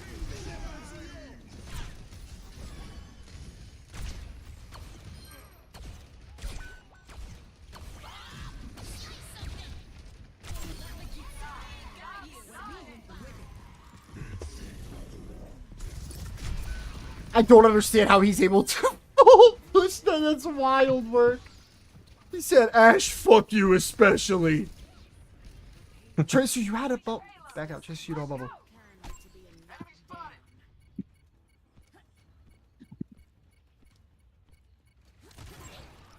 You guys are down one right now. Peel, peel, Tracer, peel on the back. Yep. Wow. She stuck me when I just happened to not have any bubbles. No way she's tracking that. No, hell no. But neither is Greaseball. Again, I don't know why the fuck you're doing so much damage to Lucio, but I assure you that numbers should be crazy high. Because we're at speed. Let's put heal on. Dude.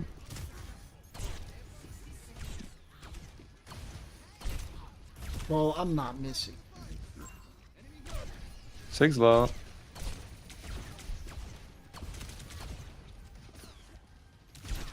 This Emery's just playing target practice with me back here. This is great. Yeah. Kinda wanna run at him. I know, if one person pushed that properly. Oh, running in the back. Help your Zarya, please. You're shielded. So.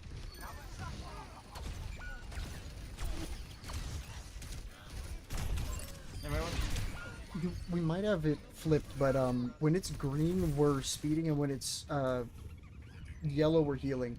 I'm not kidding you. He amp healed to get to you quicker, and then didn't move. And he didn't respond back either. I just want to say, Ace Ventura has, Grace Ball. Oh, that's how he uses beat. Wow. Me when I did he like int? Yeah, I mean he could have just beat it safely, but he beat it like in front of Sig. Greaseball first out of I'm a piece of shit, but it makes me laugh, okay? I think it's funny. Because I made a meme about that dude when we had total...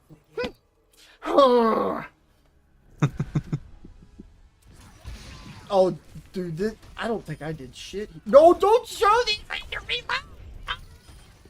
No, what? Oh, but yeah, no, but I lied. Oh, yeah, you fucked idiot. Boom. I completely forgot. Greaseball. 24 players saved. That's some like oh dude, it was consolation. Nice. Demo protection. I kinda wanna play something other than tank. I'm gonna change. Fair. Oh, that timing was perfect.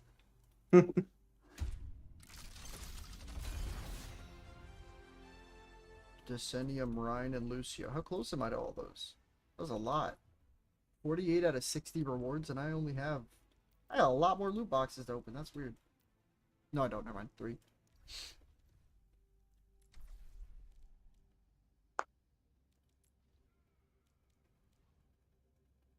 Alright, I'm Gucci.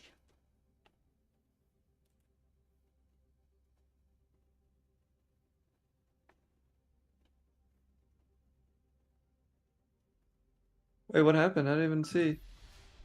When it accepted, you literally frame perfect canceled Oh. it. So it didn't put us. I've never seen it work like that. Holy. That shit was impressive.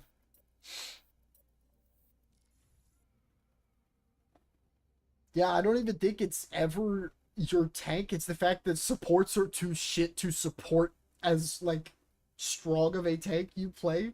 Because that Malga one, I don't think it was your fault. I genuinely think we had a syndrome of the Ana ADSing as slow backing up cart blocks LOS. Like you're going in, and I quote, when this happens, you guys are going in deep, and he's just fucking hard scoping that son bitch. I'm like, God, you haven't moved. They haven't moved.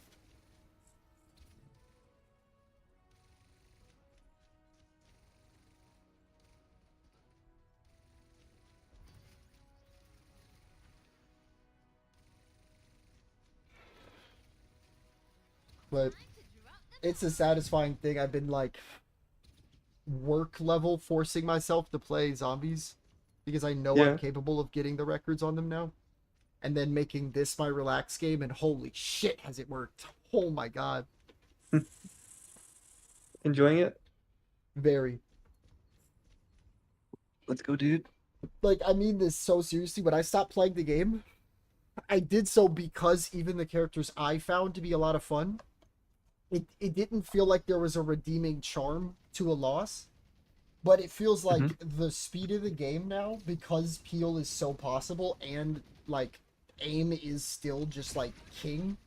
If Ash gets dove past from like circa sub 20 years old, sub COVID, like pre-COVID me coming out to play and just not missing, but then I get ego checked one game and get a little upset that I wasn't getting pocketed enough, and then I start playing out my balls like Dude, isn't that crazy that Cass used to have no follow?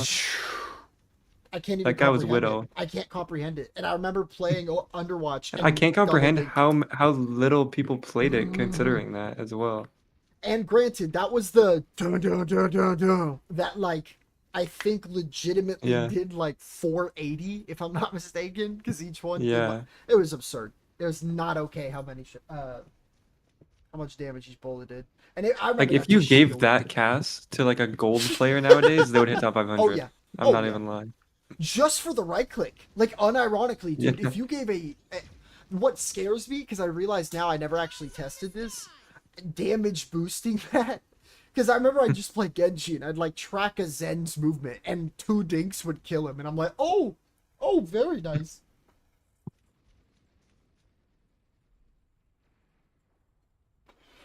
I love my friend to death, the one that I'll occasionally play quick play with, RFT royalty, but I met him from Zombies. He's a zombie guy.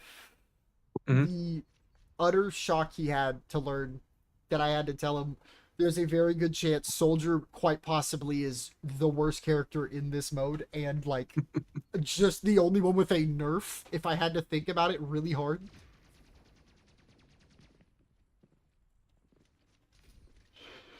Because he plays our controller, dude. So, like, I'm trying to be, like, as sweet and understanding as I can. But he's like, dude, no, honestly, I think this game mode was what made me comfortable with it. And he's just full holding left click. And I'm like, hey, that don't work here. You're like, are you sure it's not flipped? I'm like, brother, I'm positive. I hated this Soldier.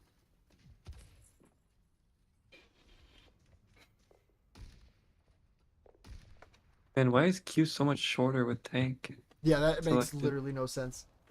I need to start queuing it because my Czar, I miss my Czar a lot. You could. I'm mad tempted. I know it would probably only give us those for a little bit because of the rank difference. Yeah. But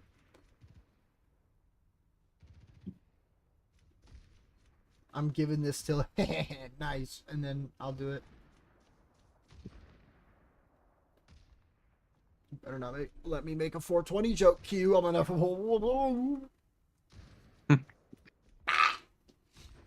Yeah, I'm just so scared that I'll rage pick Hog because my Hog is illegal. But like, I don't want to. Dude, Hog's good. Hog's good. Is he okay? Okay. Yeah. All right. Let's see. Pull us out. I'm assuming J Queen isn't, but I will unironically say that is Honestly, I feel like all the tanks are good. I Yeah. can't even think of a tank that's like a throw pick. the only one I can think of. No, because you are unironically proving me wrong. Because I thought like the damage Hazard put out wasn't enough for how like vulnerable he could be. But Mhm. you are proving that as long as you don't, like I would see all the time, whiff slash, then like you're not dying while you're in, and you will get your leap back during like your right click. And Yeah. I gotta get better about that because I'll be way too hungry and I'll be just left clicking before I realize I'm like sub 200 health, and then my right click does basically jack shit. Mhm. I'm still a tank. Yeah, you kind of have to play him like a tracer, kind of like. Yeah. Your Like right safe, click's like a I'm one shot. recalling, fuck off, and then like Yeah. everything else. No, that actually with like a Genji fucking, it's genuinely if they added like Wolverine to this game, I think Yeah. is the and It's like you I don't literally have to play for the one shot. Like yeah. you have to dash in, shoot, like land your left click as like a headshot slash, Oh. and then E. And if you don't kill, then you kind of just have to like Wait, wait again. You're telling me you can do like jump and then midair shoot before slash? Yeah. Yeah. Shoot slash E Okay. like all at once, This is the most fun character ever. and it's like 300 damage if you land the headshots. Bro, you're gonna get me addicted to a character. I don't think here. Bring us into practice range, because I don't think I've Oh, yeah. ever played this motherfucker. Yeah, I only started playing him like just a couple months ago, and I got back into the game because Yeah. I thought he was so weird before, but like now he's cool. And you doing that wall climb cheekiness, so it's a fucking reset like OG Genji. I was like, oh, motherfucker's dead. You went, eerie. And then did it again. I lost my. Yeah, you have to do that fucking sometimes mind. if you want to get height because it doesn't go very high. Mhm. Yeah, it really doesn't. Does it have like the funny property where you like no matter where you are, can you? That's okay. I like that a lot. For me, like that's The wall climb feels different than Genji's though, because It it does. like launches you forward Oh! like after. Hold up. Hold up. You gotta let it uncook for about a second or two. Bro, this is a ledge dash. I can do this. Okay. So I can control how hard I'm gonna lunge because I held back there and I barely moved. If I hold forward, Yeah. I fucking launch. So if I do that right on the ledge, I don't think it works. I don't think it lets you dash when you're climbing. let me believe. No, the idea, right? So you know how Genji goes really fast, stop. You would Yeah. catch it in between the end of the really fast and the stop, because it's just the game it used to be applying 0 speed to you. But if you Mhm. wall climb, I don't fucking know. You ended up getting a just absolute ballista launch like vertical. I remember that shit. I has launched. Oh, it's my fucking psyche. I was scared as shit.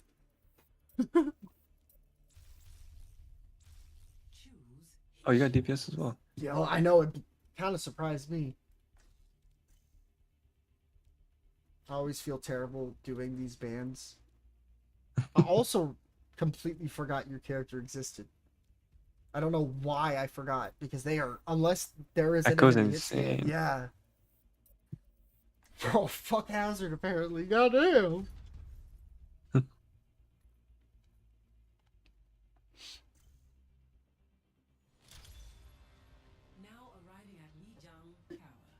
Oh god, the diamonds. I've been feeding too much.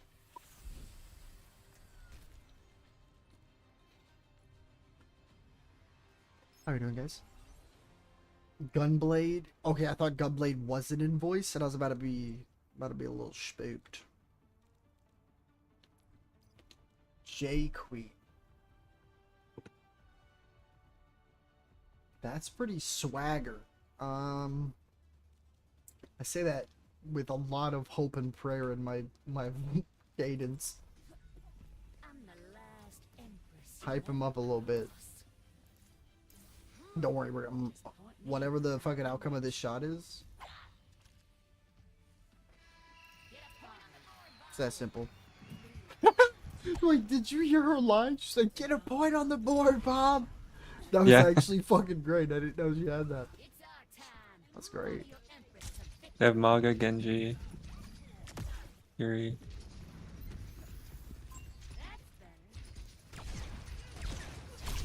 Genji half. Naga very low. Reaper low. Thank you for the damage. Genji's on coast. I'll go out on him. It's him and Reaper. No, just Genji. Genji main. Good shit. Bro, you just... 100 damage! Oh no, they're gonna put you on G. I should have done this so long ago. She's literally like what me and you still dream about with Farah. Like, unironically, it feels like fever dream Farah. Bro, get out of here! Swing's right. We A1? I dinked him. I forgot dink into your stuff is like criminal. Got a perk here.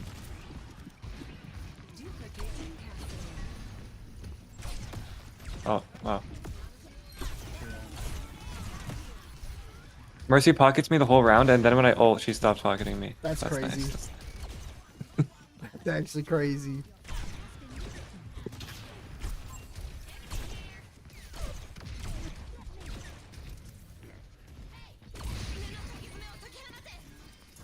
Okay. Don't be. They're not even going in with it. No.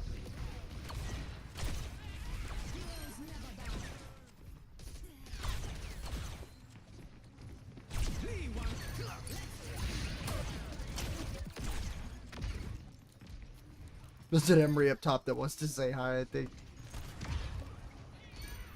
Dude, you are absolutely fucking smurfing. No, I have to get the kill too. I have to be gaming. Please tell me he gets no heals and gets pissed at his team. Oh shit, he's busting my ball. Idiot.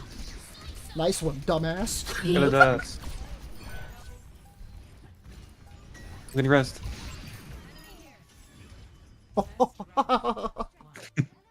That guy said, what the fuck? Look at that. You have one. You have like 101% kill participation. Like, what the fuck? You mean they died 12 times? Oh, Lord. That's fantastic. Stay in sight. And, Hey, man. what the fuck? And then the... Take care of each other out there. I get the idea. I can't say the same joke again, but I did the same thing. I'm gonna lose. Bro, I get it. Ball ain't easy, shit. Oh, we're going white. I'm excited. We're about to blow everything up.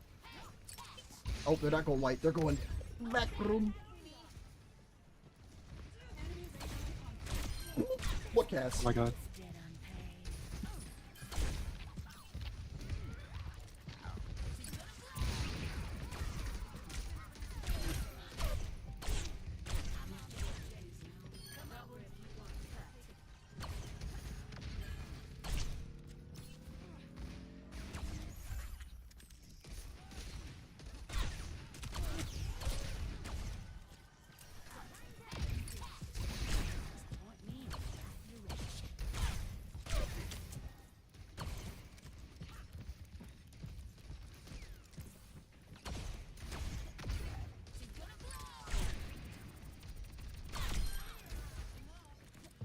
Bro, they're pissed as hell. Cat, stop hard peeking me, honey. Come on. Let's be real here.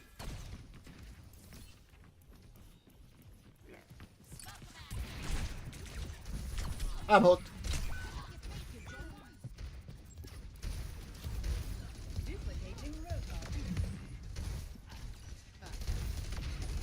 No. What a dumbass place to res, too. What the fuck is she... Like, that's her time... Yeah, oh, a distraction! You don't want that, hon. You want it to still be helping. Oh, hog on point. Can't touch the contest. I got it back.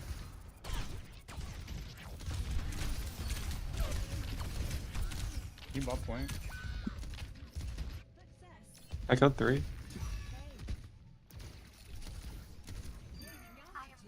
Bro, that... You gotta get locked up. You gotta get locked up. Bro, it's fine. It's like a 10v6 with our Echo. Yeah, he's not from this place. Oh shit. This is true. It's kind of a gamer.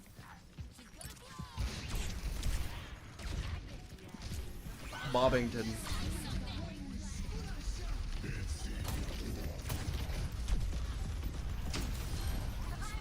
He's chasing me with his laser shit. Lord help. That is the you. I saw that in third person.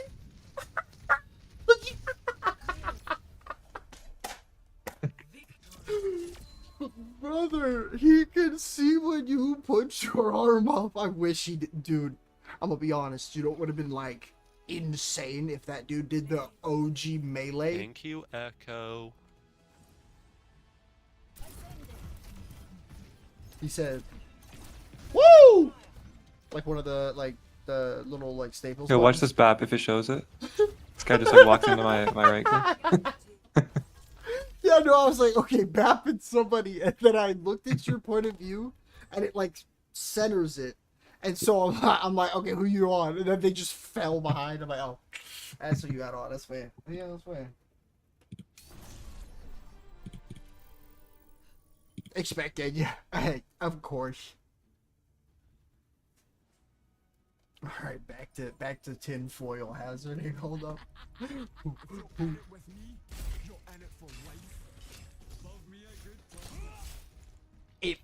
I even just like fucked up my pinky nail like I used to fucking. Okay, we're not gonna do that. Let's not worry about that. Idiot. That's so cool though that you could like you don't even need to slash technically. But let me see this. You can also B-hop with it. Like at the end of it, you can jump and then you can still slash. Where are you? Oh my god! Oh my god! Wait a minute, wait a minute, It's wait a so minute. sick. Wait, look at this dumbass right here. Oh, that's amazing! So It's if I actually so shot- useful too, like when someone's around a corner. Dude, are you fucking kidding? Wait, so we go. Yeah. And then you can E at the end if you don't kill him. Oh, that's fun. Damn. I don't. What the fuck they want that so much for? I'll join. Psych. Welcome to Hollywood. Let's go. Let's go. Select your hero. I'm a bad person. Sue me, but this last on this map is a little insane. Select hero bands. Yeah, genuinely fuck every tank in this game. I remember when you were bringing it up, where you're like, I really don't think there's a bad tank. And then when I thought back to every time I have ever banned, even with Jetpack Cat available, I don't give a fuck. Yeah. Ban the tanks. They didn't ban ball. Oh god damn it! They're gonna have one. 100. There's no Reaper. There's no hope. Is what you just told me. We run. What are you more comfortable on, Cass or Echo? I feel like that probably would- Echo. Yeah, I feel like that would be the tech. Just fucking melt somebody. I don't know if I want to play Echo in defense here though. That is true. Someone needs to fill this saddle. On low key. I'll put it all on the line. With a Winston. A little. It's been harder to contact him since you escaped the Hashimoto. I did not wish to make matters worse for him. I'm sorry. Don't be. I'm sure he's just glad I you're just back. fucking love Bob on defense, like in general. It feels very, very useful. It never really feels like you could defeat it. And then there's me throwing that bitch off the map through like 3 doors. Oh, I needed to clip it because seriously, he like jumped, bounced off. I think it was when we were playing King's Row, and just ran into a corner of a building. I had never seen that shit in my life. I somehow hit the Sojourn twice.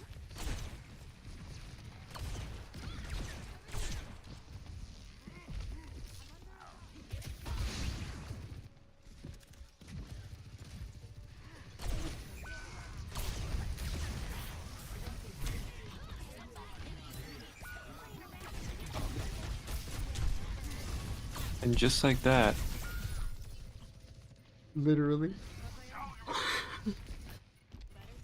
Man, I want to play Widow so bad. Dude, I know. But I can't. Bro, their ban line is like Cornwallish ball. They're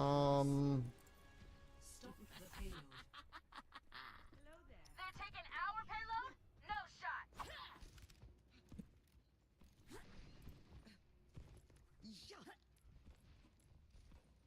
That's low-key smart as fuck. Wow. I honestly thought I had that. I had faith. Oh. Got it. Someone gave this Winston a birthday present early, and our Winston has literally never seen this character in his life.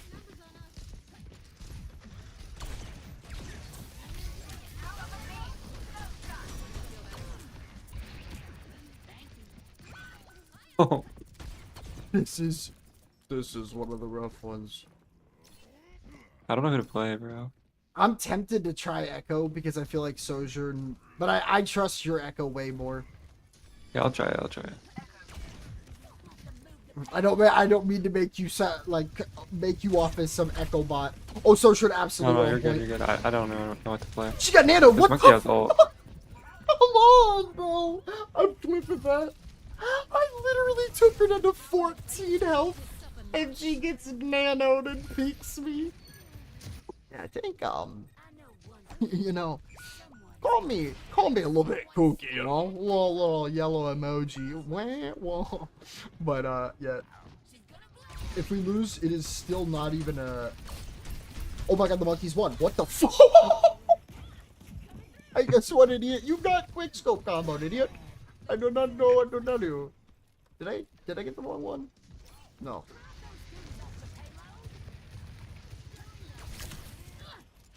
Bro, they're teaming up on me. They're not looking at the real problem. Yes.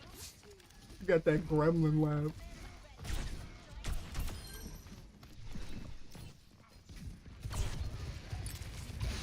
I'm gonna solo mob this venture. They don't realize. Okay. They stayed back. Does my peener? No, okay.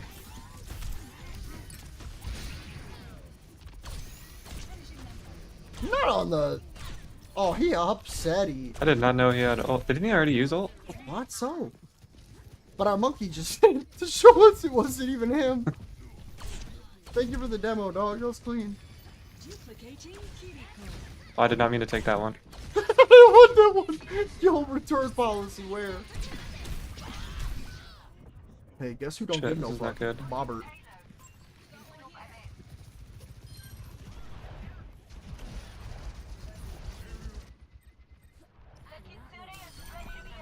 Oh. Dude, I meant to take Winston and I took Kiriko. Oh shit. I was getting ready to jump in and then I'm just like a support. Oh, I can't whiff those.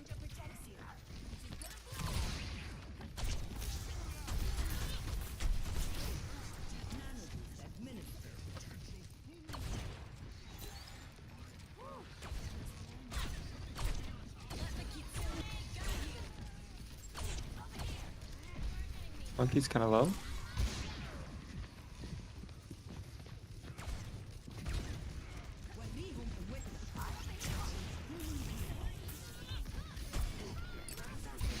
Punch is low. I deserve all of that. Oh. Our monkey almost has ult. Nice.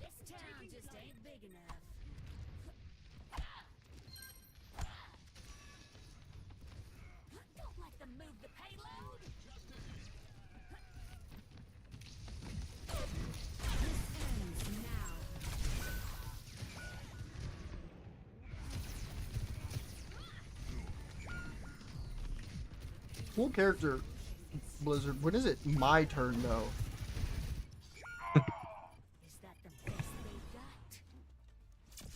Bro, our fucking monkey's running like sock'em bock'em. It's bock'em. Sock'em bopp'em robots. Build where their Winston has the like, hey yo, y'all can overextend because that shit heal. I think our boy like jumps off of them or some shit. It's the I don't know what it is. It's the don't pick one.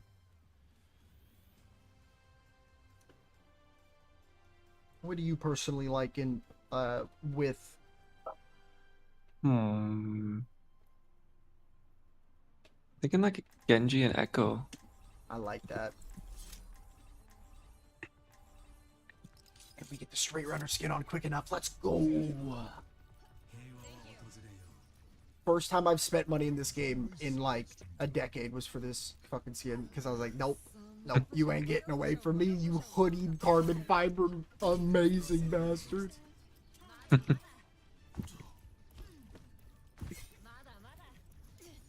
Who the fuck got that?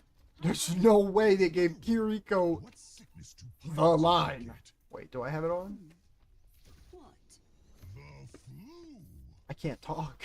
What the fuck? I'm not allowed to voice line. Yeah, okay, I'm banned.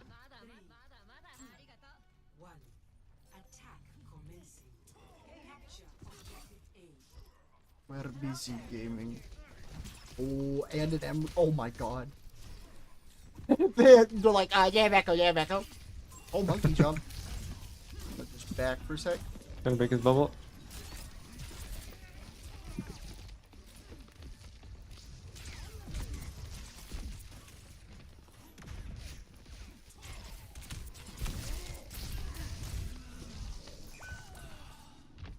Our support said no.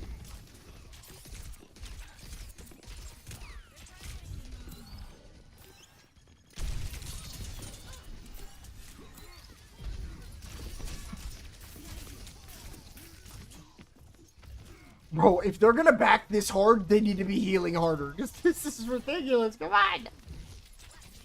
They're so far back.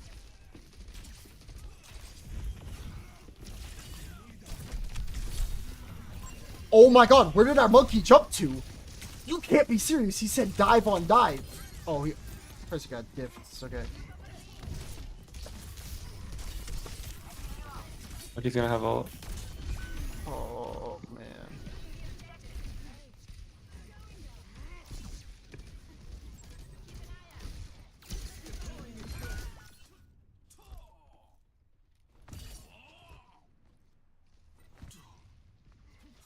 They're down one. Yeah. We almost have a bunch of ults too. Oh, our Tracer's upset. Or their Tracer's upset. I'm getting sniped. Should go in. Oh my god, I'm just... Yeah, this is the big neglect war. I'm going in. Oh my god. Yeah, I don't exist in this. Duplicating Kiriko.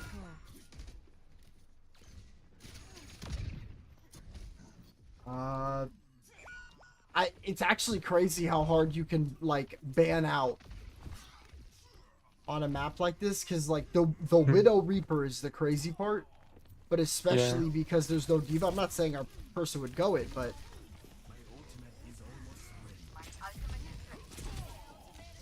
I just have to hope that I get this.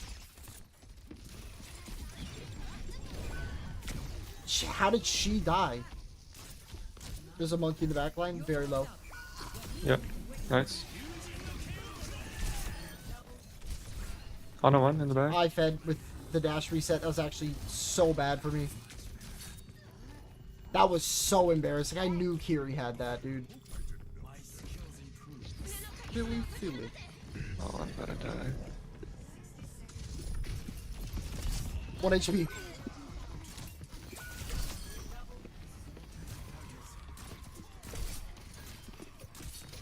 Tracer Reap.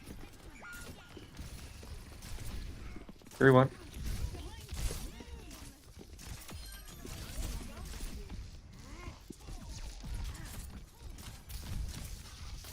Oh, back a little bit. I just stole that health back. No, you're good.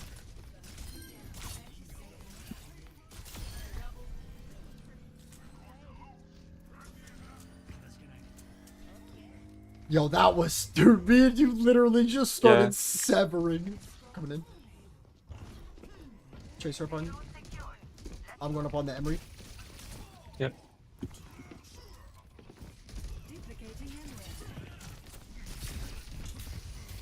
I think I'm dead here if our Ana doesn't hit. Yep, our Ana's part jockeying and... Hey, this is doable. That's a big kill.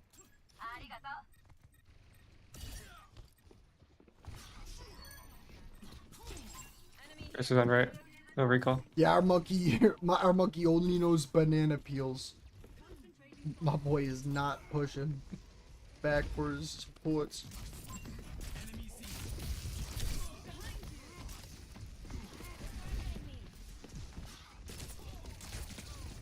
Oh no, I'm dead.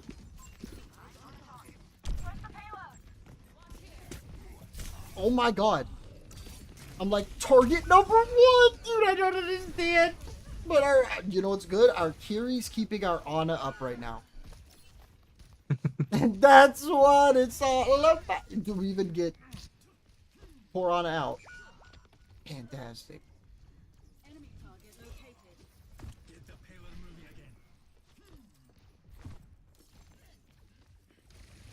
Wow. I almost got one shot. Dude, this monkey legit is so pissed at me. I don't understand why. Yep, well, that's a monkey ult.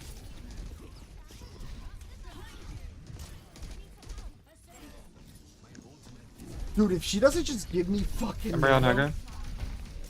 The monkey's solo ulting me like, unironically, what the fuck? Oh, dude, he had to pick the Reaper band. There's no way.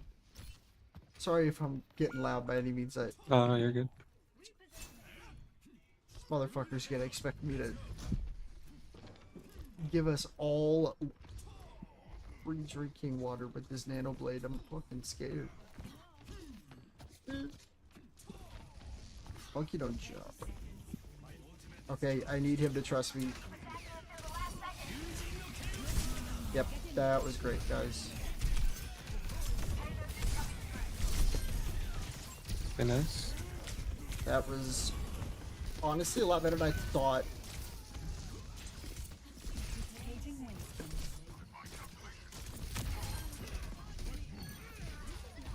Oh, y'all don't like wasting on you?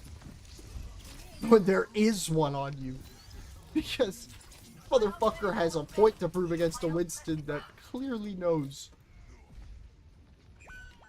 Shit. No, Too deep.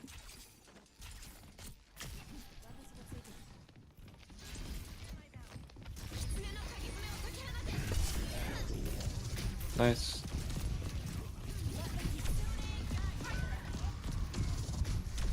Yeah. Oh. Our Ana is not moving.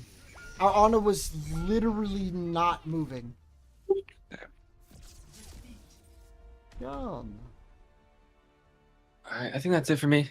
Hey, some good games. Yeah, absolutely, bro. Down to run it tomorrow? For show, for show. Alright, GG's. GG's, bro. That was a fantastic... Dude, that felt like fish in a barrel for my dude, yeah. Our monkey just looked at him.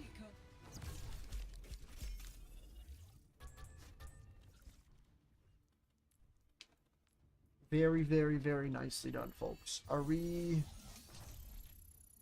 Okay, we are in demotion protection, but ain't nothing to it.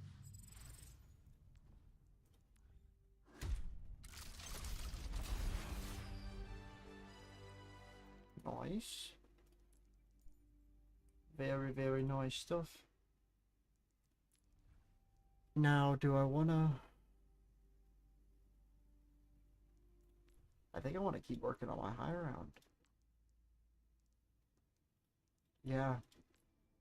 I feel way too locked in. In a good way. If you could let me know when the game swaps to COD, that'd be amazing.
FSM, what's good, go? 1 sec.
proceeds to dox Michael's relatives. Andrew always had a strange relationship with his childhood trauma, regularly changing his mind on who the guilty party is, even appearing to change his mind in this series of community posts, but it certainly pointed towards the attention he desired whenever something happened in his family. And even though he was many miles away, Andrew would continue making life for his father miserable, acting like a spoiled brat and wasting his father's money, regularly giving him phone calls, all while his hedonistic lifestyle was bankrolled by that exact person. Canceling my benefits. Why? Because I thought you can't do that according to Will. No, according to APS I can. According to you and APS, you guys give me that permission to do that. Well, I never gave you permission. Yeah, you did. I don't need it. I don't need your permission of yes or no. Get back into things to stay there and no. No, I don't have to. Andy, I had a real tough day today. Oh well, a lot of his care was coming from an organization called Royal Home Healthcare Services. They're a business based out of Erie whose mission is to, quote, deliver compassionate, personalized, and high-quality care that empowers individuals to live with dignity, independence, and comfort in their own homes.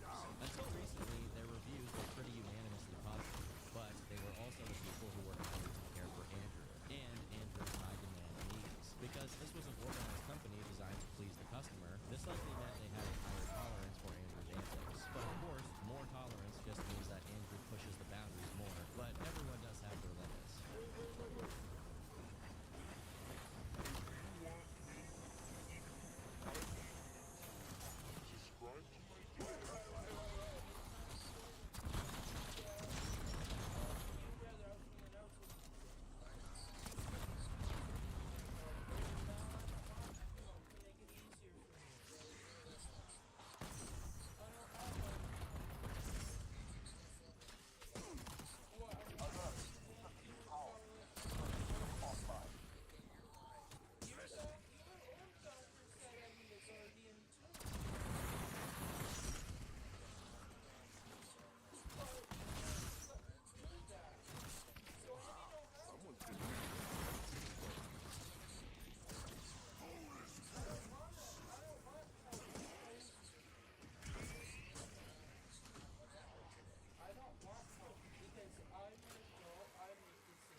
Subscribe to my channel.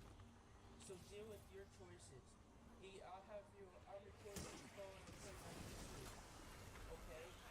You can do that. You make your own decisions as well. Yeah, because you said I don't need it. Yeah, because you guys say I don't need it.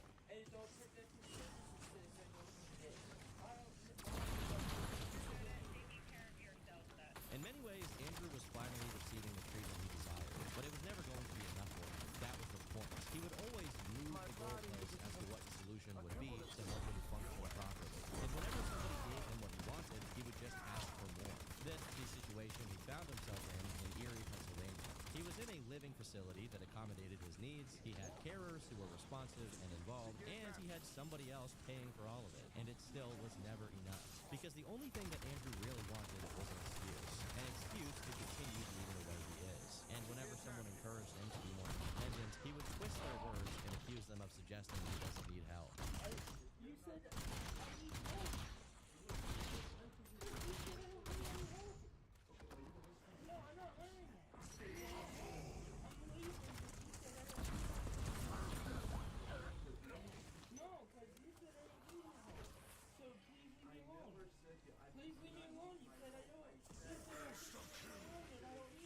However, because he truly didn't want to mess up his current arrangements, his contents mostly stagnated, reduced to his typical bitching and whining to whoever would listen, which was still as insufferable as ever, but significantly less entertaining. A lot of the time that he wasn't bickering, he was reflecting on his greatest hits and trying to rewrite the record. The issue was that by now, he was infamous to the point where his reach left niche internet circles and was making their way over to more mainstream creators. And I think Andrew knows that something like that is coming, that this current situation, whether it's a program he's in or a group home, is not going to last forever. His lack of control over the narrative online and the volume of content of which he couldn't just write down seemed to gradually be pushing him off the platform, in spite of his occasional video crash outs. Andrew may have found housing in the real world, but he was quickly becoming an online agent who would make one last post on his side channel, which he renames to I'm the Cash Cow Old Cow, attempting to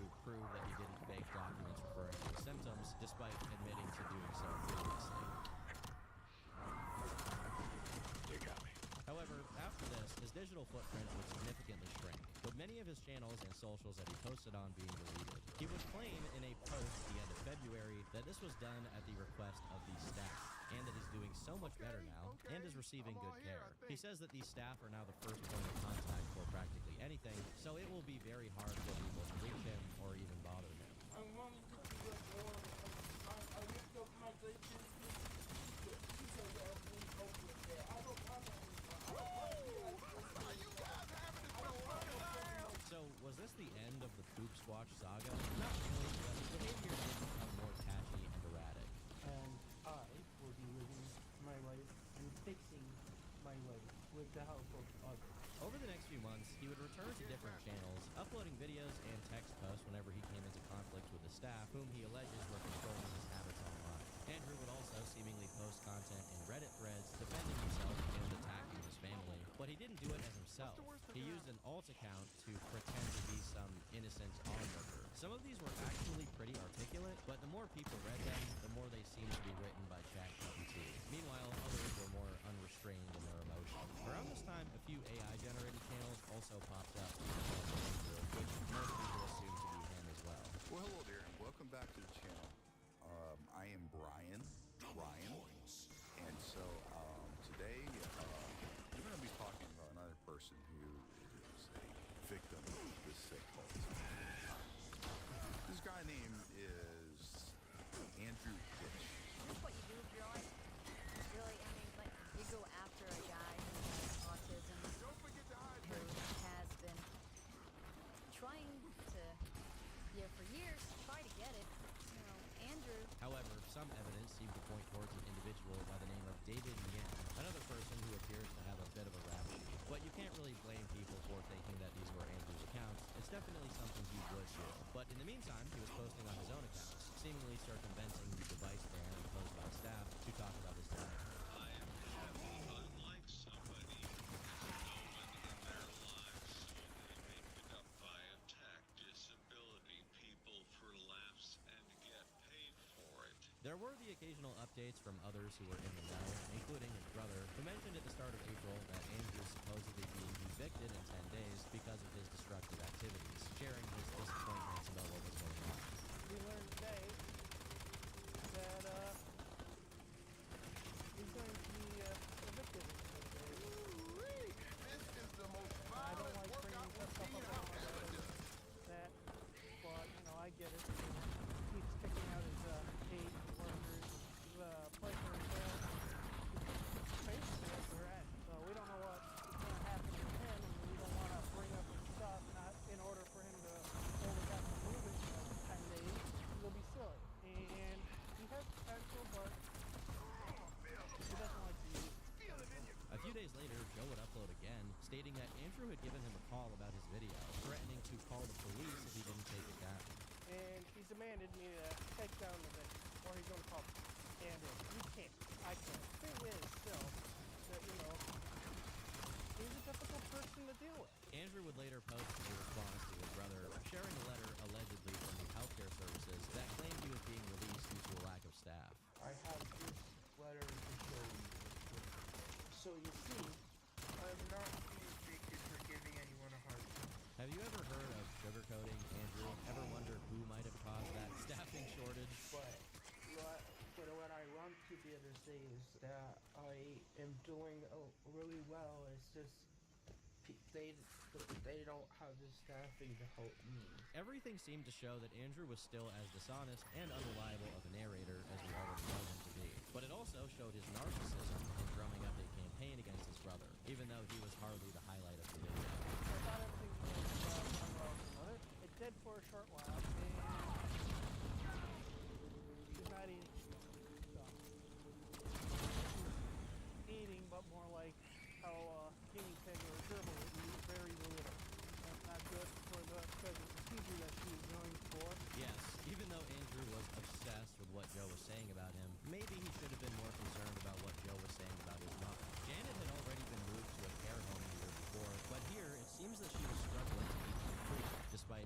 surgery requiring him to, expressing some uncertainty about her ability. I had hopes that she still had the will to fight. I hope that she wants to remain with us. I don't know. I don't know anymore. I think most people, even the shitty ones, would probably care about these details. Andrew doesn't, but maybe he should have, as on the 30th of April, 2025, What's up? Janet Dick would pass away, with Joe sharing an update on his Facebook. Andrew wasn't there when she passed, but he was certainly there in the Facebook comment section to post that he felt sad, mad, confused, lost, scared, hurt, and don't know. This is a natural response to grief, and he leaves a message saying that he will be loved and missed. A soft, touching tribute to the woman who raised him. He could leave this here and move forward in grief, but of course he doesn't. A few hours later, he posts a longer comment stating that he wants her to know that he has help for his disability and What's good, Trent? work paid off. He was hoping that he'd be able to see her the next day, but he just missed her. He then forgives her for not accepting his incontinence and says that the autism wasn't her fault either. Okay. He also writes that he wanted to go back before she had a heart attack when he was working with all kinds of help. He then calls out the local hospital and apologizes for having a hard time functioning because he needed a predictable environment. He then name drops the person taking care of him and requests if she could be at the funeral as well. To prove that he really cares, he shares a We grinded, and What has he been we got to doing? play a shit I'm trying ton. to Here, be a wait, let little me bit more pause real quick. sensitive here than I usually am. Yeah, wait, was that not yesterday? That's fucking insane to comprehend. But, what's it called? There was a little animated trailer because 2 days ago, Overwatch officially became 10 years old. And it showed like a little thank you thing. And I got all sad, but a homie pulled up Jugga when we were playing Overwatch, and he was in the same boat because he's like, dude, you remember playing this game like when we were kids, right? And I'm like, dude, yeah, I do. Like, we both met each other when we were like not even able to like fucking drive with a full permit or like a full license. Like, it's crazy. Dude's from Ottawa,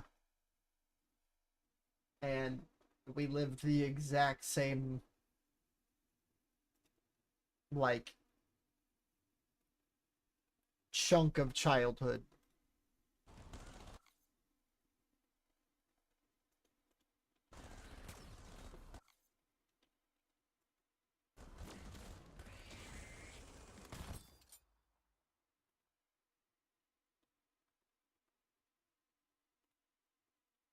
That shit feels surreal.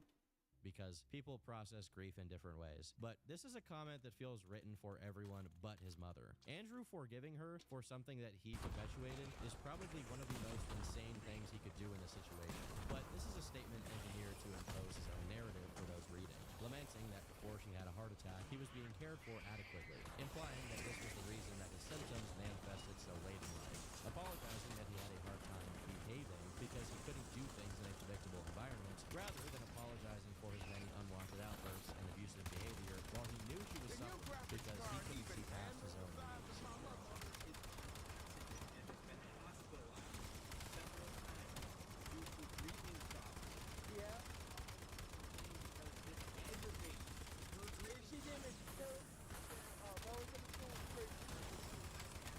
For reference, Trin, just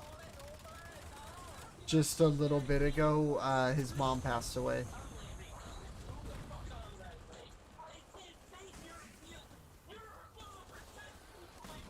Andrew would also respond to other comments that weren't directed towards him specifically, making it about himself and his living situation. He responded to someone commenting about how to process grief, explaining his schedule and why he wasn't there, before mentioning his incontinence. And he's making it about him. He said he forgave his mom in a like a post that it wasn't her fault. On account of its perfect spelling and grammar, and the fact that he accidentally posted the full message in the description of a video, which includes the ChatGPT bot responding. Surely Yeah. You said that apparently people are accusing you of making some very dangerous and shady things about my mother. And that's not true. I don't know if ChatGPT removed any of his usual self-victimizing from the comments, but it still wouldn't be able to take it out of his content. And as nice as it would be to hear a video just about his mother, we don't do nice here. I'm still in my thing to send everybody say, so bad. I'm so worried about this bug and look good here. This news would finally bring Andrew back to Tonawanda and see him reunited with his family. Posting another update to his channel later on, never neglecting to mention about being off routine and overstimulated. On the day of the funeral, Andrew puts on a suit and says, "Take a look at me, going to work," clearly mocking people who tell him to find a job. He then posts the same picture again and announces to everyone that his father and brother helped him change his diaper, really showing that there is nothing he won't share with the public. It seems that the last month had brought Andrew back online, and even if it was on different accounts, it was still the same old Andrew. When Andrew was arrested for poisoning his family, there was a comment from a mother whose sympathy and effort were taken advantage of by Andrew. We knew around this time that he was posting in Facebook groups for sympathy, but we didn't really have too much record of it happening or how it happened. This time, we were treated to the full Andrew experience. One of his favorite groups was the Autism Awareness for Parents and Family Support Group. This was a venting space for him, and he would go there to ask questions on problems he had no intent on solving, likely just looking for someone who would justify one of his overreactions, while also responding to other people's threads and trying to provide his infinite wisdom. Many of these people who post in these groups aren't actually autistic. They're the parents of autistic children, as well as people who are caring for autistic people. So they're often more sympathetic when Andrew talks more about his plight, not realizing his fears.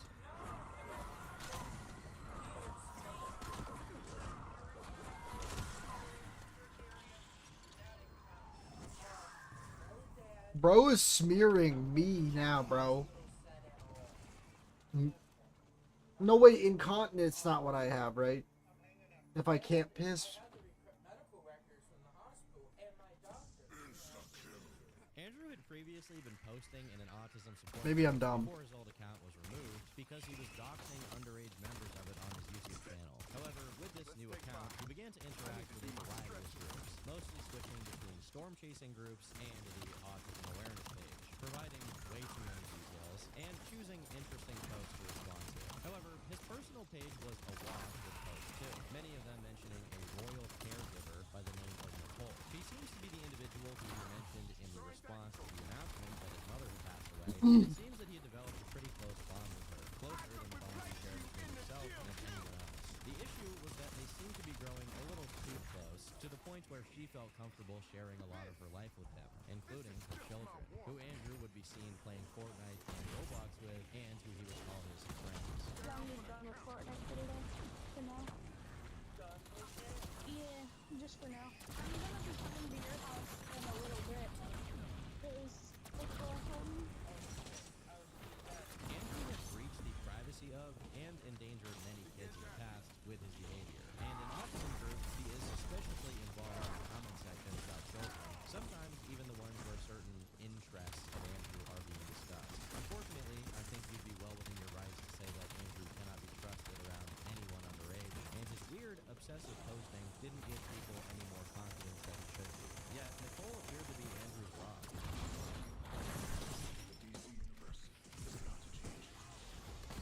Even when he was having a bad day with other caregivers, he could always rely on her, and she seemed to be the one person who believed him. However, with the concerns that we mentioned before, somebody decided to confront this Nicole person over their relationship with Andrew. An account by the name of Those Two Pictures first posted a brief interaction where it seemed that Nicole was preparing to send over medical documents that would prove that Andrew had autism. Shortly after, this user posted the full context, where Nicole was seen saying that the entire internet was wrong about Andrew, that he was unfairly bullied, and that he has the mind of an 8 or 9-year-old, completely believing the many lies that Andrew had fed her. She claims that evidence is taken out of context, and although certain behaviors like doxing may appear a certain way, you need to look at the whole picture, something that only she is capable of doing. Nicole continues to defend his behavior with various explanations and excuses that seem to suggest that she had fully fallen for his ruse. She genuinely believes that he was too socially stunted to understand the consequences of his actions. However, what was most troubling was Nicole's willingness to offer up medical documents to a random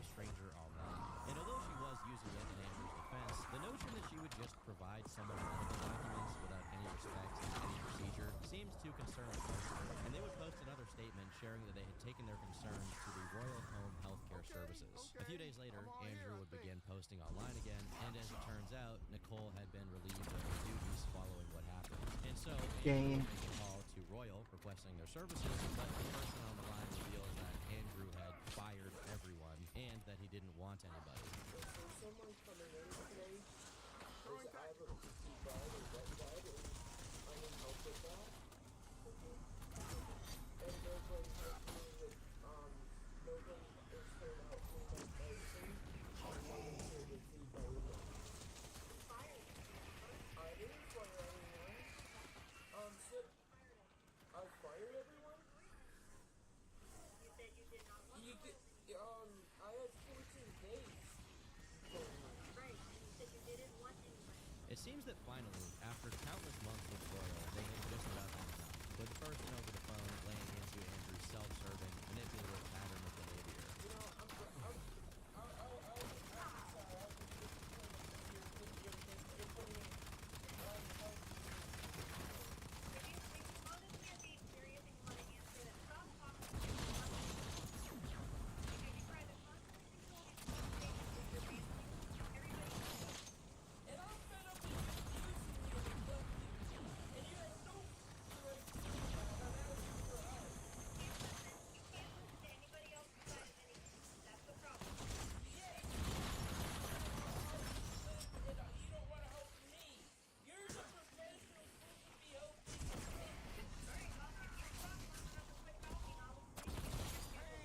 Immediately, Andrew, because he's incapable of taking any criticism, had to raise his voice to hide the fact that he's been shown for who he really is.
As am I, Andy. As am I. You are being a bully. Because you're trying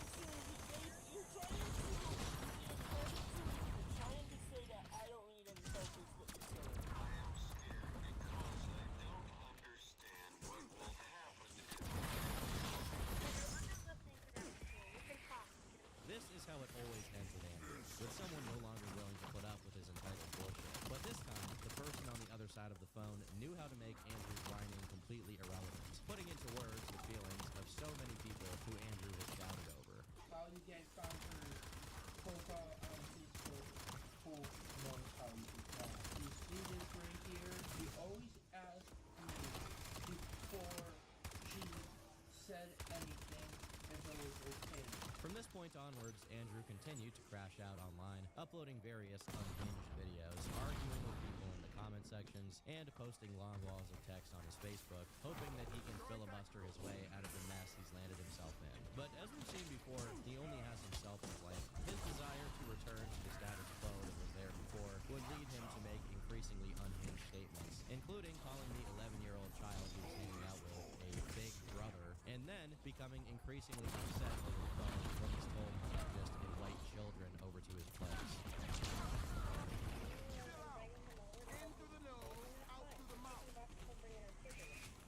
So I can't invite the kid here? Why can I invite a kid here? If their parents give permission? I'm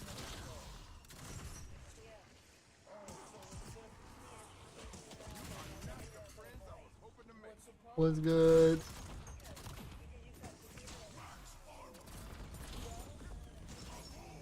You'll never guess what happens next. How you doing? You can discriminate against me because of rumors about the internet. Yeah, well, I'll call the police because you taking away my. Okay. Okay, so I'm calling the cops. Andy, my brother, please do not die on this hill. I'm in the same boat.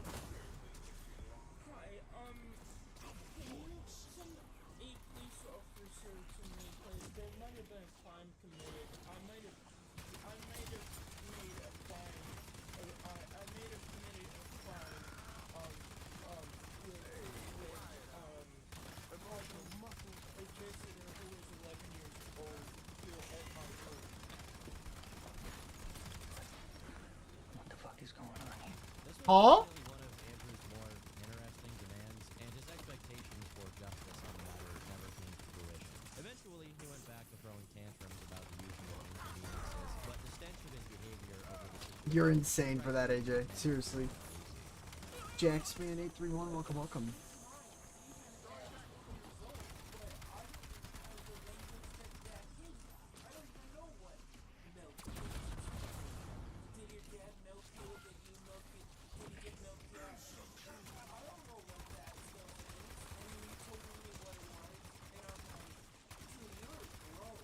Nicole seemed very misguided in how she perceived Andrew, but in spite of the very valid concern, she continued to see the best in him. And after his persistent public promotion of her personal Facebook page where people to share their issues, she lost her job. For many, this was justified. But for Andrew, if it was such a great injustice, why did he spend longer fighting to Oh, yeah. child at his house than just to have the caregiver rehired? The truth is that Andrew doesn't care about you the moment he can't serve his perverse needs. I'm suing for malpractice. I'm calling a lawyer to sue you for malpractice Monday morning. Okay, you're a nurse and you cannot do this to me. I don't want you to treat me like this anymore, and I want people to stop abusing me and respect my disability. Yeah, that sounds... Give me a hard time at edge to edge. That is heat, AJ. Like, I understand the corporate place is, like, rough, but I wish I could just do it under a less pyramid schemy roof to show my stripes, because, like, I think that's why I feel so lame sometimes, because, like, I actually am doing everything I can within my physical ability. I just, it sucks sometimes knowing what that limits.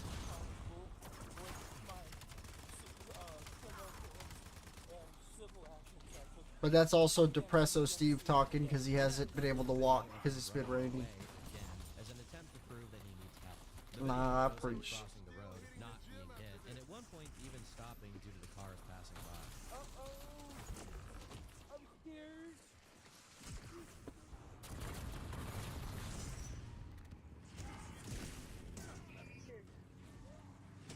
This is true.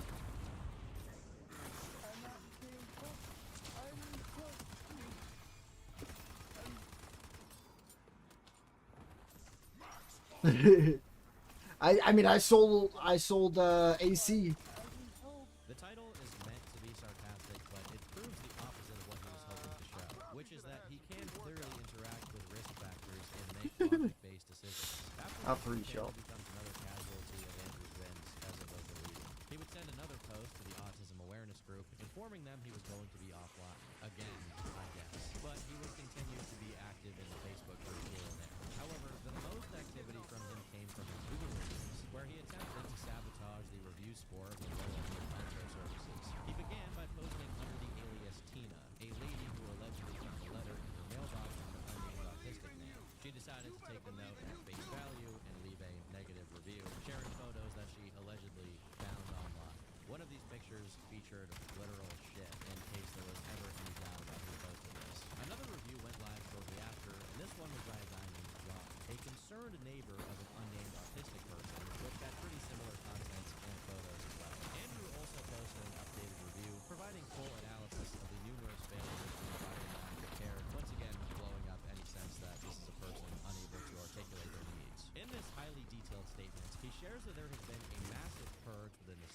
since he's shown various Fundraisers. breaches of safety. He also goes into detail explaining how to repair a sink, something he knows so much about. Oh my god, dude. I know what you mean. For his roommates, mentioning that one spends their day in soiled diapers. I wonder who that roommate is. He also claims that a non-royal caregiver cleaned the entire house before Royal forbade them from working there. Calm down, Shakespeare. He then talks about these neighbors who hear about this injustice, being horrified when they investigate, and all collectively deciding that the solution is to leave negative reviews on Google. He then says one of the employees is attempting to sabotage his efforts to find actual care, reporting that Andrew is supposedly independent, and that if this happens, he'd have to go to a nursing home. A terrifying outcome. At least it would be for the nurses. What my favorite thing is, by the way, Occurred under royal supervision, which Andrew says constitutes severe neglect and endangerment. Despite being more than happy to post loads of photos on his alt accounts, this review bro, that goes hard. although it does have a rant in all caps where he talks about how well he's doing now. What's it called? I went and trust me, brain will unfart momentarily. Oh yeah, the scheme that I was like selling and pitching, it worked only because like it was something I was comfy with. But the other thing I was gonna say was, AJ, we finally found a strat where I can level my weapons, and the AK that I don't even use is almost fucking max weapon level.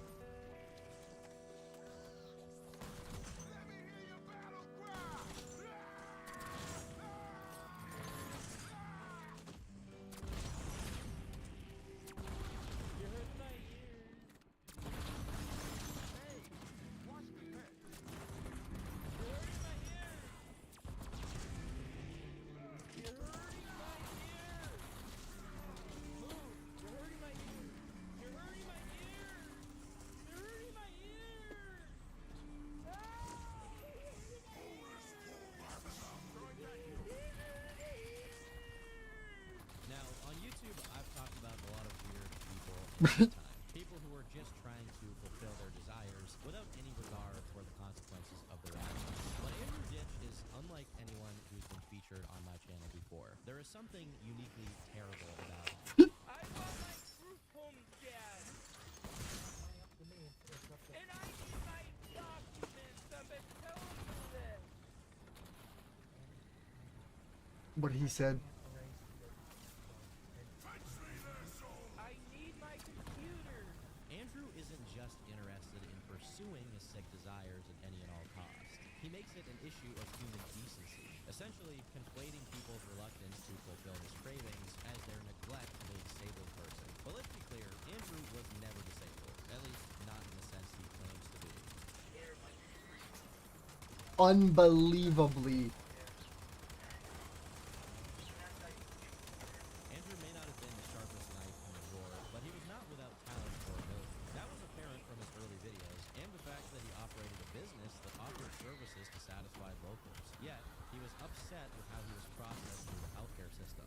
Over intelligence tests that often implied he was slightly lower functioning than most people. He was obsessed with this idea that he could be a savant, an extremely intelligent but socially challenged autistic person. He wanted to have this aura where he struggled to interact but could recall every detail of his passions seamlessly. He wanted autism to explain his own personal shortcomings rather than just accepting he was a little slow in certain areas and has interests. It's nothing to be ashamed of, but the thing about true genius is that it's rare. But for all his struggles growing up, through countless psychiatric appointments and assessments, the discussion of autism is never mentioned once. This doesn't mean that he didn't need any form of support, but he was capable of breaking down complex tasks into manageable steps, which is really the solution for working through conditions that might cause you to feel overwhelmed by certain jobs and chores. The question that sits over all of this behavior is questioning how you go from jamming out at 500 Death Punch concerts to being upset by the sound of a trumpet. So you need all three, okay? Then you need is your restricted repetitive behaviors, but you only need 2 of the following criteria. Autism can be challenging to work with. People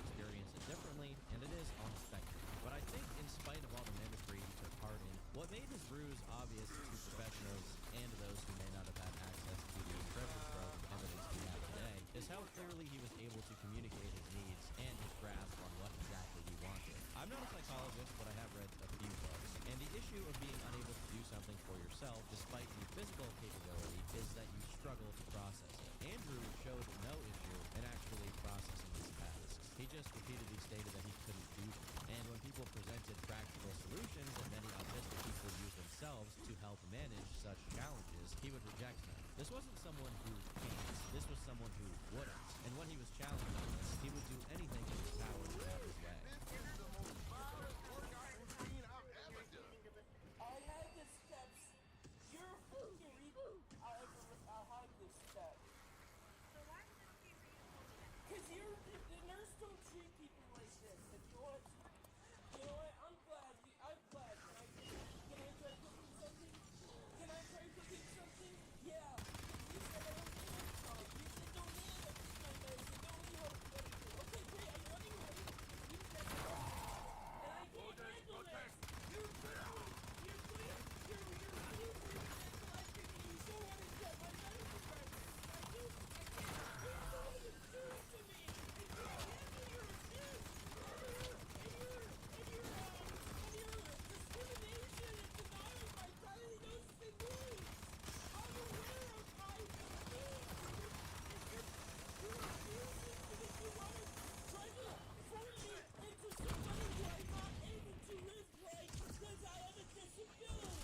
Andrew's responses to any form of criticism was much more akin to that of a delusional narcissist, shouting and abusing people who would dare point out his toxic traits. His demands were extreme and unreasonable, constantly changing, with him being pretty proactive in making sure they weren't met. And his perception of reality is just outright delusional, of course, viewing himself through a twisted victim complex where he would become aggressive and hostile if his food was too cold. For him to associate any of this behavior with a meltdown completely misunderstands the concept of a meltdown, because Andrew's behavior was often premeditated, deliberate, and malicious. A meltdown is typically self-defeating. It's a collapse of a person's ability to process a situation. Perhaps Andrew's tantrums were self-defeating, but many of them were designed within the fantasy he created. He wanted to be validated. These meltdowns were to serve a purpose. He wanted to be infantilized and nurtured by other people. He wants to use the word meltdown because he knows that it's perceived by many as involuntary. But Andrew chose to behave the way he did every time because he wanted a specific outcome. That is the literal difference between a meltdown and a tantrum. To use the autistic banner in such a way is not just insulting to autistic people, but also to the hardworking people who give up precious time from their lives to improve the lives of others. Andrew came into contact with many of these people, abused their good faith, and then... Oh, dude, I'm getting a fire leg stretch. There was a post on Reddit that started making the rounds. It was from someone who claimed to be a friend of one of Andrew's old caseworkers, Erica. It revealed that Erica had worked tirelessly over the course of days without pay to try to sort out a place for him to stay. When she arranged an assessment with a supported housing agency, Andrew sabotaged it with his most far-fetched story yet. And when she took herself off his case, he then proceeded to harass her and spread lies and misinformation about her, claims that are corroborated from the email we looked at earlier. It's likely this isn't the only story, but it is illuminating of Andrew's mentality, one that stands independently from his diagnosis. Erica tried to warn other people, but they insisted on, quote, finding out the hard way, possibly because they had the same mentality that Erica did when she first worked with him, when she was taken in by the illusion. You know I'm 36 years old. I'm autistic, right?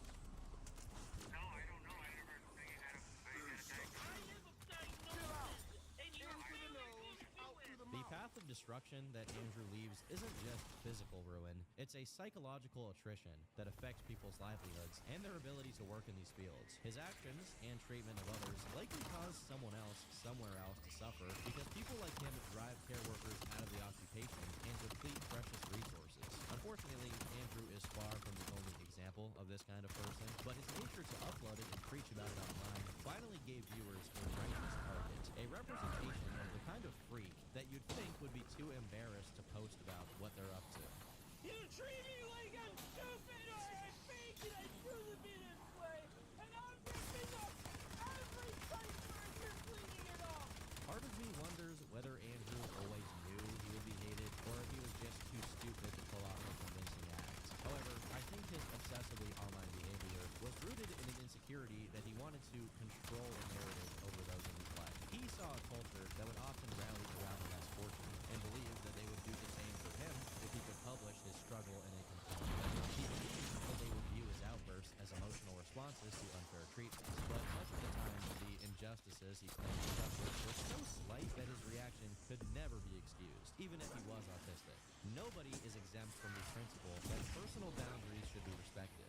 Nobody. How can they exist in a regular society otherwise? Andrew Ditch is a disgusting and deplorable individual. It is infuriating how he acts, treats his family, and makes a mockery of the medical system. This principle inspired the reception he was met with online. He may have thought that by committing to his persona even more, by engaging in progressively disturbed behaviors, that people would have begun to sincerely believe this ruse. But all it did was make him even more hateable when contrasted with his perfectly inoffensive earlier content. He tried multiple strategies throughout the years to turn the tide, creating accounts, reaching out to other outcasts, even changing the symptoms of his own alleged condition. He was always fighting a losing battle with the internet, whose archives have shown up all of his contradictory behavior. In 2025, an entire timeline was set up to document his descent into insanity, providing invaluable research for creators and spectators alike. I highly recommend it for anyone who wishes to learn even more about his story, and I'm going to link it in the description below. But even without it, it doesn't take a genius to see what Andrew was doing.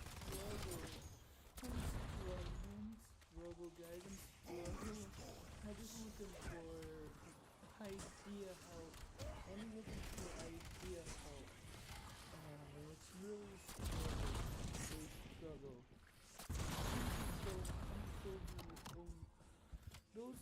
There are many examples in the evolution of his mannerisms, but the most obvious sign that he was exaggerating symptoms was the period of time where he flagrantly used third-person pronouns and replaced I with me in sentences. This was created by Andrew to mimic some of the more behavior associated with autism, but when doctors identified it as not really having anything to do with autism, Andrew quickly Go with the goats and roses and the GGs. You're mental. Thank you so much, Goat.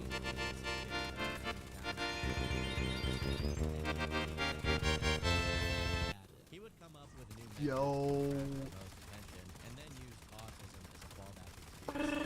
Diagnosis wasn't just because some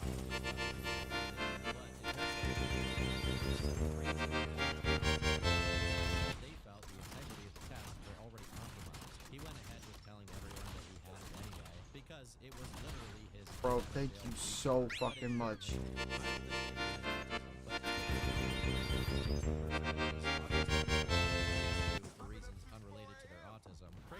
Oh my god, dude, you're insane. Trin W. Trin fucking W. No, I want to leave. It's my right. You're holding me against my will. Am I being detained?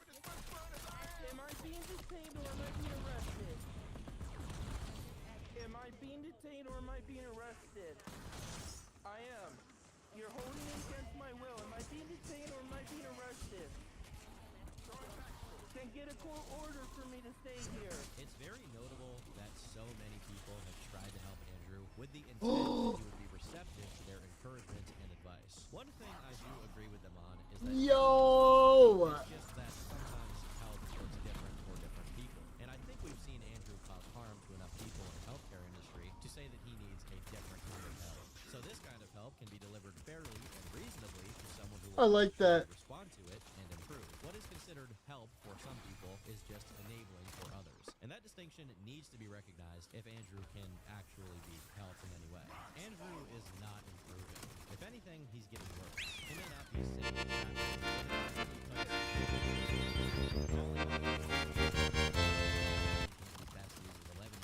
in the same proximity of content where he constantly brings up the subject of his diapers, topics that he talks about in Facebook groups, all while trying to attract sympathy from mothers of autistic children who will entertain his self-serving pity parties and monologues. He's still vindictively attacking anyone who stood up to him, doxing employees, their families, and anyone who he holds a grudge against. For someone so incapable of remembering how to perform certain tasks, he can certainly keep the details of those who may have upset him close to mind. On the flip side, when people give Andrew everything he wants more. He needs to be the victim. He needs to have desires that are challenging to fulfill for a regular human being. So when they're not met, he can throw a tantrum. This says that even if Andrew knows not to self-destruct, he'll always end up destroying. Fuck yeah, John. And is that a risk we should be willing to take?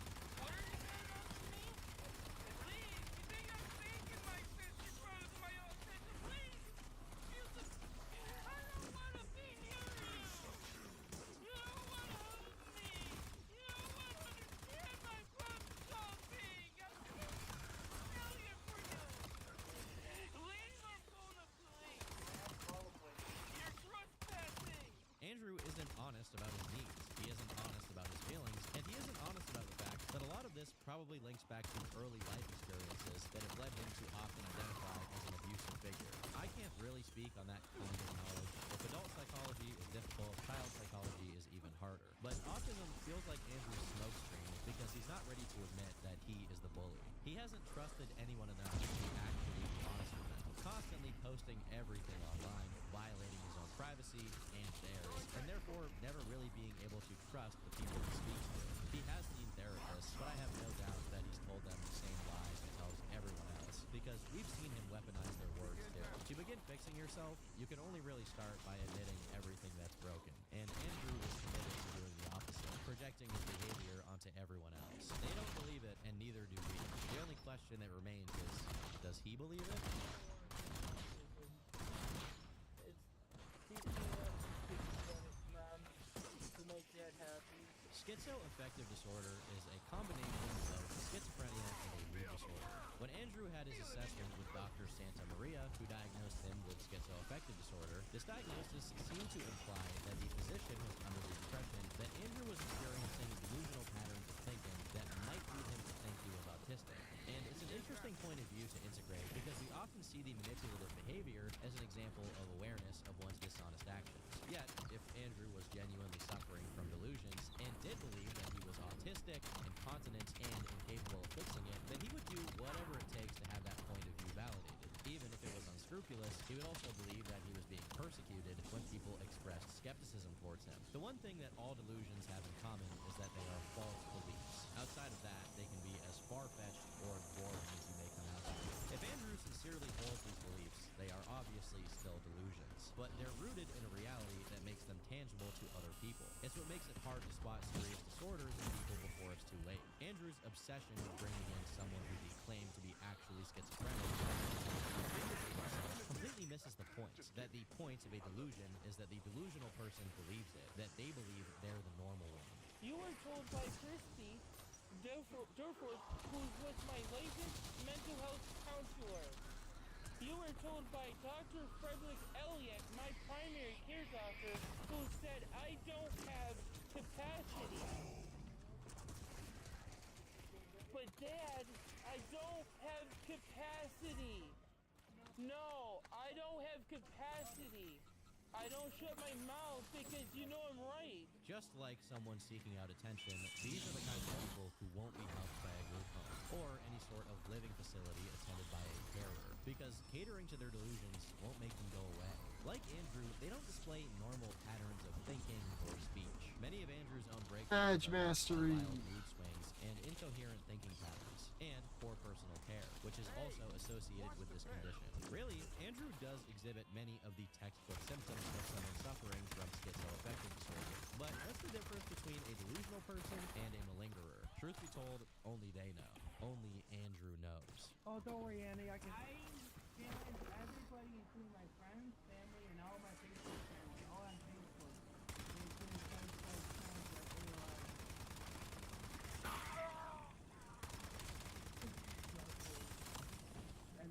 That's it. I don't know Andrew, and neither do you. The people who do know him have suffered for it and will likely continue to do so. The family who can't give up on a blood relative, the friends who want to be part of his life, the carers and caseworkers who try to see the best in him, like they would all of us. I can't blame them for wanting to help him, but eventually they will leave. Many of them already have, either by choice or by obligation. Once they're gone, what will Andrew do? All that's left will be the memory of the enduring suffering he inflicted onto each one of them before they left his life, and the internet will be ready for his next upload. Alright guys, I'm Andrew. Thank you for watching my videos. Take time and subscribe to my YouTube channel and my Tech Times newsletter. I am here to help everyone and anyone who wants to learn from me. Like the rest of us, Andrew Ditch is a human being. Unlike the rest of us, well, I think you know why.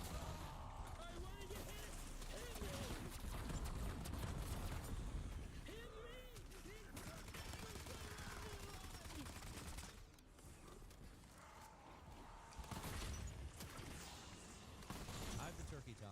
Thanks for watching. Oh my god, Trin, we did it. Leave me alone. Holy shit, Trin, we made it. No fucking shot. We got End of Turkey Tom 4.5 hour long video before 300. Why is the price of bread in this economy so high? Why must yeast be so steep?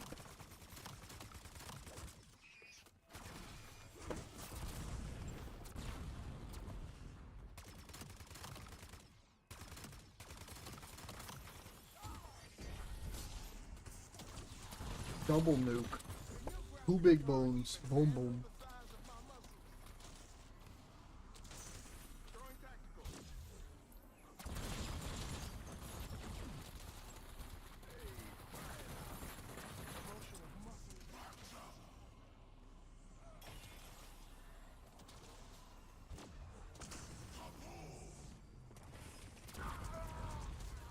Clean and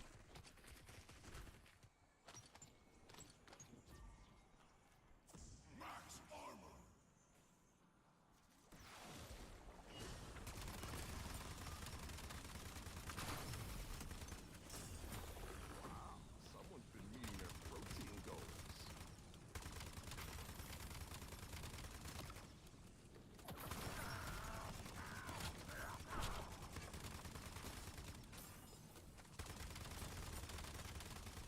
Let's take 5. I need to do my stretches.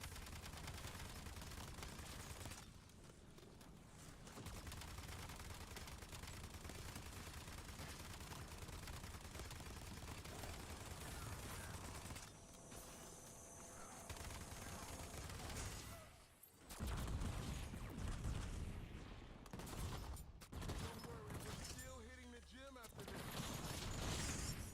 Throwing tacticals.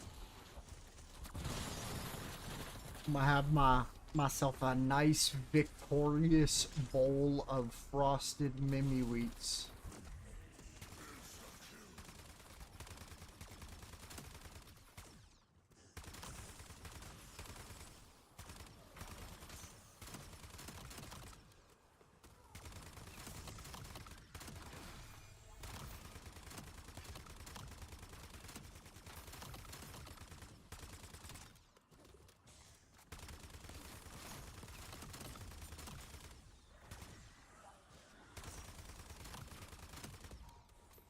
Yo, getting Deadwire and insta-kill back there, that like spawn trapped them. Palu as who? Who we tackling this from? Ooh. Don't do a lot of stuff. Like, first things first, start throwing nades and running. If they are, like, spooky as fuck and they're for some reason knowledgeable of, like, timings of your grenade, and they can, like, dash attack invin it or back air invin it, then start incorporating juggles into your, like, doing your egg stuff. And basically just always add and subtract the layer of, like, mix or pressure. So maybe one instance you're going in with a grenade thrown and popped egg and then your Regal's out, right?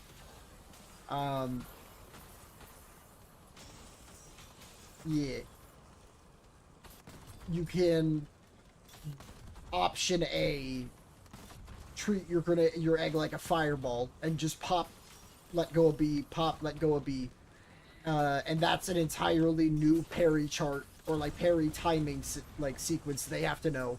Then the next time you're very reserved and you pop 2 eggs, one with Breagle, but because you're already backing up and they're respecting now that you can do all that, you basically just want, you know how Fox like spams back air to like be like, I almost call it like a character's like showing their frills, but it genuinely feels like that. It feels like a hunt or be hunted kind of situation. And so there are characters that don't have the weight, but have the frills, for example, being... Here, wait. I can definitely save there to go make my cereal. They can definitely do it better than we can, but like that rising nair that auto cancels, being able to quick cancel an egg, not even with a KFC, but just in neutral, never really giving them an option to touch you. And if it is, you have a grenade in your hand and you're shielding. Because always incorporate that.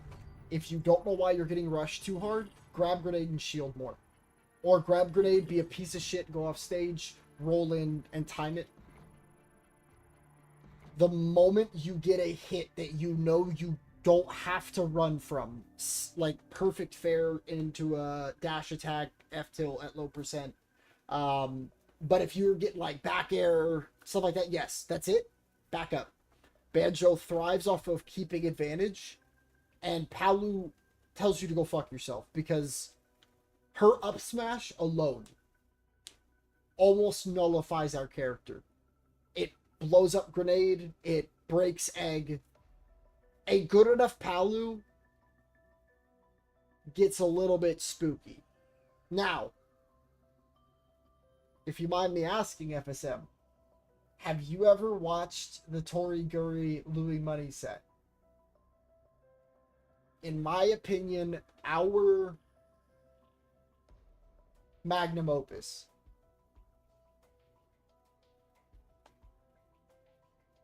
I genuinely think that is the best example I can think of.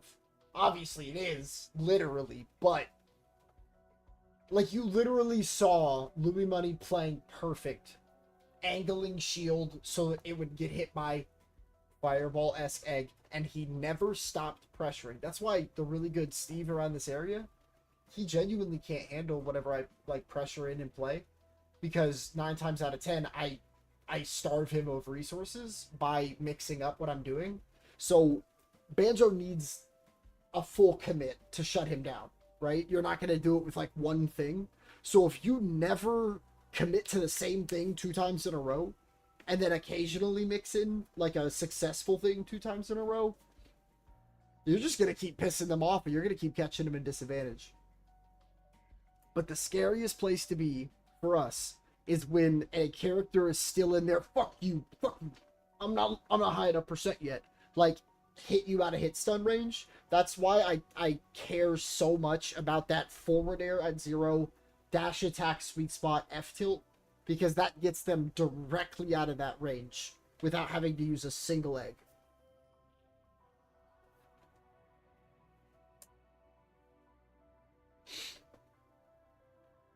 I think it's our highest damaging combo besides KFC.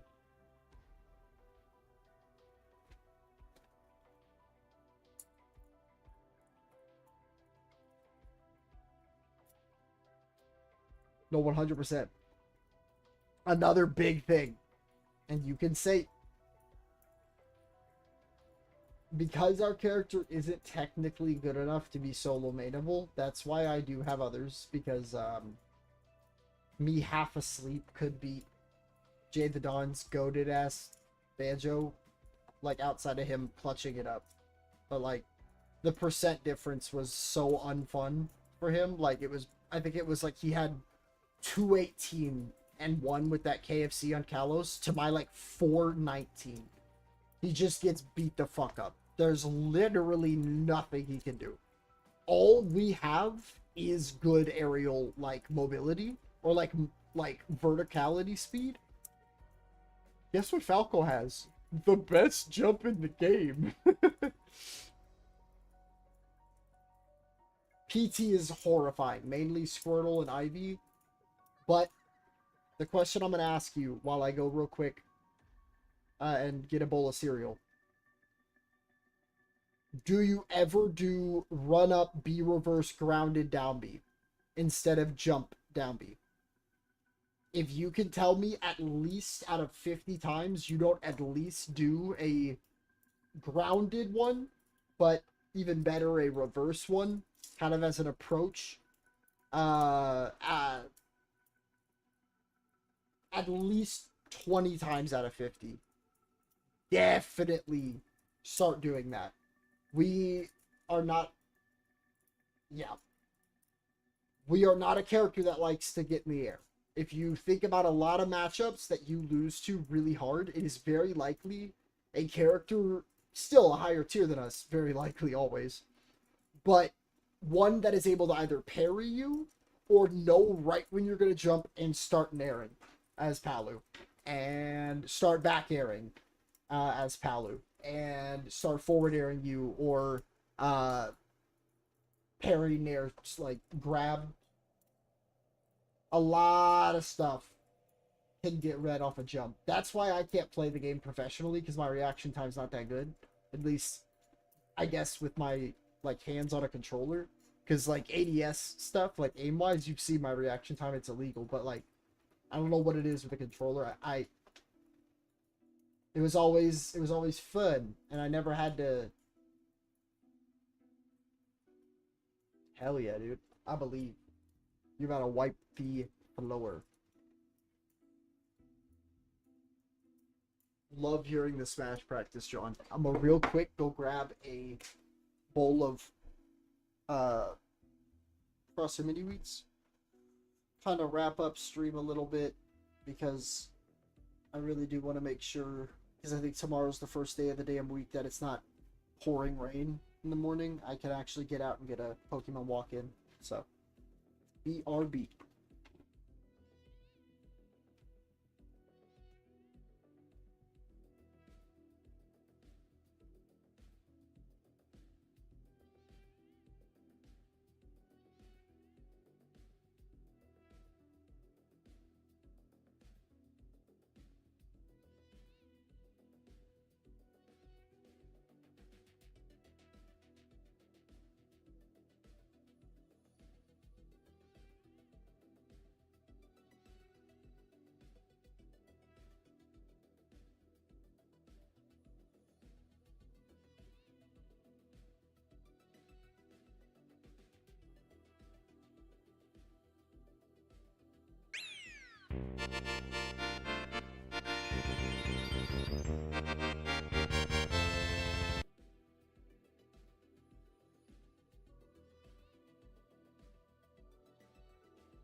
All right.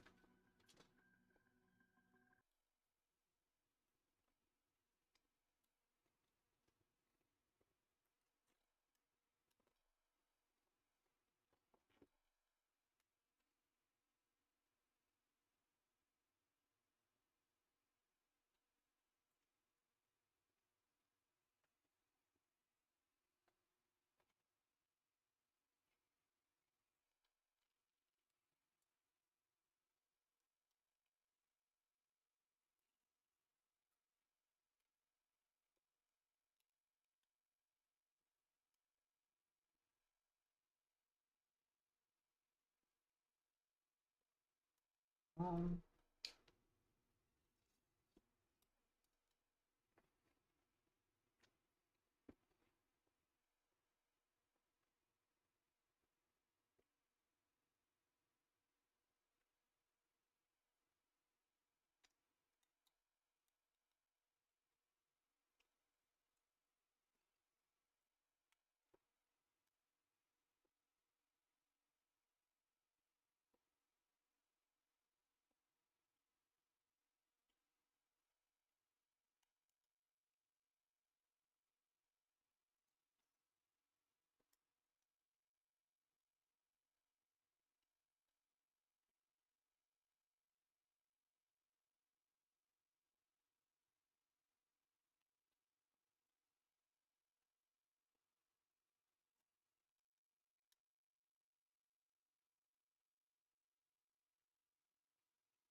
Oh yeah. Hey there! Today's video is even more obscure than usual. We are going to analyze a set of anomalies, differences, and generally just facts exclusive to the Minecraft new Nintendo 3DS version. While it is a dual screen console, I will mostly be showing footage from only the top screen, unless the entry really does require me to show the inventory or something. You are definitely going to learn something new this time, may it be useful or not. Enjoy! Inside the files of Minecraft New Nintendo 3DS Edition, which for my own sake I'll just refer to as the 3DS version or things like that from now on, pretty much every single GUI element from Pocket Edition is present, may they be older or newer. Would you All of the touch prefer GUI from the phones is here, and digging through the files I even found leftover promo images from when It's rounds the were added only to Pocket, show I've although these watched were a bit on more Disney. hidden. While some of these original GUIs from PE are actually used in-game, most of them have more cleaner versions which are probably the ones the game actually uses. Interestingly, the elements which are completely made up for this version all mostly lie in the same file, which is just labeled simply as Sprite 1. What's funny is that, no offense to the developers, but these sprites are so hilariously different that they are all very distinguishable from the regular PE or Java GUI, with those ugly small white or black borders and these crusty looking textures. The last noteworthy GUI left over is a spreadsheet explicitly called Remove Me, which developers actually did not do as I have just found out about them. This Remove Me spreadsheet contains early icons for a lot of small interfaces, more remnants of Pocket Edition, edited versions of sprites from it, and 5 of the creative inventory icons from Legacy Edition, which we talked about already in another video because of how pixel inconsistent they actually were. On the topic of leftover GUIs, the written book is actually completely missing in this version. However, both the textures for the actual items and the ones for the GUI are all completely intact inside of the game's files, both in their respective folders. Attempting to edit your inventory for a book and quill gives us nothing, and the regular written book prompts the exact same result. So the item itself is completely absent, Nick and like other Cartoon broken Network blocks are. we are going to be trying to spawn today.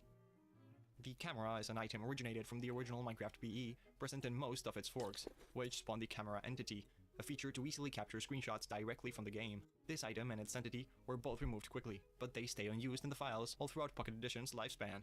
Digging through the textures for the 3DS edition, being the sloppy port that it is. Yo, do you remember Brain Surge with Jerry Trainer, the game show? I've asked so many people if they're... God bless, dude. That's what made me realize we had to protect him, like, a lot.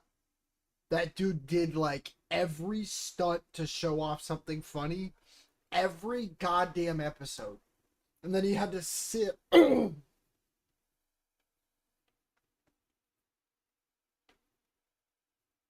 kind of sick.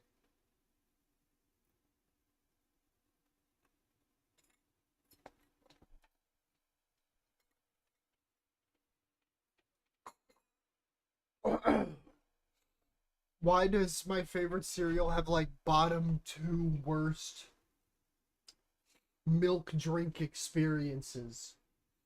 Oh my god, I felt like I was dying.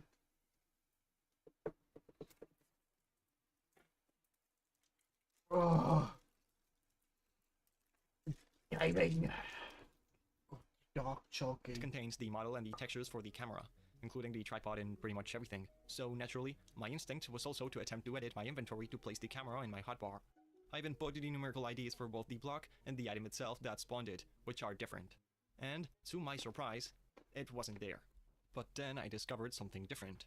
Reserved 6 is a block with a lot of history originated from Pocket Edition, which was used mostly to take up the space of an empty slot in an inventory. Well, for some reason, its model and textures now take the place of the camera ID, with this broken tile simply labeled as 242, which was precisely the ID for the block itself. It's just a normal block. You can drop it, you can place it, and you can build with it. But the actual camera is nowhere to be found in a tangible form, as even the item just didn't spawn anything. The Minecraft 3DS edition contains a bizarre message triggered by spawning as many monsters as the game allows. This is a hard limit set by the game as to not completely destroy the game's performance, considering it can barely even handle loading a regular 3-chunk render distance, which by the way does work a bit more smoothly in actual hardware.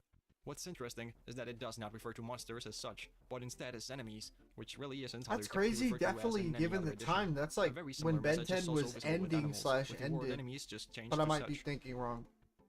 This version contains a few exclusive splash texts, Oh, aside cool, from the though. regular ones from PE or Java. Some of them, according to one of the developers from Mother Ocean, who are the developers of this board, are very obscure references that he himself put in the game. This would be the entire list of them, plus if you really want to read them. You might know about the existence of the Stonecutter. The TLDR is that it was a block temporarily in Pocket Edition to further simplify the crafting table, dividing many stone-adjacent blocks into a more manageable GUI. Well, this being a fork of Pocket Edition, the Stonecutter is present, but not just in the files or something, as it, for some reason, is also at the very end of the Decorations Creative tab. There is no way to properly obtain this item in survival mode, and it does not have a use, so it really is just a decoration. There exists a texture inside of the Vanilla Texture Packs mob folder, simply called Dummy. This is how it normally looks when stored in the actual game's files. But if we flipped the texture upside down and horizontally, it does kind of fit as a player's skin.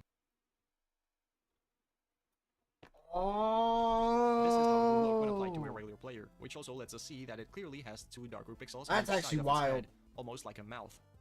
This texture was not present in any other versions as far as I know, and I assume it was probably used exclusively for testing purposes. The clock texture has its top row of pixels completely cut off, with an extra row of 4 pixels added to the bottom, but only when it's being held in your hand or viewed in your inventory. When dropped in the ground, it just looks completely normal. I did some digging myself, and it turns out that that very specific row of pixels is the one that actually shifts 1 pixel higher in the actual sprite sheet. Every other item stays aligned to the same invisible grid, we could say, but the clock is offset by a single pixel. Wow. This is also partially fixed in the latest version, as the actual item in your hand does look normal. My theory is that it's either related to the texture atlas somehow, or more likely, to the animated texture the clock uses for its day and night cycle. In newer versions, that's usually a set of multiple frames stacked together on top of each other, but I might be missing something, because even after digging pretty deep and searching by their actual names, I couldn't actually find the clock's animation frames anywhere, so I seriously have no idea where Minecraft for 3DS is storing this texture. This, being a fork of Pocket Edition, with all the things carried over we have already seen, also meant that blocks were carried over, the most notorious and interesting one being the Nether Reactor. Editing the files for the game, it's perfectly possible to edit your inventory to give you the block, which you can place regularly, and it even has its proper sounds, although its actual functionality has been stripped down to the bone altogether. Something to note, which is not exclusive to this version but is carried over from PE, is that they mistakenly used the texture from the official plastic texture pack, and vice versa. When I say vice versa, I mean it literally, as using the plastic texture packs, one of the few texture packs available for free on the 3DS, clearly shows the regular texture. Oh my is god! obscure.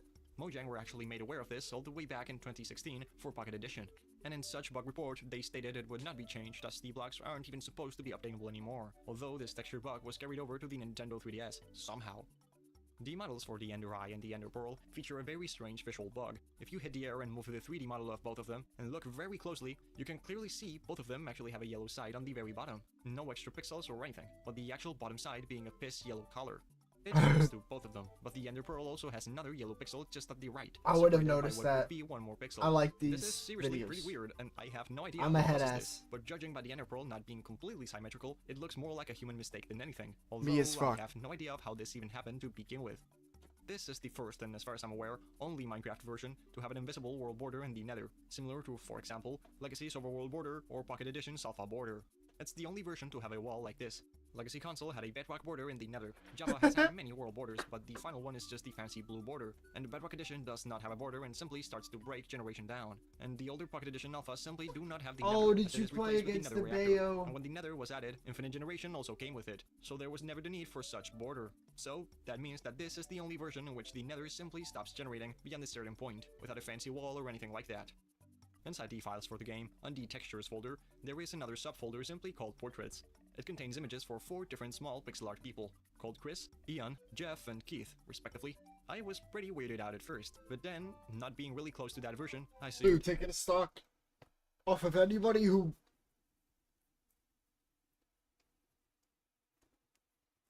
I love underwater houses, bro. I feel like me and you would be like, yeah, yeah, on Minecraft, dude. That shit would go ape shit. I wish Java was accessible, bro. Because I can't. I physically can't do, That's why I told you. They don't even have to grab it. So does Dash Attack, big guy. Oh, wait. Did the Palu not back air your Wonder Wing? Did that not happen? Or did they not Dash Attack it? It turns it off and goes through her. I'm not kidding.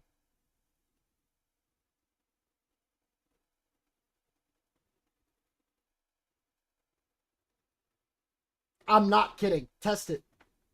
I'm not trying to fuck with you. If you have a Joy-Con, I'm really, really sorry.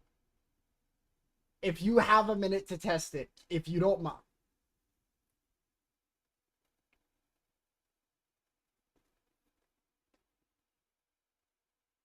Yeah, I'm curious what Palu. I'm excited.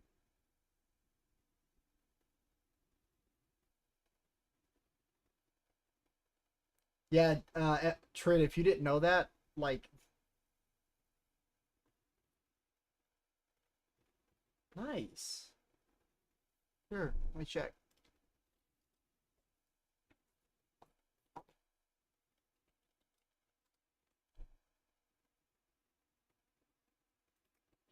That's hype.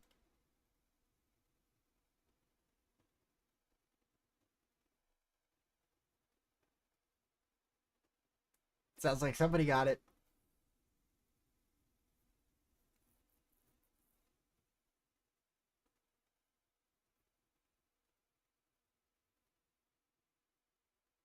Bet. You can ask him to do it if you want. I'm curious if he's willing to test that. But totally understandable if he's not. Hey, maybe it's some little nut the developers put in the credits or something. So I went and checked the credits for myself, and to my surprise, such portraits went there. Although, in watching most of the credits, eventually I got to the other Roshan Interactive staff, and in the first few lines, my theory was proven halfway correct. They are, in fact, some of the main developers in charge of this port, and although the portraits don't actually appear, we can safely assume these are meant to represent these people, as the names are spot on. As far as I'm aware, I am the first person to at the very least post this online, as there genuinely is no information about this in any wiki or any forums. So hey, at the very least we could finally uncover these portraits the devs left to rot inside of this game. With the amount of things and even blocks carried over from Pocket Edition, it's only natural that something like the command block was in the game. But after trying to figure out how to force it to spawn, which by the way was my main objective, even before the Nether reactor we've already seen, I was met with the disappointment that despite the texture actually existing in the game and it having some leftover block data, it was not a proper spawnable block simply by modifying your inventory. That is, until I tried doing the exact same thing, but in the last update, which is called 1.9.1, in which this happened. The command block seemingly is there. Kind of. And it's very strange because it's like I have created a ghost command block. It exists, I can move it through my inventory slots, and in the inventory itself it No, shows I the name understand. of I tile understand. command block name. However, it is completely broken as you simply cannot place it. Your hand does not even render it like you're holding a block. Although weirdly, I know it I'll does be render when seen inside of I'll the be up inventory for a menu. little longer. But wait, because when I was about to wrap this section's first draft, when I had already moved the command block a few slots in the inventory, I realized something. It now worked. For some reason, it kind of refreshed when I moved it through slots, and now functioned as a proper block I could place freely. It expectedly has no use, but you can right-click it and interact with it to some extent. It is also now properly displayed in your hand like a regular block. I didn't showcase this for the Nether Reactor, as its textures are, like I explained, already messy enough, but some of the Legacy Edition texture packs, which are carried over here, typically also have custom textures for unobtainable or unused items as well, and some of them even completely work with the command block. The best example would be the Super Mario texture pack, in which they are modeled like the Super Mario World message blocks, but in orange. I assume this also changes with the state of the command block. And the City texture pack, though, they don't have a custom texture, yet the Nether Reactor actually does have a proper texture, not brought over from another texture pack this time. And finally, the Plastic texture pack precisely just does not have changes to any of these, especially considering the Nether Reactor, which would have a changed texture, is now in the vanilla pack, and the command block simply just doesn't have one. I'm certain they're going to be in more texture packs, but I'm not going to get that deep as it is not the talking point of this video. I find it very strange that there was not only a broken version of the command block, but that it was added later. The first version, believe me, I tried many times thinking I was doing something wrong, simply does not have a functional command block item. It did have the texture, the one before 1.9, but at some undisclosed version, it was quietly added to the game's files. The 3DS edition, as bare bones as it already is in its last version, released with much less content. Even the end dimension was completely absent, like I mentioned.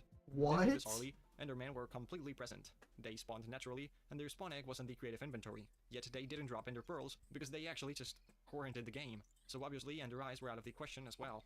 In September of 2018, about a year and a few months after the game's first release, the End was finally added, along with Ender Pearls, Ender Chests, and the Ender Dragon. Even Elytras, which worked pretty well for being a 3DS. This update also added polar bears, which is very oddly specific.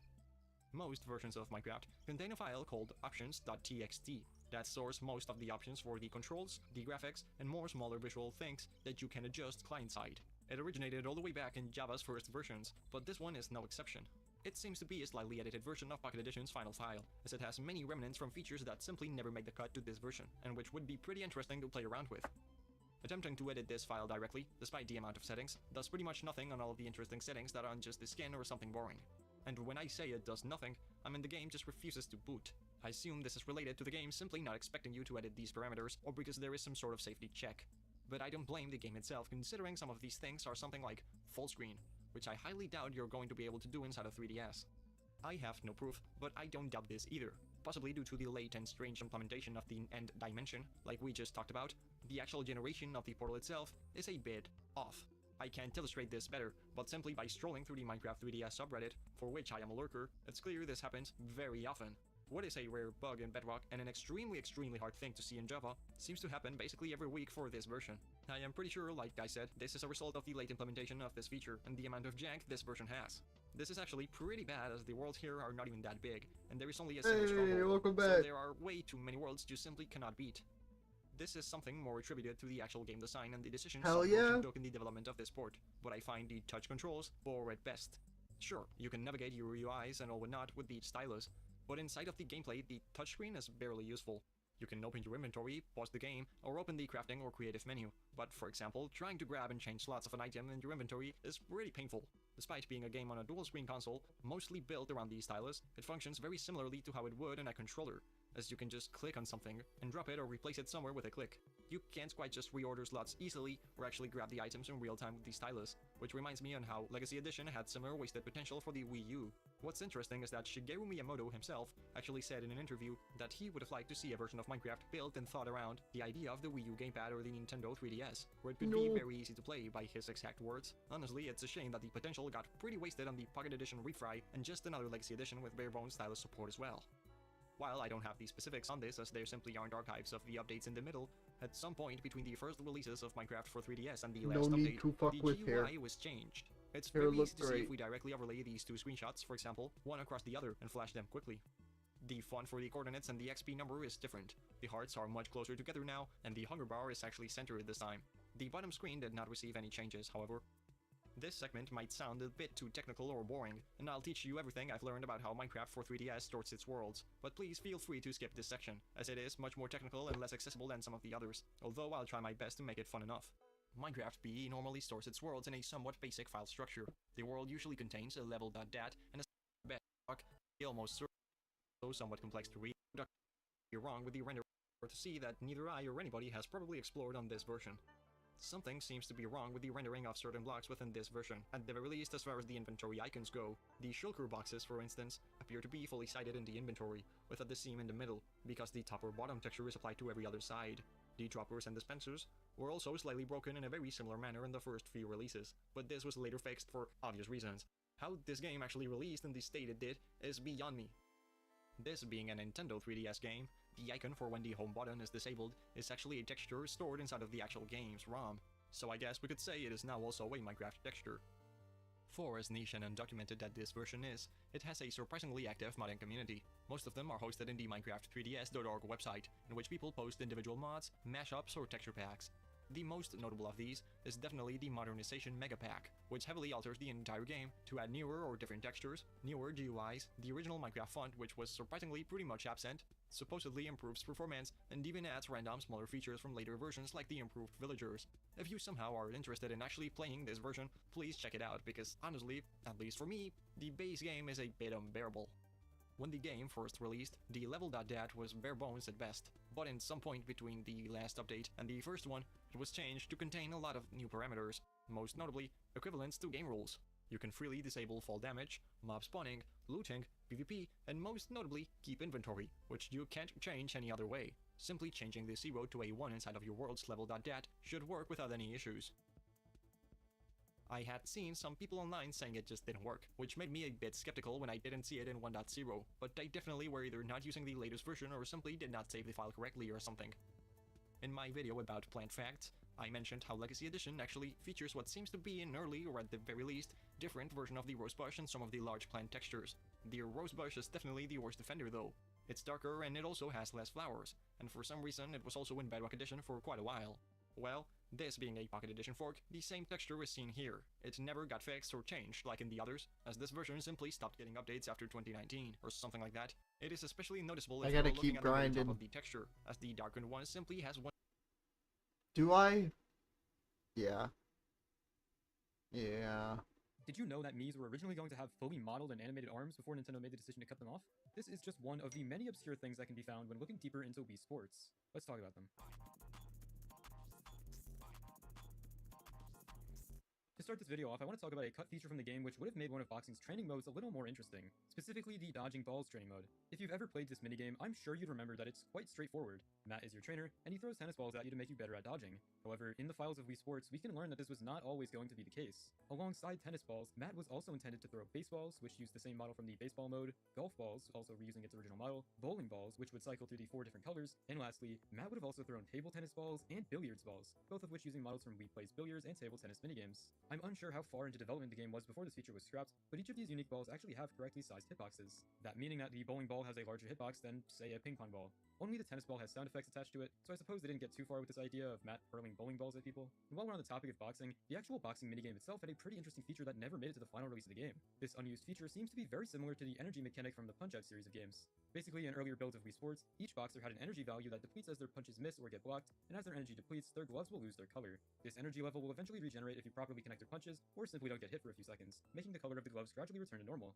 When a boxer's punch is blocked while they have no energy, they enter this stunned state where they can only move around while the other player can freely hit them. In this state, the camera will zoom out from the stunned player, and one of their gloves will rest on their hips. On the other hand, very likely, yes sir.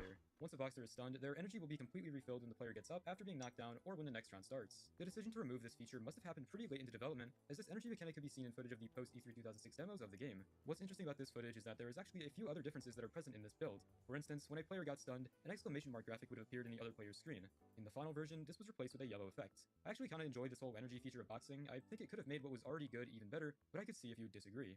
Moving on to tennis, this sport also has some pretty obscure details hidden within it. To begin, something I'm sure everybody knows is that Matt and Miyu are the first pair you play when you first start the game. Matt has a tennis skill level ranging from 48 to 59, and Miyu has a skill level ranging from 63 to 78. However, tennis is a bit special in this game because it's the only sport which can actually pair you against lower level CPU Miis than the beginners. If you somehow lost your first round of tennis against Matt and Miyu, the Miis you can get paired against are Abby, Ren, Chris, Shota, and Hiroshi, with Hiroshi being the absolute worst at tennis with a skill level ranging from 0 to 3.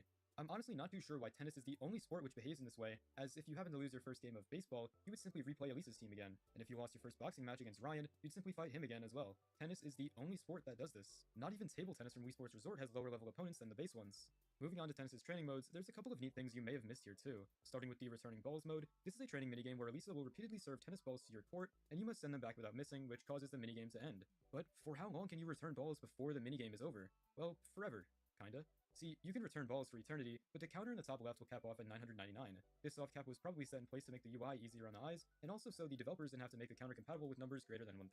Something else I noticed in both the tennis training modes, as well as the base mode, is that the background skybox is actually just a very stretched out image of Ontario Beach in Greece. This same background image is used in both tennis modes, although the training mode background environment is full of trees, while the regular tennis mode has the stands, as well as a big building in the background. This isn't the first time Nintendo has done something like this. In fact, a lot of their games from the Wii era and earlier actually used images of real-world locations in their backgrounds. Mario Party 8 did this a whole lot, something I made an entire video about not too long ago, and even games like Super Mario 64 did this with the skybox of Wet Dry World. It's interesting because without moving the camera in any way, Sorry, you I'm won't really be able to see speed the buildings in catching. the I'm tennis still skybox here. image, which is probably why they repeat over and over and over again around the entire location. If Nintendo were to pull this nowadays, it probably wouldn't look all too hot, but something about it here is kind of endearing, especially considering a game like Wii Sports doesn't really take itself all too seriously. Next, I want to talk about bowling, which had a very unique glitch that could only occur in the NTSC release of Wii Sports. It's a phenomenon known as a lag strike. Essentially, if you happen to bowl a strike at the exact same time as one of the other Miis in the background, it causes the game to buffer ever so slightly. This simultaneous action causes the strike animation to be roughly 1 to 2 seconds slower than it usually would be. For some reason though, lag strikes are not possible in the Japanese release of the game. Because of this, speedrunners who are trying to complete every sport in the fastest time possible tend to play on a Japanese copy of the game in order to avoid a lag strike. I'm not all too sure why this happens when two strikes are bowled at the exact same time, but it's interesting nonetheless. Another interesting fact about bowling is that it was actually going to look much different from how it looks in the final release of the game.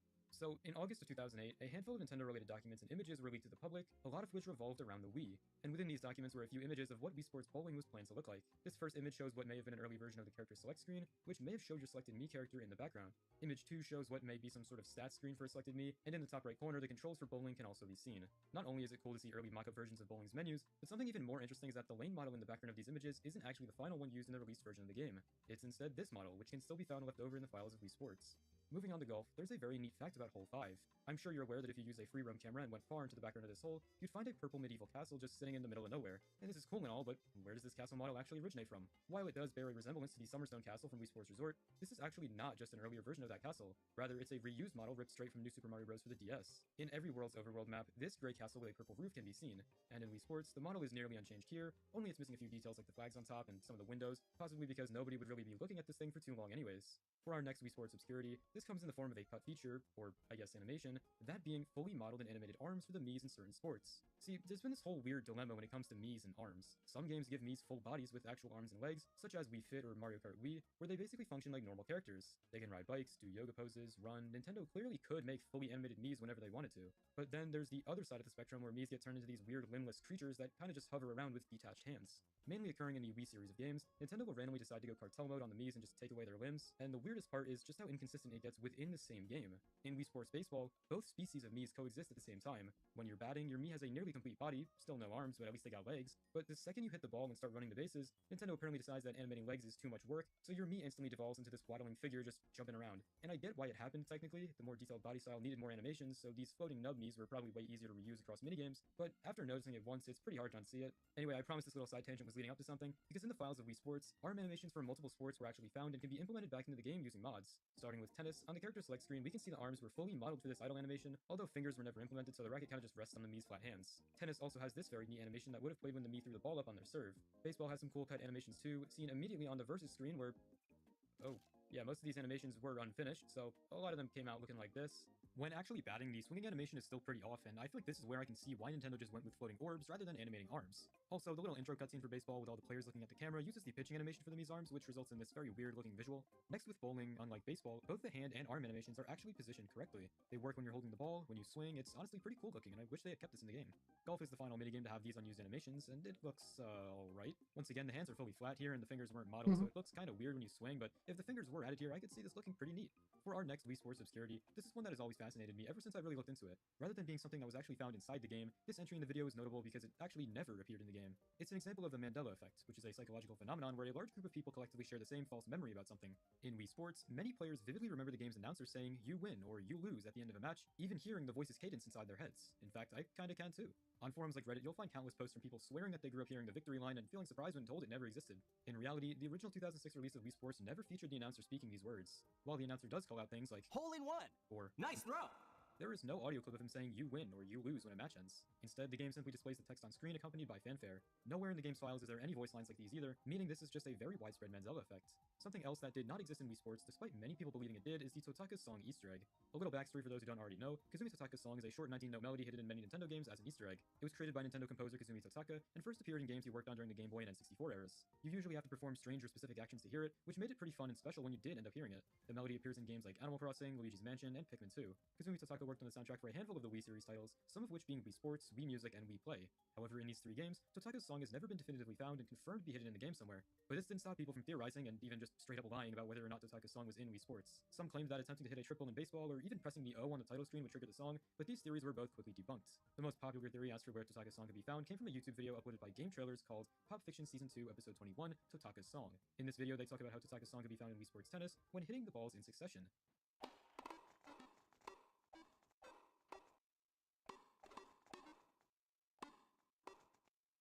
But, I don't know, this just seems like a reach to me. The notes just don't really sound the same at all. I really don't think that Totaka's song is even in Wii Sports, and if it is, it's certainly not found in tennis. Still though, it's pretty cool to look back at people's theories and speculations about the Easter egg. That's For the next cool. Wii Sports Obscurity, I wanted to talk about a very rare and underdocumented release of the game, that being Wii Sports World Edition. Wii Sports World Edition is a relatively obscure version of Wii Sports that doesn't really have any differences from the other releases, apart from a tiny logo on the box art. This logo says UAE, Saudi Arabia, Malaysia, Singapore, official products. There's actually many other different Wii games which have World Editions, and all of them aren't really too different from their other regional releases. This is because a World Edition Wii game is simply a reprint of a game that was once originally intended for sale in territories outside of North America, and this little logo on the box art simply lists the three main ones. I remember seeing this game on an iceberg chart a year or two ago, and I thought it was some super cool version of the game, but after researching it, it's really not that cool. It's just a little logo on the box. Another pretty interesting special release of Wii Sports was the Wii Sports plus Wii Sports Resort bundle disc, which gave you both games in one package. The coolest thing about this release, in my opinion, has to be the fact that Wii Sports plus Resort contains a special music track which can only be found in this release of the game.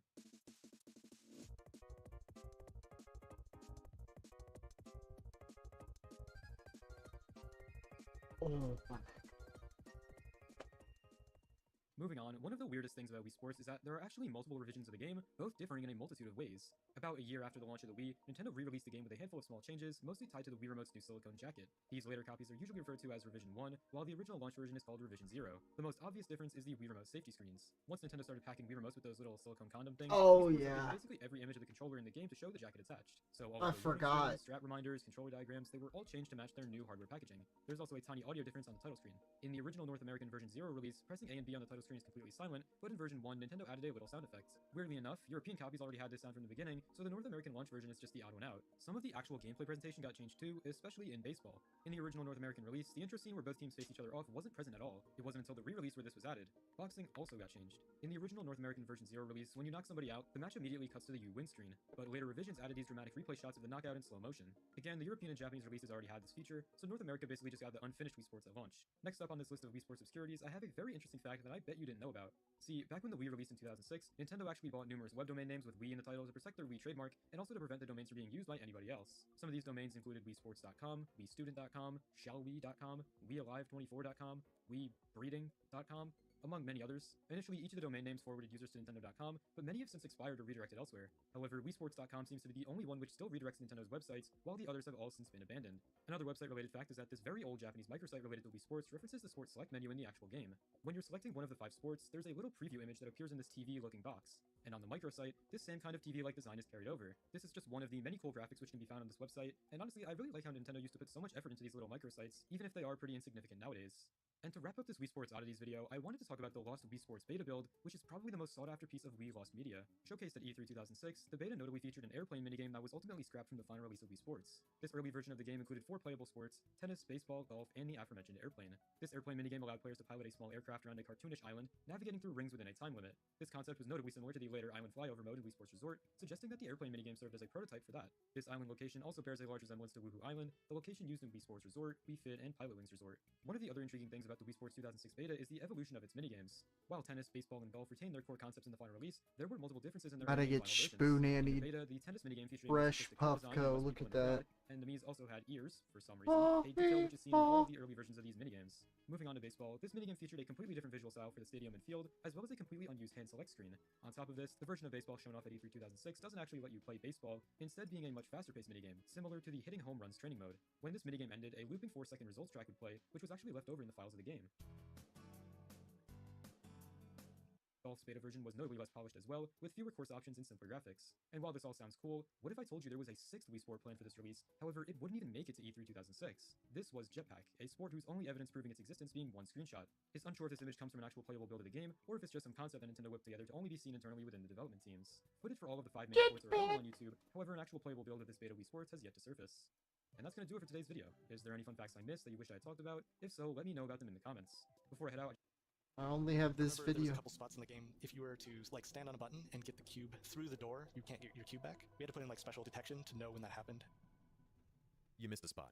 Soft locking a game is the act of entering a state where, although the game technically continues to run, progression is impossible. This typically occurs when the player becomes permanently trapped, or when a bug in the game's code causes an infinite loop. But in the mid-2000s, the developers of Portal faced a unique problem. In a game where the goal is to solve puzzles, what if you break the puzzle? Valve was aware of this issue and needed a way to prevent the player from becoming soft-locked. When I first played Portal as a kid, I used to think there was some kind of algorithm that would cleverly detect when the player became stuck. In reality, the level designers had to manually account for situations Dude, we where get double soft-locked. And this XP. raises the question, how successful were they? Today, we'll examine the game's 20 test chambers and 3 escape areas to find out how many anti-soft lock mechanisms were put in place. And perhaps more interestingly, how many soft locks remain in the game undetected. Editing this video has been a monumental effort, so I'd like to thank Raycon for sponsoring today's video. Raycon's everyday earbuds provide a premium audio experience at half the price of other brands. The gel tips have been optimized for both fit and comfort, so against the third, especially the link in the order. It's a great way to support the channel, and thanks again to Raycon for sponsoring this video. Before we go searching for soft locks, there's something very important that needs to be established. Portal is a broken game. If we were allowed to use all of the game's various exploits, it would be trivial to simply go out of bounds and soft lock anywhere. In order to provide a fair analysis of each chamber, we'll be playing with one rule: no glitches. Cheers, Since cheers. classifying what does and does not count as a glitch can be surprisingly difficult, we'll be following the glitchless rule set on speedrun.com. Every soft lock found in this video must be possible without using any of the exploits or techniques listed here. Now that our ground rules are in place, let's get started. The game begins in Chamber 0 with the simplest puzzle possible, placing a cube on a button. We're immediately presented with a classic softlock scenario where the cube becomes irretrievable if thrown through the exit door. There is some softlock detection in place here, but it's a bit strange. The fizzler will explicitly inform the dropper to dispense another cube if it fizzles the player's current cube. Doing this actually plays some unique dialogue that most players have never heard in-game. Simply throwing the cube is nowhere near enough for it to reach the fizzler, so we'll have to get creative. By leaning the cube against the door at an angle and opening it, the cube will fall in between the door and prevent it from closing. At this point, the cube is under immense stress and will eventually fly out with extreme velocity. The direction the cube gets launched is completely unpredictable, so it often won't go where you want it to. But with a good stuck launch, the cube ends up flying straight into the fizzler, activating the first softlock detection of the game. Please do not attempt to remove the items from the testing area. A replacement aperture science-weighted storage cube will be delivered shortly. So there's a lot about this that doesn't add up. First off, why is there even dialogue for this? The fizzler is so far beyond the door that the vast majority of Portal players will never be able to fizzle the cube. Second, this is the only form of softlock prevention in this chamber. If the cube lands in the exit room without being fizzled, the player becomes softlocked. On the surface, none of this makes any sense, but there is an explanation. If we look at a beta version of Chamber 0, we can see that the fizzler used to be in the main room in front of the door. This makes it incredibly easy to trigger the special dialogue, and it prevents the player from throwing the cube into the exit room. At some point between 2006 and Portal's release in 2007, this room was redesigned to push the fizzler closer to the elevator. The dialogue was kept intact, and no extra softlock detection was added to prevent the cube from becoming trapped. But this is just one softlock That method was an for this amazing chamber. dab. It's possible to softlock even earlier using the radio from the relaxation vault. The radio can be used to hold the first door open, so when it tries to close after entering the cube and button room, we can jump back through it to the first room. When the door fully closes, we once again become softlocked, as there is no way I feel to like I've reopen it. watched this. Holding doors open with physics props is Hold one of up. the many recurring techniques that will be used to softlock in future chambers. Moving on to Chamber 1, we're met with another cube on button puzzle. When the player drops down from the starting ledge, an invisible wall is enabled behind them. This prevents the cube from being thrown back up, which would make the test unsolvable. This is the only softlock prevention in this chamber. The ending room has no kind of detection in place. So, just like Chamber 0, we can lean a cube on the exit door to force it through and become softlocked. Chamber 2 is where the player acquires the portal gun, and this is where things start to get interesting. Skipping the portal gun would be a bit of a problem, since you would have to play the game without the ability to place portals. To prevent the player from leaving Chamber 2... Fuck it. They normally make bangers. I'll trust them again. When a game releases on multiple platforms, you hope that the game experience more or less is the same across the board. But that's not always the case. Over the years, there's been different versions of games released on different platforms, and there's been ports of games that end up being really, really janky. It's weird, and we're gonna talk about it. Ready, set, go. All right, we obviously can't make this video if we don't talk about Call of Duty to some extent. Now, the biggest, most frequently talked about issue when it comes to, like, bad ports of Call of Duty was originally Black Ops 3 releasing on the Xbox 360 and PS3 well into the life of the Xbox One Oh, and yeah. PS4. This is the one everyone talks about when it comes to bad ports or versions of the game. And honestly, I get it. Visually speaking, the game doesn't look that good. Also, it doesn't have a campaign. They were just like, we don't have time for this. I Here's want it multiplayer. Enjoy. so It bad. does have zombies, though zombies like works differently in some mechanics, like compared to the other version. It's just an overall worse experience of the game. And people were critical of It's Activision so for releasing bad. Black Ops 3 in a way where they obviously had to like really scale back how the game looked and what features were in it just to get the game out there so that they could print a little bit more money. But Call of Duty's been doing this stuff for a while. Like, it wasn't really that new for them to like throw a lower quality version of a Call of Duty game on another console. The Nintendo Wii had a bunch of Call of Duties released on it, and some of them are a little goofy to look at. Modern Warfare 3 is always the go-to example I like to see, just because the first level, which is like such a big cinematic moment in the campaign, just looks like a completely different experience on the Nintendo Wii. Call of Duty World at War had a Nintendo Wii version that didn't even have zombies mode, which was a huge disappointment because zombies was awesome. Also, Call of Duty World at War released on the PlayStation 2 under the tagline Final Fronts. The campaign shared some of the voice acting from the main game and a couple characters, but the story is completely different. It's not even World at War, honestly. It's just a different World War II themed game that also released on the PlayStation 2. I mean, I guess back in 2008, there was still a big enough PlayStation 2 audience where they were like, hey, we can make our money back on this. Black Ops 2 and Call of Duty Ghosts did release on the Nintendo Wii U, a console that died pretty quickly, but this one's not like as noticeably bad because at the very least the Wii U was like able to kind of compete Yo, with what Xbox the 360 hell? and That PS3 looks games weird. at that time. So they're able to keep up mostly, but sales weren't good enough to keep warranting that. And as the new generation would come out midway through the Wii U's life, it didn't seem to like warrant, I guess, them even making a Black Ops 3 port for the Wii U. And we didn't even get to talk about all of the old DS games that were around. Pretty much for a few years, every time a Call of Duty game would release, a DS version would also come out. And it was completely different from the main game, but they tried to like thematically keep it in the same tone. It's a wild experience. I did play a little bit of a few of them. I think Modern Warfare 2, or maybe it was COD 4, and World at War I did play. And they weren't really fun. I don't know. Like, maybe if this is all you had, you'd be like, all right, well, I mean, this is what I got. This is Call of Duty. And some of the later ones did have zombies, which is something that, you know, the Wii version of World at War didn't have, but it wasn't like the definitive way to play Call of Duty, that's for sure. And then, of course, more recently, Call of Duty Black Ops 6 has been coming under a little bit of fire, mostly because they released it on last generation consoles, and the PlayStation 4 version looks really, really scuffed. I mean, I don't know what is going on here. I mean, sure, there's PS4 players out there still. They gotta get them in, but at what cost? Oh my god. All right, you know how it is when you're hunting for retro games. You Holy shit, I didn't know about that. They're actually in good shape, but what if you could actually see the game running before you buy it? That's exactly what Encore does. Imagine this. TikTok and like online auction sites had a baby. You can just swipe through video best ever. I forget. Even get auction. You got started in coming out around the time of Call of Duty Black Ops 2. Instead of just making a port of Black Ops 2 for the PS Vita, they were like, hey, let's make a multiplayer partial port reusing Black Ops 1 stuff for the PS Vita and do like a Spec Ops type thing that uses the multiplayer maps. It's a weird thing. Not quite exactly like a port per se or a version of a game. It's like a spin-off technically, but man, what was this?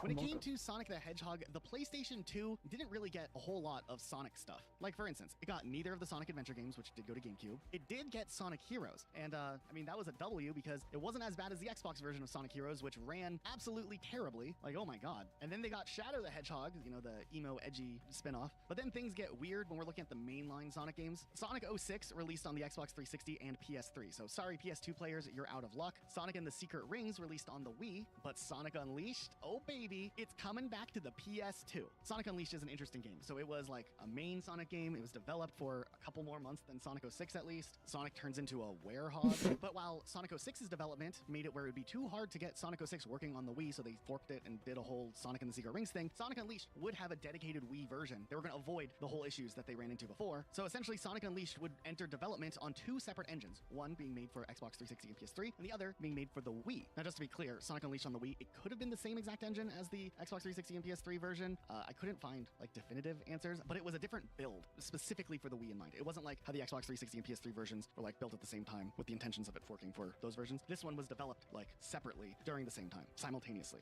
But here's the thing that's interesting is that the game has the same story. It has the same like location.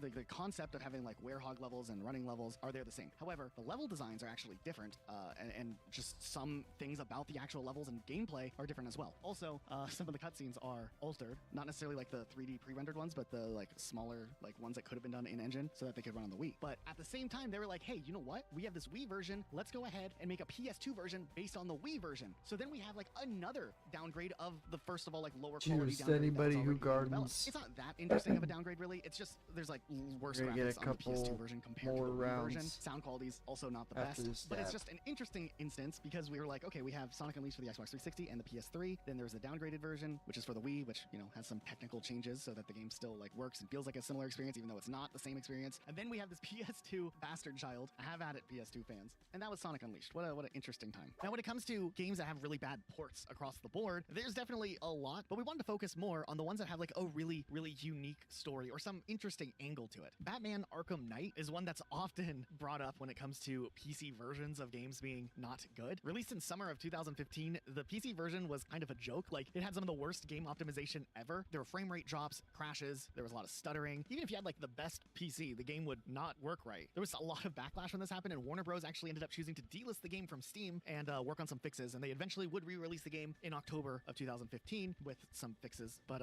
man, the reputation was a bit rough. There are other examples of this specific scenario where especially PC players getting a worse version of something that console players had. It's kind of weird how that dynamic was really common in the older days of gaming where PC players would be left out to just have like some weird jank version of a game. Things have kind of shifted since then. Sometimes the PC version of a game is better and the console versions are the worst versions, but nonetheless, the Batman Arkham Knight story is just one that like we couldn't at least That was the touch on, OG even if we're not gonna go into PUBG every right single there. time there was like a bad port for frame rate issues, or like bad optimization. But yeah, Batman Arkham Knight. Woo. Initially, when starting to put together this topic, the first game that came to my mind was Mortal Kombat 1 for the Nintendo Switch. You guys remember how bad that game looked and how bad it was compared to the other versions for like Xbox Series X, PS5, and PC? It was just one of the worst graphical downgrades we've seen, and probably one of the most recent examples we're gonna have on this list, because this game came out less than 2 years ago. Now, the Switch has never been the most powerful console, and me and Elijah will actually talk about that a little bit later on in the video, but damn, Mortal Kombat 1 for the Nintendo Switch was just rough. Besides the obviously noticeable graphical downgrades, there was Oh, also wow, a ton of yeah, performance that's issues and missing content,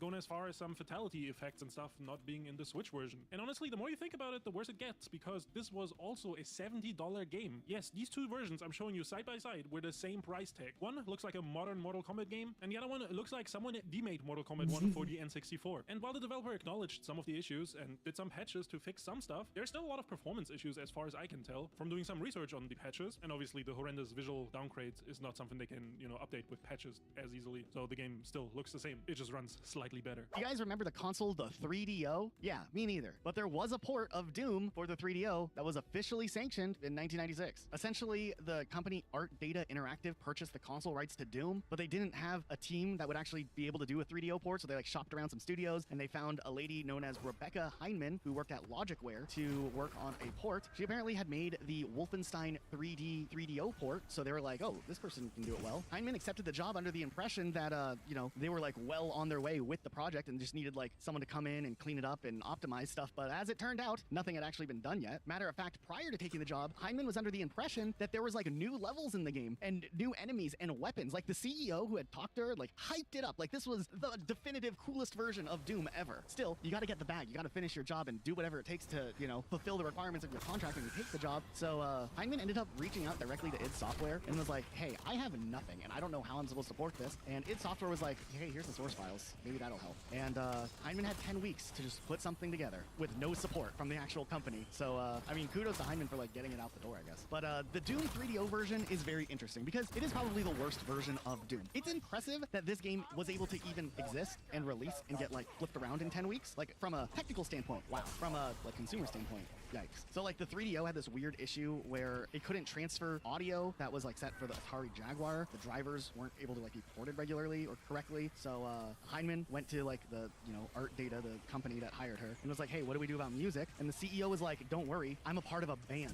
Wait, what? So here's the wildest part of the whole Doom 3DO journey. The music that the CEO and his band recorded to replace the actual Doom soundtrack actually was kind of good. I mean, okay, listen to the Atari Jaguar version.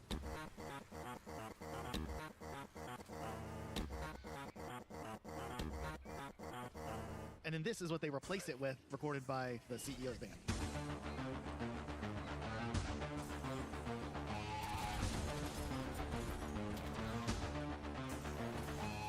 I mean, this is in a way like technologically impressive. I mean, they had a what better the sounding fuck? This is like the precursor to what they actually did when Doom 2016 would roll How out. was But it that just that opens up a bigger good? can of worms here for the whole Doom 3DO thing. First of all, how were they like, here's 10 weeks to put this port together, but also in this 10 weeks, we will have no problem getting the band together to record the entirety of the Doom soundtrack? I don't know, this is like one of the rarer pieces of Doom history He's that's never really welcome. talked about, but yeah, Doom for the 3DO has its own unique soundtrack, unlike any of the other ports of Doom, making it one of the weirdest versions of the game, by far. So the CEO and his band recorded a bunch of remixes of the original soundtrack and was like, put these in, which Heinemann did. So the main issue of the game was the fact that since it was coming off of the Atari Jaguar version, like the fork with the source code and all that, it just wasn't optimized. It didn't have time to be optimized for the 3DO. So it had really low frame rates and it had to run on like a really low resolution. So like you had a small screen. I guess there were like cheat codes where you could like make the screen larger, but it would make the game run slower. And the game already had a bunch of performance issues with the lower resolutions. So that wasn't good. Also, as it turns out, the reason that they hid the little cheat code to make the screen bigger was that they're hoping that the follow-up sequel system to the 3DO, the Panasonic M2, would have like a faster processor, and thus, you know, the game would be able to be ported over to the next console and maybe run better. But you know, the M2 got canceled, so who knows? Doom is a wild, wild game if you like look into the lore about development between various versions of these games. Skyrim gets memed on a lot for releasing on a ton of platforms, and even Bethesda themselves memed that it's gonna come to the Smart Bridge. And I think Skyrim is even on Alexa, but a game that had even more releases on different platforms was Resident Evil 4. Originally, it started out as a GameCube exclusive in 2005, but within the same year releasing on PlayStation 2, which this version itself, the PS2 version of Resident Evil 4, people already consider the worst version at this point because the GameCube version was much better. The PS2 version just looked and played a lot worse. And sadly, this version was used as a porting point when the game came to PC in 2007. Now from there, did you they would play go on Resident to Evil? re-release Resident Evil 4 a lot more. I swear. There was a V version in 2007, Maybe I'm it came dumb. to iOS in 2009. Then when the new generation rolled around in 2011, Resident Evil 4 also came to the PS3 and 360. Then an Android version was released in 2013. Then the PlayStation 4, Xbox One got it, Nintendo Switch got it. And then more recently, we got a version for the Oculus Quest 2, which is technically the latest Resident Evil 4 re-release, besides the remake, obviously, but the remake kind of stands separate from all of this. But there's one Resident Evil 4 re-release I intentionally skipped, because, you know, I want to go more in depth about it. But in 2009, Resident Evil 4 released on the Zeebo. Now, you might be wondering, what the is a Zeebo? Well, the Zeebo was a Brazilian home console that released in Brazil and Mexico in 2009, and it was kind of trying to be an affordable home console, being priced at $500 in Brazilian currency. What is BLR? Wait a minute. I guess Brazilian real? That's what their currency is called. So it's 500 Brazilian real, which is like $86 today in US dollars. And this console also had the gimmick of there being no discs. Instead, you would download the games over 3G internet. The Zeebo did not get a lot of games, and there's only like a short list of games that actually released. Most notably, I guess, FIFA 09 and Crash Bandicoot Nitro Kart 3D, and then obviously Resident Evil 4. Obviously, with a console this cheap, you know, the hardware wasn't very strong, and a lot of people compared it to like PS1 and 64 levels of graphics at the time, while the PlayStation 3 and the 360 were dominating the market at that point. And the console itself might have been cheap, but the games were still kind of pricey, so people still couldn't afford a lot of games to play on the Zeebo. And also, Android phones were stronger than the Zeebo at the time already, so I don't know, this console just kind of seemed like a failure in the making. But what's interesting about the Zeebo version of Resident Evil 4 is that this is just the iOS port ported to the Zeebo. With this just being a mobile-based port, it obviously had extremely low resolution textures, the environments were simplified by a lot, and the lighting just looked completely different than the other Resident Evil versions. Plus, the performance itself with the frame rate and the animations was even worse than the iOS version itself, making it so that aiming and moving around was just kind of frustrating and not fun at all. This version also had only 12 missions, which I think the original Resident Evil 4 had 16 missions, so they must have cut out some content, but it was really hard for me to find out which ones specifically, since there's just not a lot of documentation on this game. So if someone actually played this back in the day, first of all, I'm sorry, this is how you experienced Resident Evil 4, but also maybe you can answer the question about the content being cut, because the campaign potentially being shorter is not the only thing. They also cut out all the mercenary missions and, you know, all that stuff. Also, real quick, Resident Evil 2 originally had also a pretty good re-release on a obscure console called the Game.com, made by Taiga Electronics, which converted the whole game, which was a 3D like game at the time, into this game that was mostly sprites, but also like there was like depth and 3D to it. I don't know, it's a really bizarre thing to look at, but it also obviously was the worst way to experience Resident Evil 2. And I could get into the whole Taiga Electronics thing and the Game.com console, but honestly, maybe we'll save that for another video because I already talked about the Zeebo a bunch. There was one more recent Resident Evil port that was kind of weird, since with Resident Evil Revelations 2, the PS Vita also got a version. This was obviously a downgrade in performance and graphics, and the co-op mode was cut. It was just overall a worse version of the game. Now, what's interesting is that this goes as far as the button layout also being messed up, because the PS Vita doesn't have L2 and R2 buttons, like the triggers at the bottom, right? It just has the bumpers at the top. So the way the game played was also worse. And then I looked into the studio that did this a little bit, and they're mostly known for mobile ports and web games and stuff like that. So I don't know, kind of a weird choice. Definitely not a good port. Let's talk about Sonic Adventure DX Director's Cut for the Nintendo GameCube. Now, interestingly enough, this was a really big title for the Sega Dreamcast, and nowadays, in general, Sonic has kind of the reputation of not being the most polished game series, especially in the 3D realm of games. Matter of fact, Sonic Adventure in general doesn't have the best reputation. However, a lot of people don't realize that the GameCube version, which came out a couple of years after the original launch of Sonic Adventure for the Sega Dreamcast, was essentially just not the best port. Don't get me wrong, I loved Sonic Adventure DX Director's Cut for the Nintendo GameCube. I loved it as a kid. It was my first like main Sonic Adventure game, and then I played Sonic Adventure 2 Dude, afterwards. It was cool. There were bugs. I mean, it wasn't uncommon to go like flying off the map. And I loved it. it. It really wasn't your fault, like you clipped through something. It wouldn't be until years later that it came to light that it was actually a problem with the port, and that if you played Sonic Adventure on the Dreamcast the way that the game originally was intended, the game was surprisingly competent, and a lot of the issues that would carry over into the GameCube version weren't necessarily there across the board. But things get even weirder when you look at Sonic Adventure, because a couple of years after the Dreamcast release and after the GameCube release, they actually ported Director's Cut over to the PC, and this would become the definitive version to play if you wanted the worst experience. This game was of course based off of the GameCube version of the game, though there were a couple of things occasionally taken from the original Dreamcast version, like reverted back, and in general, the port wasn't the best. It was even less polished than the GameCube version. There were quite a few issues with lighting, like different things would just look weird or off. Like look at this lava, it looks less lava-y. And because of the differences in the way that lighting mechanics and engines are used in the PC version of the game, sometimes the characters look almost like rubber in some instances compared to what they would look like on the other console versions. Also, some of the sound is like lower quality. Listen to this. I am Dr. Robotnik, the greatest scientific genius in the world. No, I don't hear, bro. That sounds perfect. I am Dr. Robotnik, the greatest scientific genius in the world. Nah.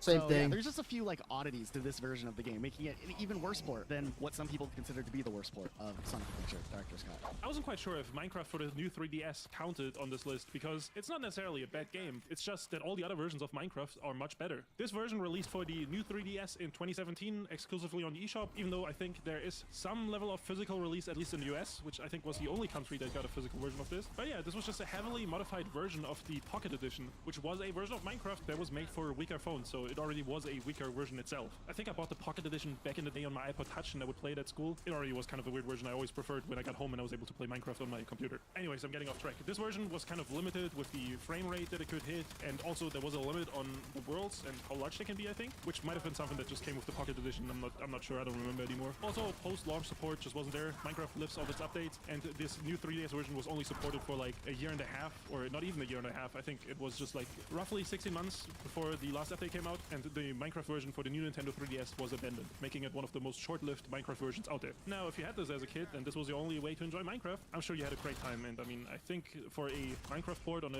3DS, it's not the worst thing ever, but it definitely is a weaker version of the overall Minecraft experience, especially looking back to it nowadays with, you know, the Switch version being out and all these other things. Okay, let's talk about James Bond for a second. If you guys didn't know, we did a deep dive on every single James Bond game that's ever released. But it was interesting to take a closer look at these two games, The World Is Not Enough and the world is not enough. If you can tell by the box arts here, one of these is the Nintendo 64 version and the other is the PlayStation version. Both games released the same year, just about a month apart. Both Fire were published game. by Electronic Arts. Neither were developed by the same team. Just completely different games based on the same movie. Now, the historical context is pretty wild here. After developer Rare had a runaway success with GoldenEye, MGM, who had the rights to James Bond, was like, all right, which publisher wants to, you know, give us the best deal to continue making Bond games? Yeah. Rare didn't have that EA money, so they were outbid and they'd go on to make Perfect Dark. And EA was like, hey, we'll do it. Why not? Now, there wasn't enough time to like do a full-fledged Bond game, so they kind of spun out and made a Tomorrow Never Dies adventure action type game for the PlayStation 1. But The World Is Not Enough was supposed to be like the definitive first-person shooter experience that would be the follow-up to Rare's GoldenEye, but with like a whole other team working on the game. Meanwhile, Eurocom had been working on a new engine, and EA was impressed, so they're like, hey, go ahead, let's make the game movie here. But at the same time, it would be easier and less expensive to have the team that did Tomorrow Never Dies for the PlayStation also make a game. So like EA was like, hey, we'll just make 2 games, and we'll just put the same, you know, box art on it, call it the same thing, and just to see what happens. YOLO. Now, to be fair, the Nintendo 64 version of The World Is Not Enough isn't nearly as good as GoldenEye was back in the day, but it still was neat. Like, it was a competent first-person shooter at the end of the N64's life. It had interesting campaign aspects to it, and a multiplayer that still was pretty fun. There were some gadgets I remember that were kind of cool when I rented this game from Blockbuster as like a kid. But the PlayStation version was a little bit weirder, especially if you played both of the games back in the day, which I did as a kid because I rented the game for the N64 and then later would rent the game for the PlayStation when we did get a PlayStation. And I was like, these games aren't the same game. The gameplay is completely different. These rooms in the first level are not the same. The PlayStation version definitely was the worst version of the game, and Okay. they were using that third-person engine that they had for the previous game, but they forced it to a first-person perspective for this time around. There were some serious like frame rate issues here. There was some interesting like motion capture that was pretty innovative for the time. Wikipedia says they got Keanu Reeves' stunt double from The Matrix, which, I mean, neat. But I mean, this game didn't even have multiplayer. The thing that made GoldenEye so massively popular was its split-screen multiplayer, and the PlayStation version just wasn't gonna have that for whatever reason. And mind you, this game came out at a time where like Medal of Honor had already kind of like came out, so you know what first Oh, shooter would you have? shit. It wasn't like a bad game, Yeah, but it just step was the the fuck worst back. game and just a weird case study, I guess, on 2 games being published by the same Absolute company by different pressure studios that are is the same game. speaking. Same name of the game? I'm losing myself in this one. Now, when it comes to the Bond series, there are a few other interesting examples of similar things happening, maybe not quite to the full scale. Nightfire, my favorite Bond game probably ever. I mean, maybe GoldenEye's still over that, but a game that felt really good as a Bond game, super underrated game, had a bit of a wacky PC port. It wasn't just like a port of the console version. It essentially was a rebuild of the game in a modified version of the Half-Life engine. This version is just like notoriously worse than the console version of the game, and this kind of opens up the discussion for a lot of licensed games. I mean, if you were a gamer in the mid to late 2000s, I'm sure you saw a ton of licensed games that were most of the time really low quality, and that was like the standard. Every once in a while there'd be a good licensed game that would come around, but these licensed games would always like release on so many different consoles, and there would be version differences across the board, especially when there was like, you know, some Disney Pixar movie getting a game movie, and then they would do like a DS version or something like that. The DS version obviously would be a completely different build than the console version. That makes sense, but that was something really commonplace. I felt like we had to touch on it slightly if we were going to make this topic of a video, because that was such a big time of like the port era. 2012 was an interesting year for gaming overall. There was a bunch of really good games that came out that year. We got Mass Effect 3, we got Far Cry 3, we got Dishonored, we got Assassin's Creed 3, Max Payne 3 also came out. Plus, also Borderlands 2 released in 2012, which probably was the co-op game of the year. Now, another thing that happened in 2012 was the PlayStation Vita releasing, at least over here in the West, and that console was off to a rough start. Within a year, major publishers like EA, Ubisoft, or Activision stopped making games for the console because of low sales. Sony themselves never put franchises like God of War, Gran Turismo, or Infamous, or whatever they had at the time, on the PlayStation Vita, which is something they would do with the PlayStation Portable years ago. And even by E3 2014, Sony themselves barely mentioned the PlayStation Vita at their own showcase. So within like 2-3 years, it was pretty clear the PlayStation Vita was going to be a failure. Now, I was a big PlayStation Portable enjoyer, and so I did pick up the Vita, and I did play a bunch of games, you know, starting from 2012 onwards. And while I personally had some fun times with the Vita, and there was some interesting little games on there, there was also some really bad ports that were held back by the Vita's hardware limitations. In my opinion, the most notorious one was Borderlands 2 for the PlayStation Vita, which released in 2014, 2 years after the original Borderlands 2 release. This game struggled to maintain 20 FPS, and, you know, often dipping even below that, which you can clearly see from the footage. It's hard to aim, it's hard to walk around, it's hard to, like, even talk to NPCs and stuff. And forget about it when there's some intense combat sequence or even an explosion, because the frame rate is just gonna fall off a cliff. And obviously, because the PlayStation Vita, they also had to downgrade the graphics and the visual clarity, which does not help at all when, you know, the game is already stuttering along, that you're also not able to see as much detail from the get-go. There was this weird popping going on with the enemies because the render distance was also low. It was just kind of of a mess of a port. Plus, the NPCs themselves, or the AI, was just dumbed down because I guess the Vita couldn't calculate that much, or I don't know how that works, but that's what I assume. So the game overall just kind of felt like a way worse version than Borderlands 2 on any other platform. Now, if you ever played Borderlands 2, what made Borderlands 2 special was the 4-player co-op. It was really fun to hop on with 3 other friends and, you know, play through this massive campaign. It is actually a really good co-op game. One of the very few games that naturally feels like a 4-player co-op game. Now, the PlayStation Vita version cut that down to only 2 players being able to play, which could be due to the hardware not being able to handle 4 players at a time, but I like to believe that they just knew you weren't gonna find 3 friends that own a PlayStation Vita. Now, this port was outsourced by Gearbox and not developed by them. It was developed by Iron Galaxy Studios, who have a long track record of making all sorts of ports and stuff, and they're also the ones that made the Batman Arkham Knight port for the PC, which we talked about earlier. So it kind of comes full circle here. Also, Borderlands 2 obviously had a lot of DLC, and some of the DLC actually never made it to the PlayStation Vita, even though the Borderlands 2 Game of the Year edition with all DLC already came out the year prior to this. Overall, this is just the worst version of Borderlands 2 you can play, which, you know, is a great game if you play it on anywhere else besides the Vita. In our last video, we talked about a game that was kind of a spin-off, but also a port. It's a weird mix of it. Dead Rising Chop Till You Drop for the Wii. It came out like a year and a half after the first Dead Rising game came out. That was just a wild game experience. It had a lot of like things cut out of the game, but more interestingly, it reused assets from Resident Evil 4 for the Wii. I don't know how this happened. I guess it was utilizing the same engine, and they didn't want to like port all the guns and weapons over, so they were just like, you know what, whatever, just throw them in there and call it a day. We already talked about this game not too long ago, so I don't want to forever. But Dead Rising Chop Till You Drop, the notably worse version of Dead Rising 1 for those Wii kids out there. Heyo, I see you. Also, I think something we didn't really mention in the last section we did on this game is that there was way less zombies, which I feel like the appeal of Dead Rising on the 360 was that there was hordes of zombies you can mow through, but on the Wii version, they were limited.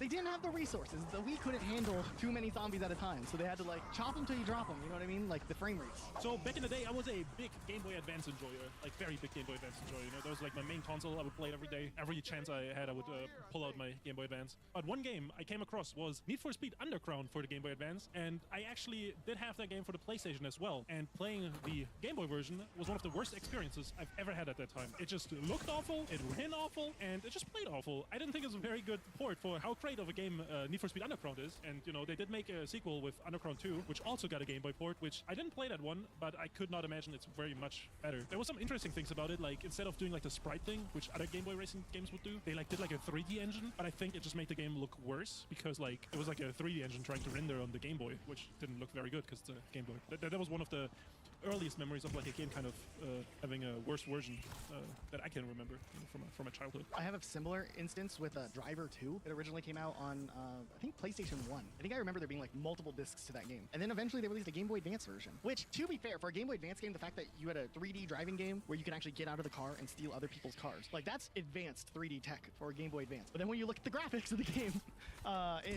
it's something. I had fun with the game. It definitely isn't the optimal experience to play Driver 2, though. Halo 2 for Windows Vista. What a crazy experience this game is. First of all, Halo 2 released on Xbox in 2004. The Vista port released in 2007, the same year that Halo 3 would release on Xbox 360. And essentially, Halo 2 Vista, in every way possible, was the worst version of the game, despite the fact that it was finally on the PC. Now, what made Halo 2 Vista even worse, though, was that Combat Evolved was a very popular PC game. Like the first Halo game, you know, it had like custom like maps and game types and servers that people played. Halo 2 Vista was rough. Like it had the whole like Windows Live thing going on with it. The game sometimes just like didn't work properly. The multiplayer balancing was all over the place, and just a lot of aspects of the game had like various inconsistencies with the Xbox version of the game. The source material, of course, it wasn't the same studio. It was developed by Hired Gun. The weirder thing though is that Halo 2 Vista notoriously wasn't like, you know, the best form of Halo 2 by far, easily.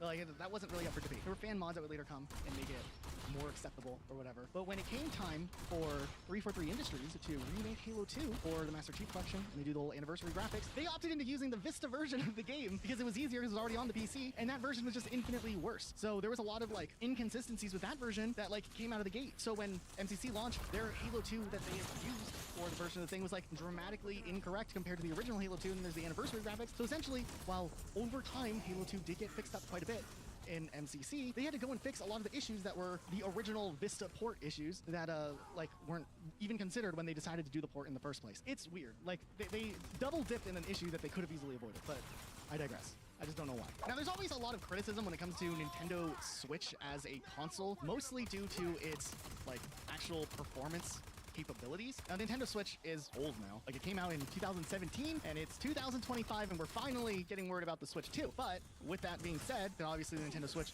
doesn't have the same power capabilities as a computer or an Xbox Series X or something like that. But it is really impressive what the Switch can do. Like, The Legend of Zelda Tears of the Kingdom, great example of a modern game that still runs really well and is impressive, you know, for making the capabilities of the Switch be utilized to the best of its abilities. But sometimes other games make their way onto the Switch where it's a pretty big downgrade. It's not the best looking thing. And interestingly enough, Fortnite is probably the weirdest game on the Switch.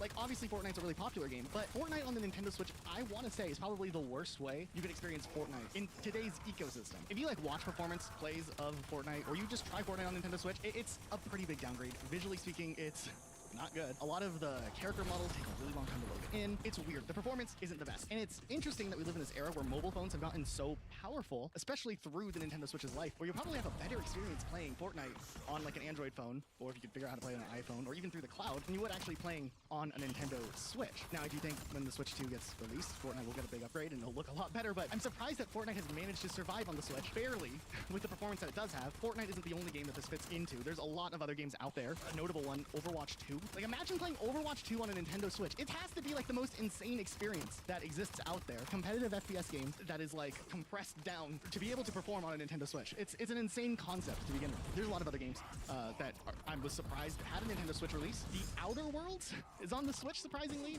It's playable. You can play the game. But when you start looking at the graphics side by side from like a PC version and the Nintendo Switch version, it's almost comically worse. I mean, I get they're trying to make it work. They're trying to just let you have the experience on the go. But it is interesting to see that the reason that there's this discussion about, like, is the Nintendo Switch going to be powerful enough to run a certain game, or is the Switch 2 going to be, you know, a big upgrade, is because a lot of these third-party games are seeing significant downgrades, especially now with how old the Switch is. It's cool that these games are released there, but they're definitely like the weirdest, lowest quality version. They also release these games at full price often, right? At like worse versions of old games even. Especially, I was thinking like Assassin's Creed 3 had major performance issues, even though it's like an old game. Like, when did Assassin's Creed 3 come out? Like early 2010s? And somehow the Switch port is like really bad. Like, it can barely run at like 20 FPS consistently when you get to like the bigger environments, even though it's like 5 or, you know, more years older than the console itself. And then they're charging like a good price tag for it. Also, I just think it's wild that the Nintendo Switch has a version of Ark, like that survival game. That's another insane multiplayer game to be trying to play on your Nintendo Switch. I don't know. Maybe it's just me, but that's insane. Also, remember how years ago now, Genshin Impact, that mobile game, was announced for the Nintendo Switch. Where is it? Still not here. We got the announcement trailer and literally nothing else ever again. And how many years has it been since then? I looked it up. It was 5 years ago. They announced the Nintendo Switch port of Genshin Impact. Still not here. Still no word on it. No official cancellation. But Xbox eventually got it, and it wasn't even ever announced for the Xbox until way later. The main reason Genshin Impact never came to Nintendo Switch is the fact that they didn't want to do the Fortnite Overwatch 2 route of having a substantially downgraded version from what you would get on like a mobile phone just to get the game to run, because it is a pretty expansive game. I mean, if you think about it, a Nintendo Switch is what, like $300? And a mobile phone usually costs $1,000. It makes sense why the technology is different. You're getting a console for $300. But at the same time, psychologically, it's still weird that a console is, you know, sometimes struggling to keep up with phones nowadays. It'll be interesting to see more games come, because I think more third-party developers are like down for the Switch. Like, we know Xbox has said that they want to bring Call of Duty to the Nintendo Switch. They're probably waiting until the next Switch comes out to do that. We don't want to have another, you know, Black Ops 6 PS4 debacle on their hands, I'm sure. But dude, imagine we had Black Ops 6 on the Switch. That would be insane, dude. I would mean that. Rainbow Six Siege on the Switch, dude? Dude, we can hope that we get maybe Siege Mobile on the Switch. I guess. Nah. Siege Mobile's never coming out. I don't believe it exists. I think the only reason they announced the little thing with the Joy-Cons, the mouse thing, is just strictly for Rainbow Six. You're right. Actually, they're gonna built-in zimming. Built-in zimming. Dude, actually, you know, I didn't think about it, but that's actually a good point. You have one controller as a mouse, and then the other one is like your walking stick and your aiming stick. What was the game I played, like the Crossfire X? I remember that. You had the controller in one hand and your mouse in the other? No, it was, I aimed with the controller and I walked with the keyboard actually, because it didn't work like in the beta. So I was actually using voice gun. I miss Crossfire X. I hope it comes back one day. It won't. Do you remember there was a bunch of issues with the PS3 version of Skyrim as well? It was like the longer you played the game, the worse it ran or something. There was like some memory leak issue. I don't really remember all the details, so... I think I remember that too. I think in general, when it came to Bethesda releasing RPGs, PlayStation 3 versions just had extra trouble, like more issues than the Xbox 360 version, whether it was like soft locking or hard locking and save issues as well. So it doesn't really surprise me to hear that Skyrim for the PS3 was the worst version of the game to play, but I'm pretty sure like some of the Fallout games also had some issues as well, just like on the PlayStation 3. Also, PlayStation 3 in general, when it came down to Xbox 360 and PS3 performance, just some of the time the PS3 would have extra issues with the game What's launch. good, The Bryce? How Xbox, you doing, when it Goat? came to Xbox 360 and PS3. PS3 version was known for being the worser of the two. Worse of the two. There was just like a lot of performance issues. The Xbox version was just at least functional, and the PS3 version was not that. Team Fortress Very 2 good. A really little messed up on the sleepy. PS3, so that was just a But lot I'm of gonna them as be well. hopping So, off yeah, here the very PS3 soon. like did have like strong hardware in it, and it could perform really well. But I think it was just a lot harder for third-party developers to figure out like what I the don't different know, software man. was doing things for the Xbox 360 and PS3. I might. And sometimes things were overlooked, and the PS3 version would suffer because of it. If you were a gamer in 2014, there was the 3 big consoles that games would release on. The It's Xbox One, just the definitely PS4, not and up the there with Wii U. And one of my usually, favorite much like aim with the Switch games. versions we talked about, the Wii U versions were the worst versions of these mainline games. We had like some Call of Duty games we talked about earlier on the Wii U and stuff like that. But another game that I remember being reviewed very badly was Watch Dogs for the Wii U. It just seemed like the Wii U was not able to handle an open world shit, I almost GTA lost style those. game like Watch Dogs. And obviously the resolution was lowered, the textures were lowered, the NPC count was lowered. It just seemed like the whole game was just like a downgrade. Now the Wii U version essentially was abandoned after launch. They never got any patches after launch, so all the bugs stayed in. There was no DLC support. The gamepad was a afterthought. The features that you could do on the gamepad, which could have been cool. Like, you know, Watch Dogs, you hack stuff. You know, maybe on the Wii U version you could have used the gamepad to hack some stuff or like play a little mini game. They just had the map on the gamepad, as far as I know. After the poor sales of Watch Dogs on the Wii U, Ubisoft decided that they would not be making any more Wii U games. Wii U versions of the mainline games. I think we also had a couple of Assassin's Creed around the time, but I don't think they sold too well either. So I think Watch Dogs was like the final nail in the coffin for Ubisoft to drop the Wii U from their roster. Ubisoft was banking pretty hard on the Wii U too, if I remember correctly. Like they had a Zombie U as a launch title. Like they believed. It didn't work. Cyberpunk 2077 is one of mine and Elijah's favorite game to come out in the last couple years. We both enjoyed the game despite its flaws. We thought the atmosphere was amazing. You know, I had fun doing the story. It was well written, in my opinion. You know, there was interesting characters, interesting things to do. And the DLC was also kind of good. But Cyberpunk 2077 also goes down in history as one of the worst launches ever for a major game. Especially the PS4 players had it rough back in the day. Which was what? Back in the day was like, what, 2022? Didn't the game come out in 2020? Oh, 2020, sorry. You know, I meant to say 2020, but somehow there was too many twos in it. Anyways, this game came out all the way back in 2020, which is 5 years ago, which is crazy. But the PS4 version was definitely the worst. There was like just insane performance issues. There was like visual downgrades on everything, basically. The textures were blurry. There was more bugs than the other versions. And, you know, the developer themselves kind of didn't do a good job letting people know that this is not a good version. I think CD Projekt Red kind of dropped the ball with the release of Cyberpunk 2077. Good games with awful versions, so it's like talking about ports of So games. besides the multiple delays the game had leading right up to the release, since the game was, releasing during the pandemic, they had some reviewers reviewing the game through like a cloud system. My So the brain game would gets be bored. played I essentially on, like, need an optimized U-boob while system, I'm which would give grinding. reviewers the impression that the game was more polished than it actually was. However, the game would release, which, mind you, it was originally announced as an Xbox One and PS4 game. The next-gen version was like just at that time. It sounds familiar. Gen was PS4 and Xbox One. Those were dramatically worse. Now the Xbox One That version does sound hella somehow familiar. managed to like operate where you could still play the game and you get some bugs and some things. But the PlayStation 4 version was notably worse, like worse off than all the other versions that were out there, and that caused a lot of outrage. I think there was like a whole. Oh yeah, I listing probably that have then. happened with Yeah. PlayStation 4. Am I right about that, Luke? Yeah, I think they took it off the store for a while, and they were offering refunds to people who had bought it. I think even as far as like on Steam, even that's how like crazy the whole thing was. But on PlayStation for sure, that you could get refunds, and they delisted it for a while. I don't remember how long it was delisted. It was like a lengthy time. Interestingly enough, Luke and I were lucky enough to get Xbox Series X's around launch time. Like we managed to snag some pre-orders right in at the last minute and get Xbox Series X's. So we were able to play Cyberpunk and have like not as many issues. I mean, Cyberpunk across the board, no matter what version you were playing, was buggy and messy. It was still a good game, but it was buggy. But those Xbox One and PS4 versions were dramatically worse. But our friend Dim didn't get the Xbox Series X. He was still playing on his 2013 Xbox One, his launch console, and he was able to play Cyberpunk. It ran. He didn't have any complaints really. So it was interesting because there was a lot of people complaining about like the older hardware just not keeping up. But Dim didn't have any problem. We also tried to play Scrabble with Dim. And, yeah, the Ubisoft Scrabble or whatever. yeah, we tried to play the Ubisoft Scrabble.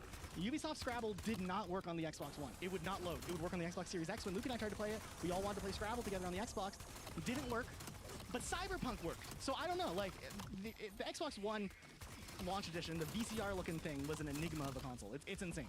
Dim just showed up in our chat saying that was a crazy time. If you're watching this on our YouTube channel as like a regular video, Ooh, we're almost done with first ever live stream the at, AK. right here on our channel. We're like hyper Thursday night, multitasking. Friday night, right? What changes it tonight? Today's We're Friday? trying to Friday the- max Friday level the every 14th. weapon.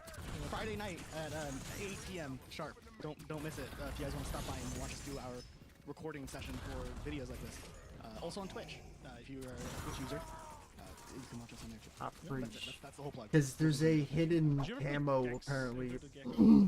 that hasn't Well, come I out think yet. It is one that also released on the N64, but my sister would It's say, gonna like, be the called N64 Cold version was the Snap, worst version, because and rendered it's pixels gonna and be stuff was, like worse. I think it released on the PlayStation. get You know, max I don't know where it is, but level someone on said, like, it 40 was like you were playing weapons. Gex and Silent Hill, because the render distance was And so, I'm like, just fortunate I low that already it have a looked couple of foggier. them. I think I remember looking into But Gex. I that never played Gex on Rocket Elijah early on before doing like Animal Crossing stuff. And I played the N64 version. It was a weird game. They have different That's voice gonna be actors based on which country. pretty you're in. damn hard. Like, different English voice actors. Like they have a British voice actor and an American voice actor. Do they have a British accent in the British version? That's I think so. Yeah. that's Yeah. kinda funny. So they whisked me away to interrogation 101. They play rough. Start giving me the business. I give a little back. So they whisked me away to interrogation 101. I think I have, They play rough. at this point I might almost have 10. I give a little back. Gex was a really weird, like surreal experience. Yeah, I know. I played that. Well, on because a the lot of PS4 them are the like and it was- really it was a broken weird ass, game. I like didn't play it as a like kid. this I played it rocket as an adult, launcher, and and it's a weird obviously game, these sure. bad boys. You know, Geico should buy the rights and make a Geico Lizard game remake. They don't even have to buy them. They can just make a Geico Lizard game. I guess so. We just need a Geico game. So ultimately, I think we have a pretty good list here. If we missed any, let us know in the comments down below. Maybe we'll revisit this topic in the future. Huge shout out to our patrons and our YouTube members for making videos like this possible. Also, if you want to join in while we're doing it live, like this section, with viewers and reading the chat sometimes, and then you know, like the version you're watching, we kind of cut that out. But if you want to see the full unedited thing, stop by our live streams Friday nights. Put it in your calendar. I do not blame you. I don't know why exactly But yeah, thanks so much for watching. We'll see you guys next time with another video. Bye. this like hits for me. Blame nicotine in my dopamine receptors. It's totally that's fault, but W to the aim god gamer it's created.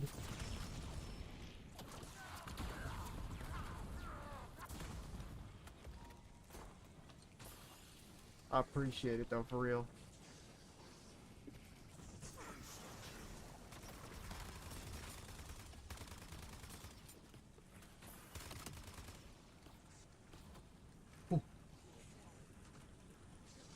Oh, disappeared maybe.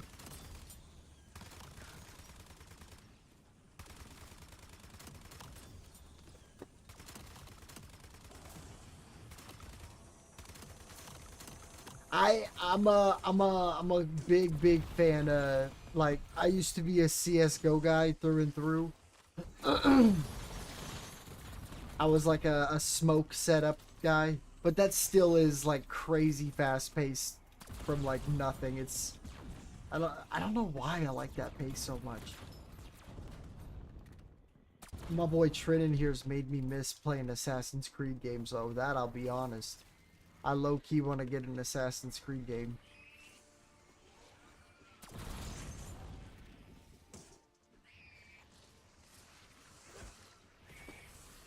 You are not the friends I was hoping to make.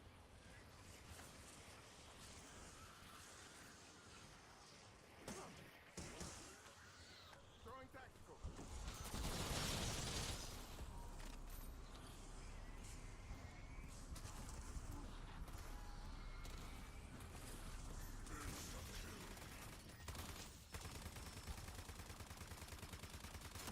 I was saying that to Trin unironically.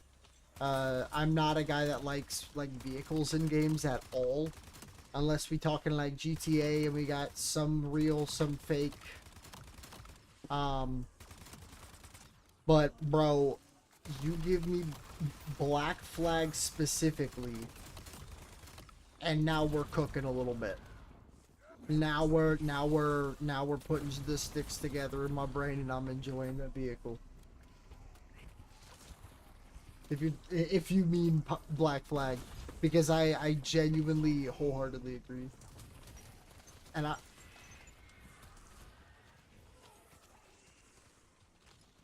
need to see if that's on Steam. Because I know older Assassin's Creed games were like hit or miss with being on Steam, but I want to say that'll be there. Or just on PC in general. I don't care how I have to play it. That shit would... Oh, dude. Help me an Assassin's Creed game when you played it that didn't just, like, you go up to, like, a perch and you're like...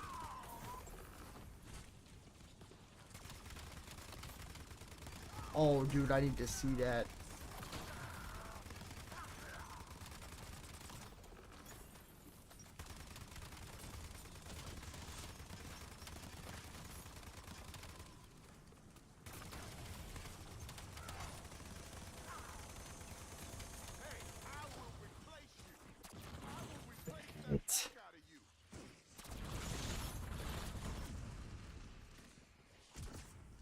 Is that the remaster? Because that sounds so good. Holy yes. Oh man. I am excited as fuck.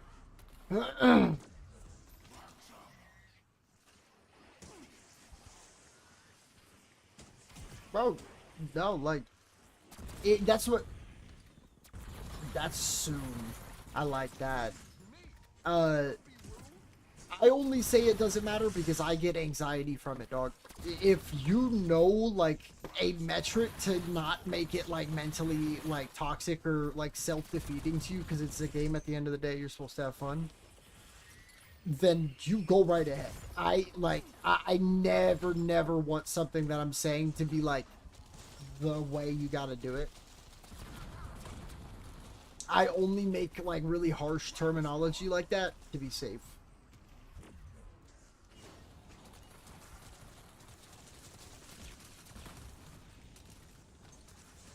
I'm in your same boat. And that's why I never like sounding like I'm calling people out. Because, I'll be the first motherfucker to say, like, can we stop bullying right now? Because I got bullied a lot. I don't want this shit. This sounds like bullying. And I don't care if I have, like, 8 people, like, and I'm live. And they're like, what are you talking about? Yeah. If Unity didn't crash so damn much on the Xbox that I had, I feel like I would have loved it.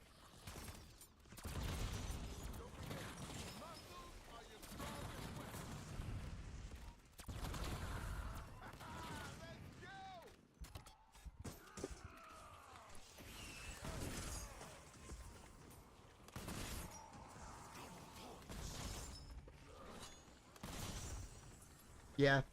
No, yeah, the story on Unity, holy shit. I was like, my friend was like, yo, dude, you finally got an Xbox, so you downloading GTA yet? I'm like, nah, I'm downloading that whole fucking DLC pack. Hold up.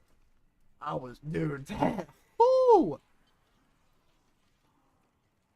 I think that was the last, like, full Assassin's Creed game I, like, near 100%ed. Goddamn amazing.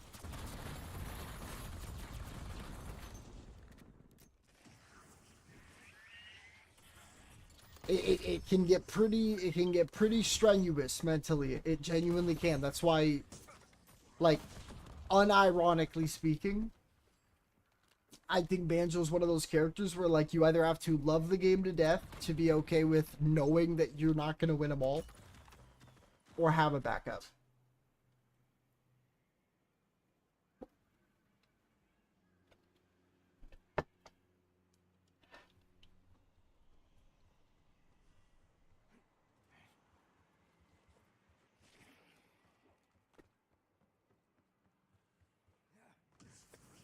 Bro, do you know who I miss playing as? What games did you play as Connor? Like, the dude that knew everything past... What was the name of the guy that had Ezio? Who were you? I actually feel dumb as hell.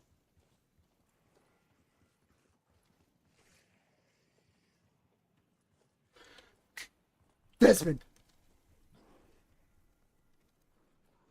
No, dude. It's not really dumb. Dog, if you look at the hour difference on mine, I remember I was like, James, I'm pretty sure my hours are pretty close from first to second. Nah, dog, I have like 926 logged hours of Banjo and Kazooie moving on a stage. That is just logged on this Switch. I just want that to be, that is just the bear and the bird. There's nobody else.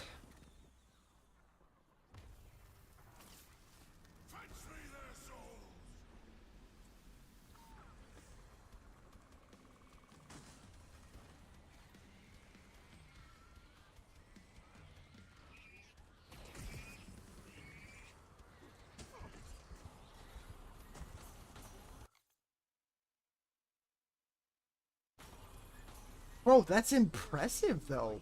That's impressive as shit. Like, bro, like, and I don't even mean this in a rude way, but like, I don't even think most people at my local can say that about their character. Definitely, like, and I mean this, especially if that is an actual time, give yourself a little bit of break on him. Because that is a, whether you realize it or not, dude, that is a fun. It's impressive as all get out. And I'm not telling you what you gotta do. You know that, but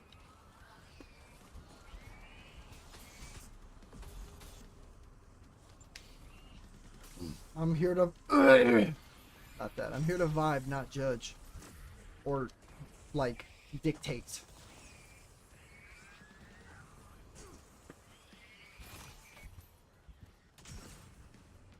That shit's creepy, and I like hearing about people's individuality.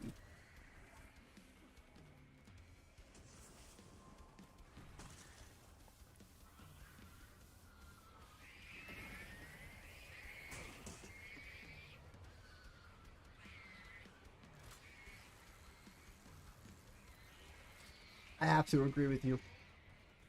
Beside the last time I've had this much fun playing one character in a game was Captain Falcon in 64. It wasn't even Fox or Falco in Melee, because I'm thinking about it. Wait, what happened to Desmond? By the way, I like these dual conversations. It helps with my memory.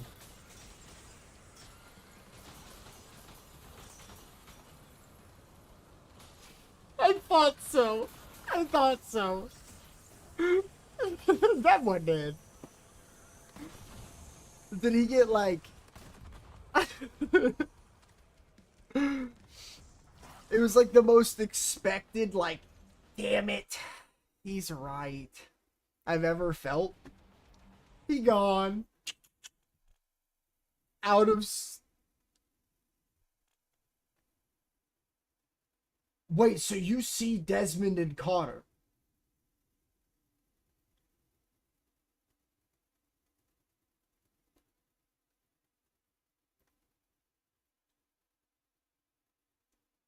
Okay, then that. Yeah. That, like, real life shit. Dude, my finger strength, probably a lot of my arthritis as well, but my finger strength and my climbing ability is to thank from that goddamn, like, instance, bro. I would never further the plot just so I could stay as... Because they had a hidden blade, no? They actually had a real life one that they use. Oh my fucking god.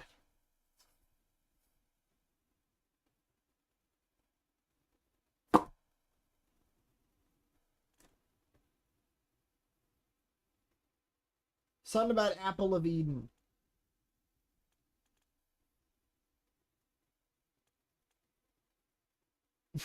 That's all I got.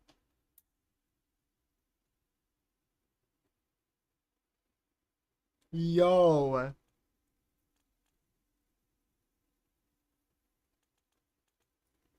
Dude, that's crazy. I was just going, huh? back then playing those games? They did. That goes hard. Wait. In game? The year was that? Please tell me. Oh, dude, I gotta buy it. That's why I like Black Ops 2 campaign so much. When a game is almost as old as me or older than me, and they're like, future 2026. And we're there, and it's like, yo, they did have them gizmos and gadgets. Yeah, no.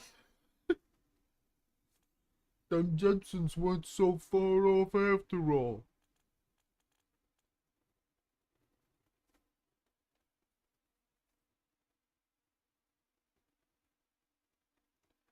I'm not, because you know I can get banned for this. So I'm being like hella, like censored about it.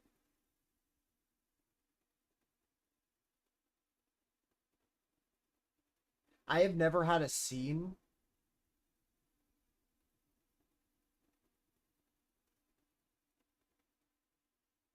I think I did. And then people started geeking about that. Bro, when No Russian came about, it was something I didn't understand, right? But then I remember replaying it like once because I wanted to 100% it on my PC. And it felt terrible. I don't even know how to explain it, dude. Like, I'm a dude that's been overexplored in best score. I'll be the guy to say it. Like, I'll out myself. Like, I was a weird fucker. I looked up shit because if I ever thought I had it bad with my bladder and sitting home, no, I couldn't watch anyone get like sing. None of that. No, not a zip zilch. But I've seen my fair share of a whole lot of stuff.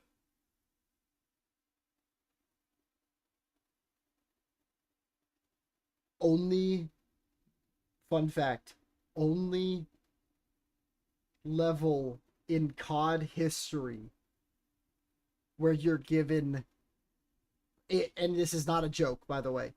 You are given an LMG at the start.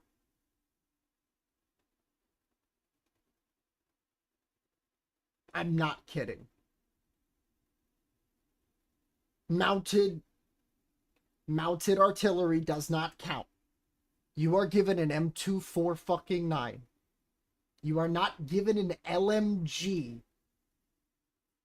by any military operative as your primary weapon ever. And to me, I think that's what hit. Because if you remember in those old games, the only way a pick-upable happened was like you swapped, right? And in a map like that, it did the animation once. And I remember it wasn't, let's do this, like you would normally hear over like the intercom. It was them talking in Russian. And you just heard, and dude, you see it like drop down and it has like a bipod that you just... Shit is absurd, bro. Best ending to a campaign ever. I'll still say it though, bro.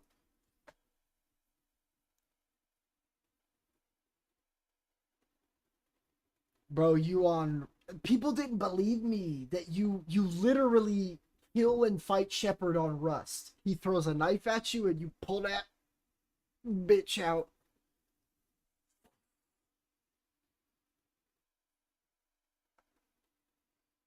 Bro, any game that had a mash, I don't know why, it exhilarated me. Bro. I know. Everyone's like, oh, Ghost. Like, there's literally a sequel game talking about, like, how that wasn't really all that. Roach is gone, dog. Roach is gone. Wait, yeah, isn't that who you're playing as in No Russian?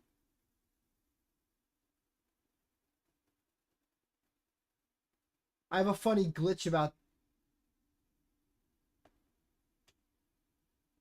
Okay, okay. Yeah, that poor dude. So, fun fact about that one.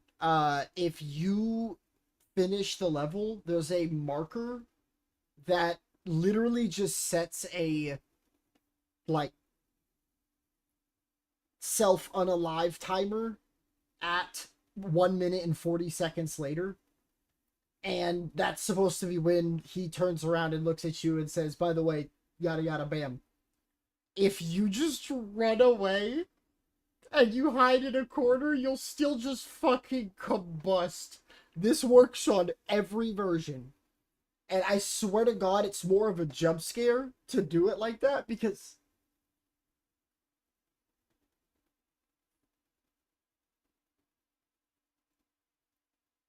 Yeah, dude, that MW3 scene feels fake. That shit feels fake. No, dude, is it just me? Like, it was like, all right, I'm hearing. Can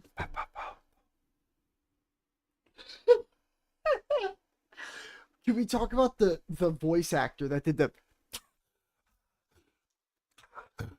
like,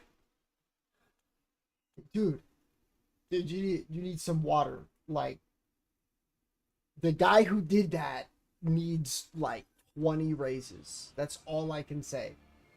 To this day, that shit is in my head.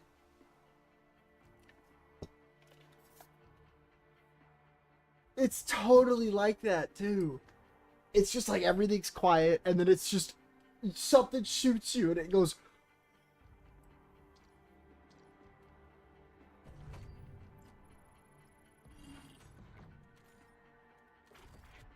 It actually is a very, very, very sad reality. As I am Terry Crews. I attempt to understand your plight. No, I do. Genuinely though. I would, dude. I'm an idiot. I have not bought that and I need to.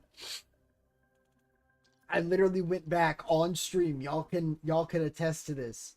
And you were you here, Trim, when I did the out of map on hiddens on Spec Ops? Because that, dude, that is a timeless classic. Oh my god, where it lets you get to like school. Oh my old boy Hershey wants to come up and say hi and bye to stream. One sec, bud. Come on up. Come on up, bud. Come on.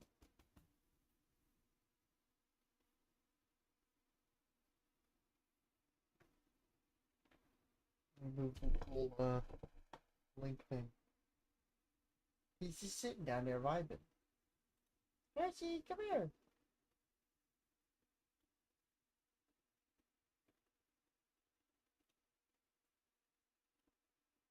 Come on up, bud.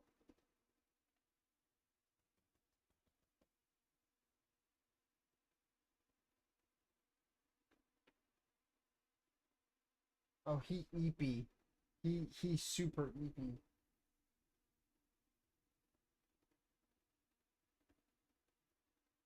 Oh, Mr. Sweet Ram. Ooh, the big ass flashlight.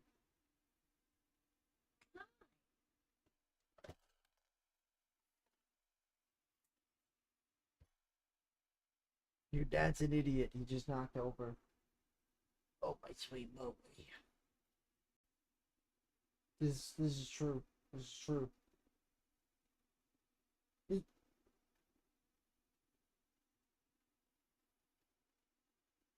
Facts. If you didn't know, Bryce, this is my oldest cat. He was brothers with the one that passed away recently, Oreo. This is Hershey. He is about to turn 17, and he is diabetic, and we give him insulin every morning and night. For the past like half decade. The dude's a badass.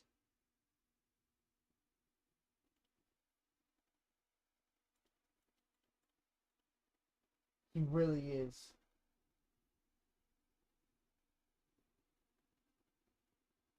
We give him chicken. We give him like canned chicken.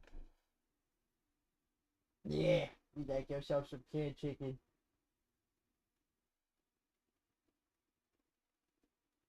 Dapper boy.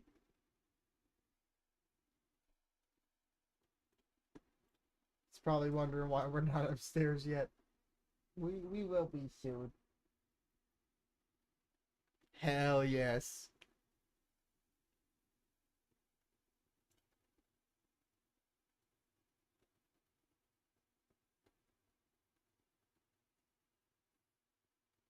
Yeah, fuck it. Let's. Kill streaks are one of the most important aspects when it comes to Call of Duty multiplayer, and these are supposed to be helpful for you and your team, but what about kill streaks that are bad? Whether they were majorly outshined or they were just straight up terrible in general, that's what we're going to be talking about in today's video. My name is Prematch, now let's go ahead and get right into this. So for those who don't know, the first 3 COD games actually did not have kill streaks, but going over to COD 4, this is when we were actually introduced with these things. Now, it was a very primitive system. We only had 3 kill streaks in the game on a 3-5-7 kill streak basis. It was the radar, which is basically a UAV, the airstrike, and the attack chopper, and that's really it.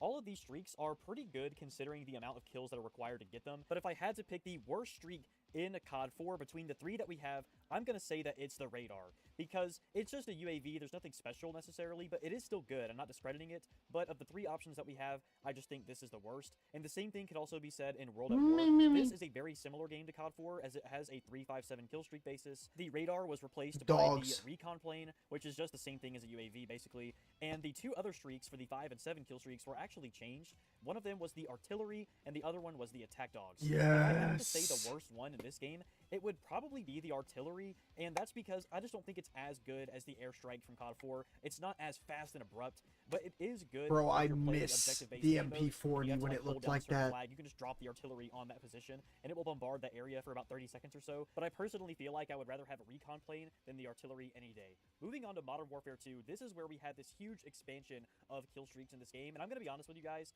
these are really good. Just about every single kill streak in this entire game feels extremely impactful because of how overpowered they really were.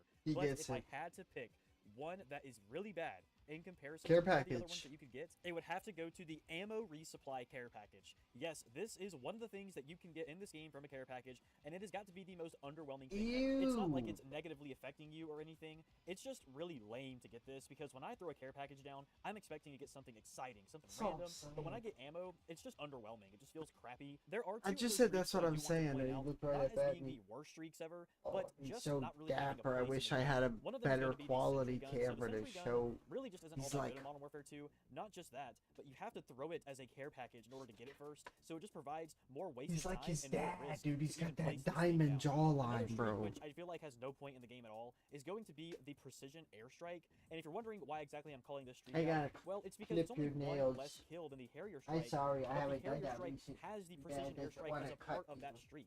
So why get one one less long kill nails to get the coming out. precision airstrike when you could just get one more kill and not just have an airstrike, but also have the Harrier? It just seems like there's not really a place for this one. But other than that, let's go ahead and move on to Black Ops 1. Fun fact, my local gun range, it just seems like weapon range, firing range, I don't know what you call it, to be TOS safe.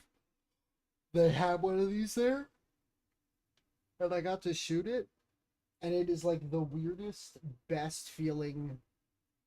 You going upstairs, bud? I love you.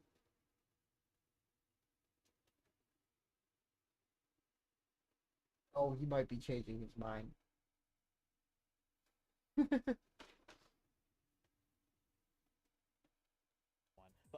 It was the weirdest, most, like, recoilless thing I've ever fired in my life. And it was like 45 ACP. Like, it was no joke.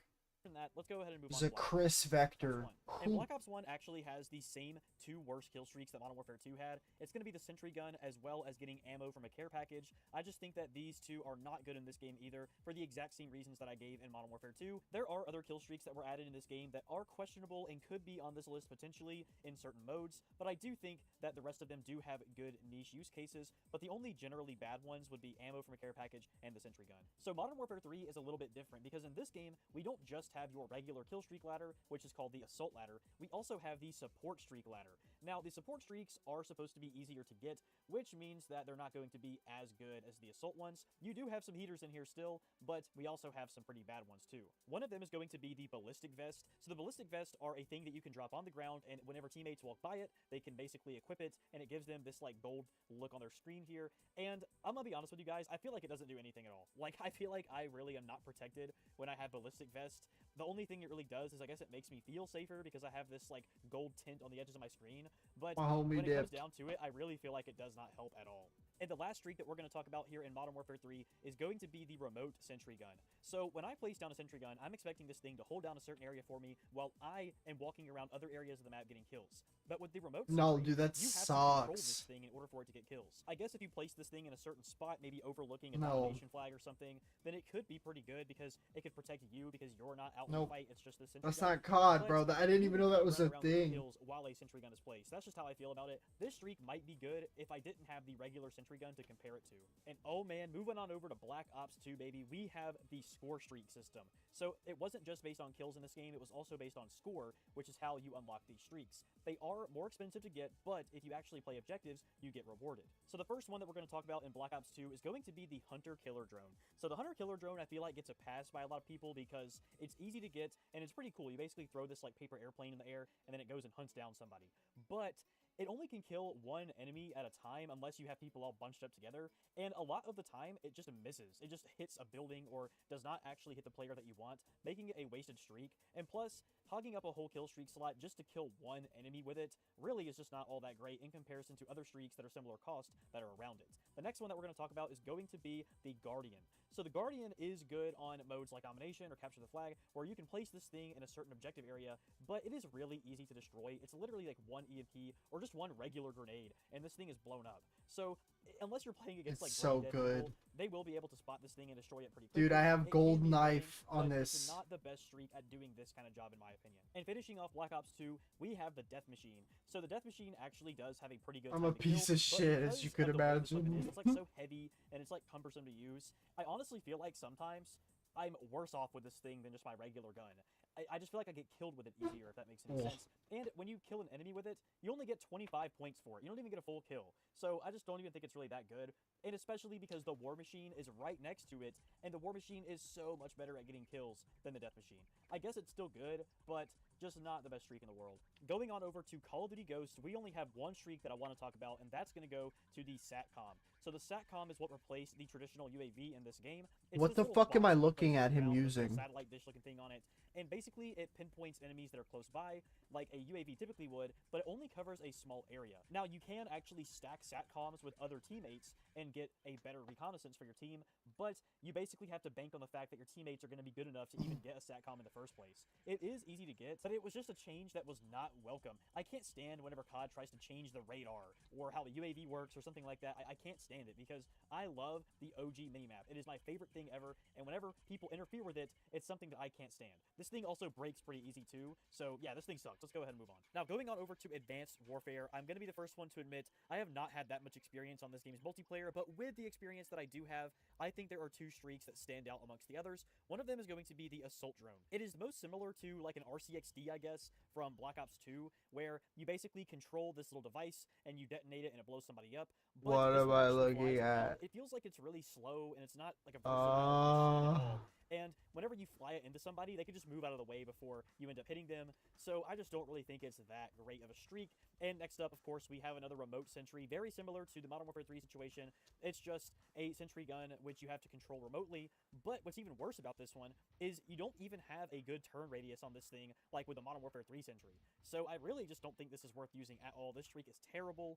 But let's go ahead and move on to a game that I am much more familiar with. And that is going to be Black Ops 3, baby. I love this game so much. And just like Black Ops 2, I'm going to put the Guardian here in the Black Ops 3 section of this video simply because Black Ops 3 has a lot of really, really good score streaks. And this one is just one of the more underwhelming ones. Again, it is good on certain game modes where you can hold down certain areas, but it blows up really easy. It literally takes one grenade to get rid of it. Next up, we have the Rolling Thunder. So the Rolling Thunder is a score streak that doesn't cost too much, but it costs a lot considering the other streaks that are around it. This is a streak that I feel like blows you up more than it blows up the enemy team, even in situations where it makes no sense for you to die. This is the worst streak in Black Ops Ops 3 unless you're playing on Nuketown, where it's just a small map and it basically covers the entire map with the rolling thunder strikes.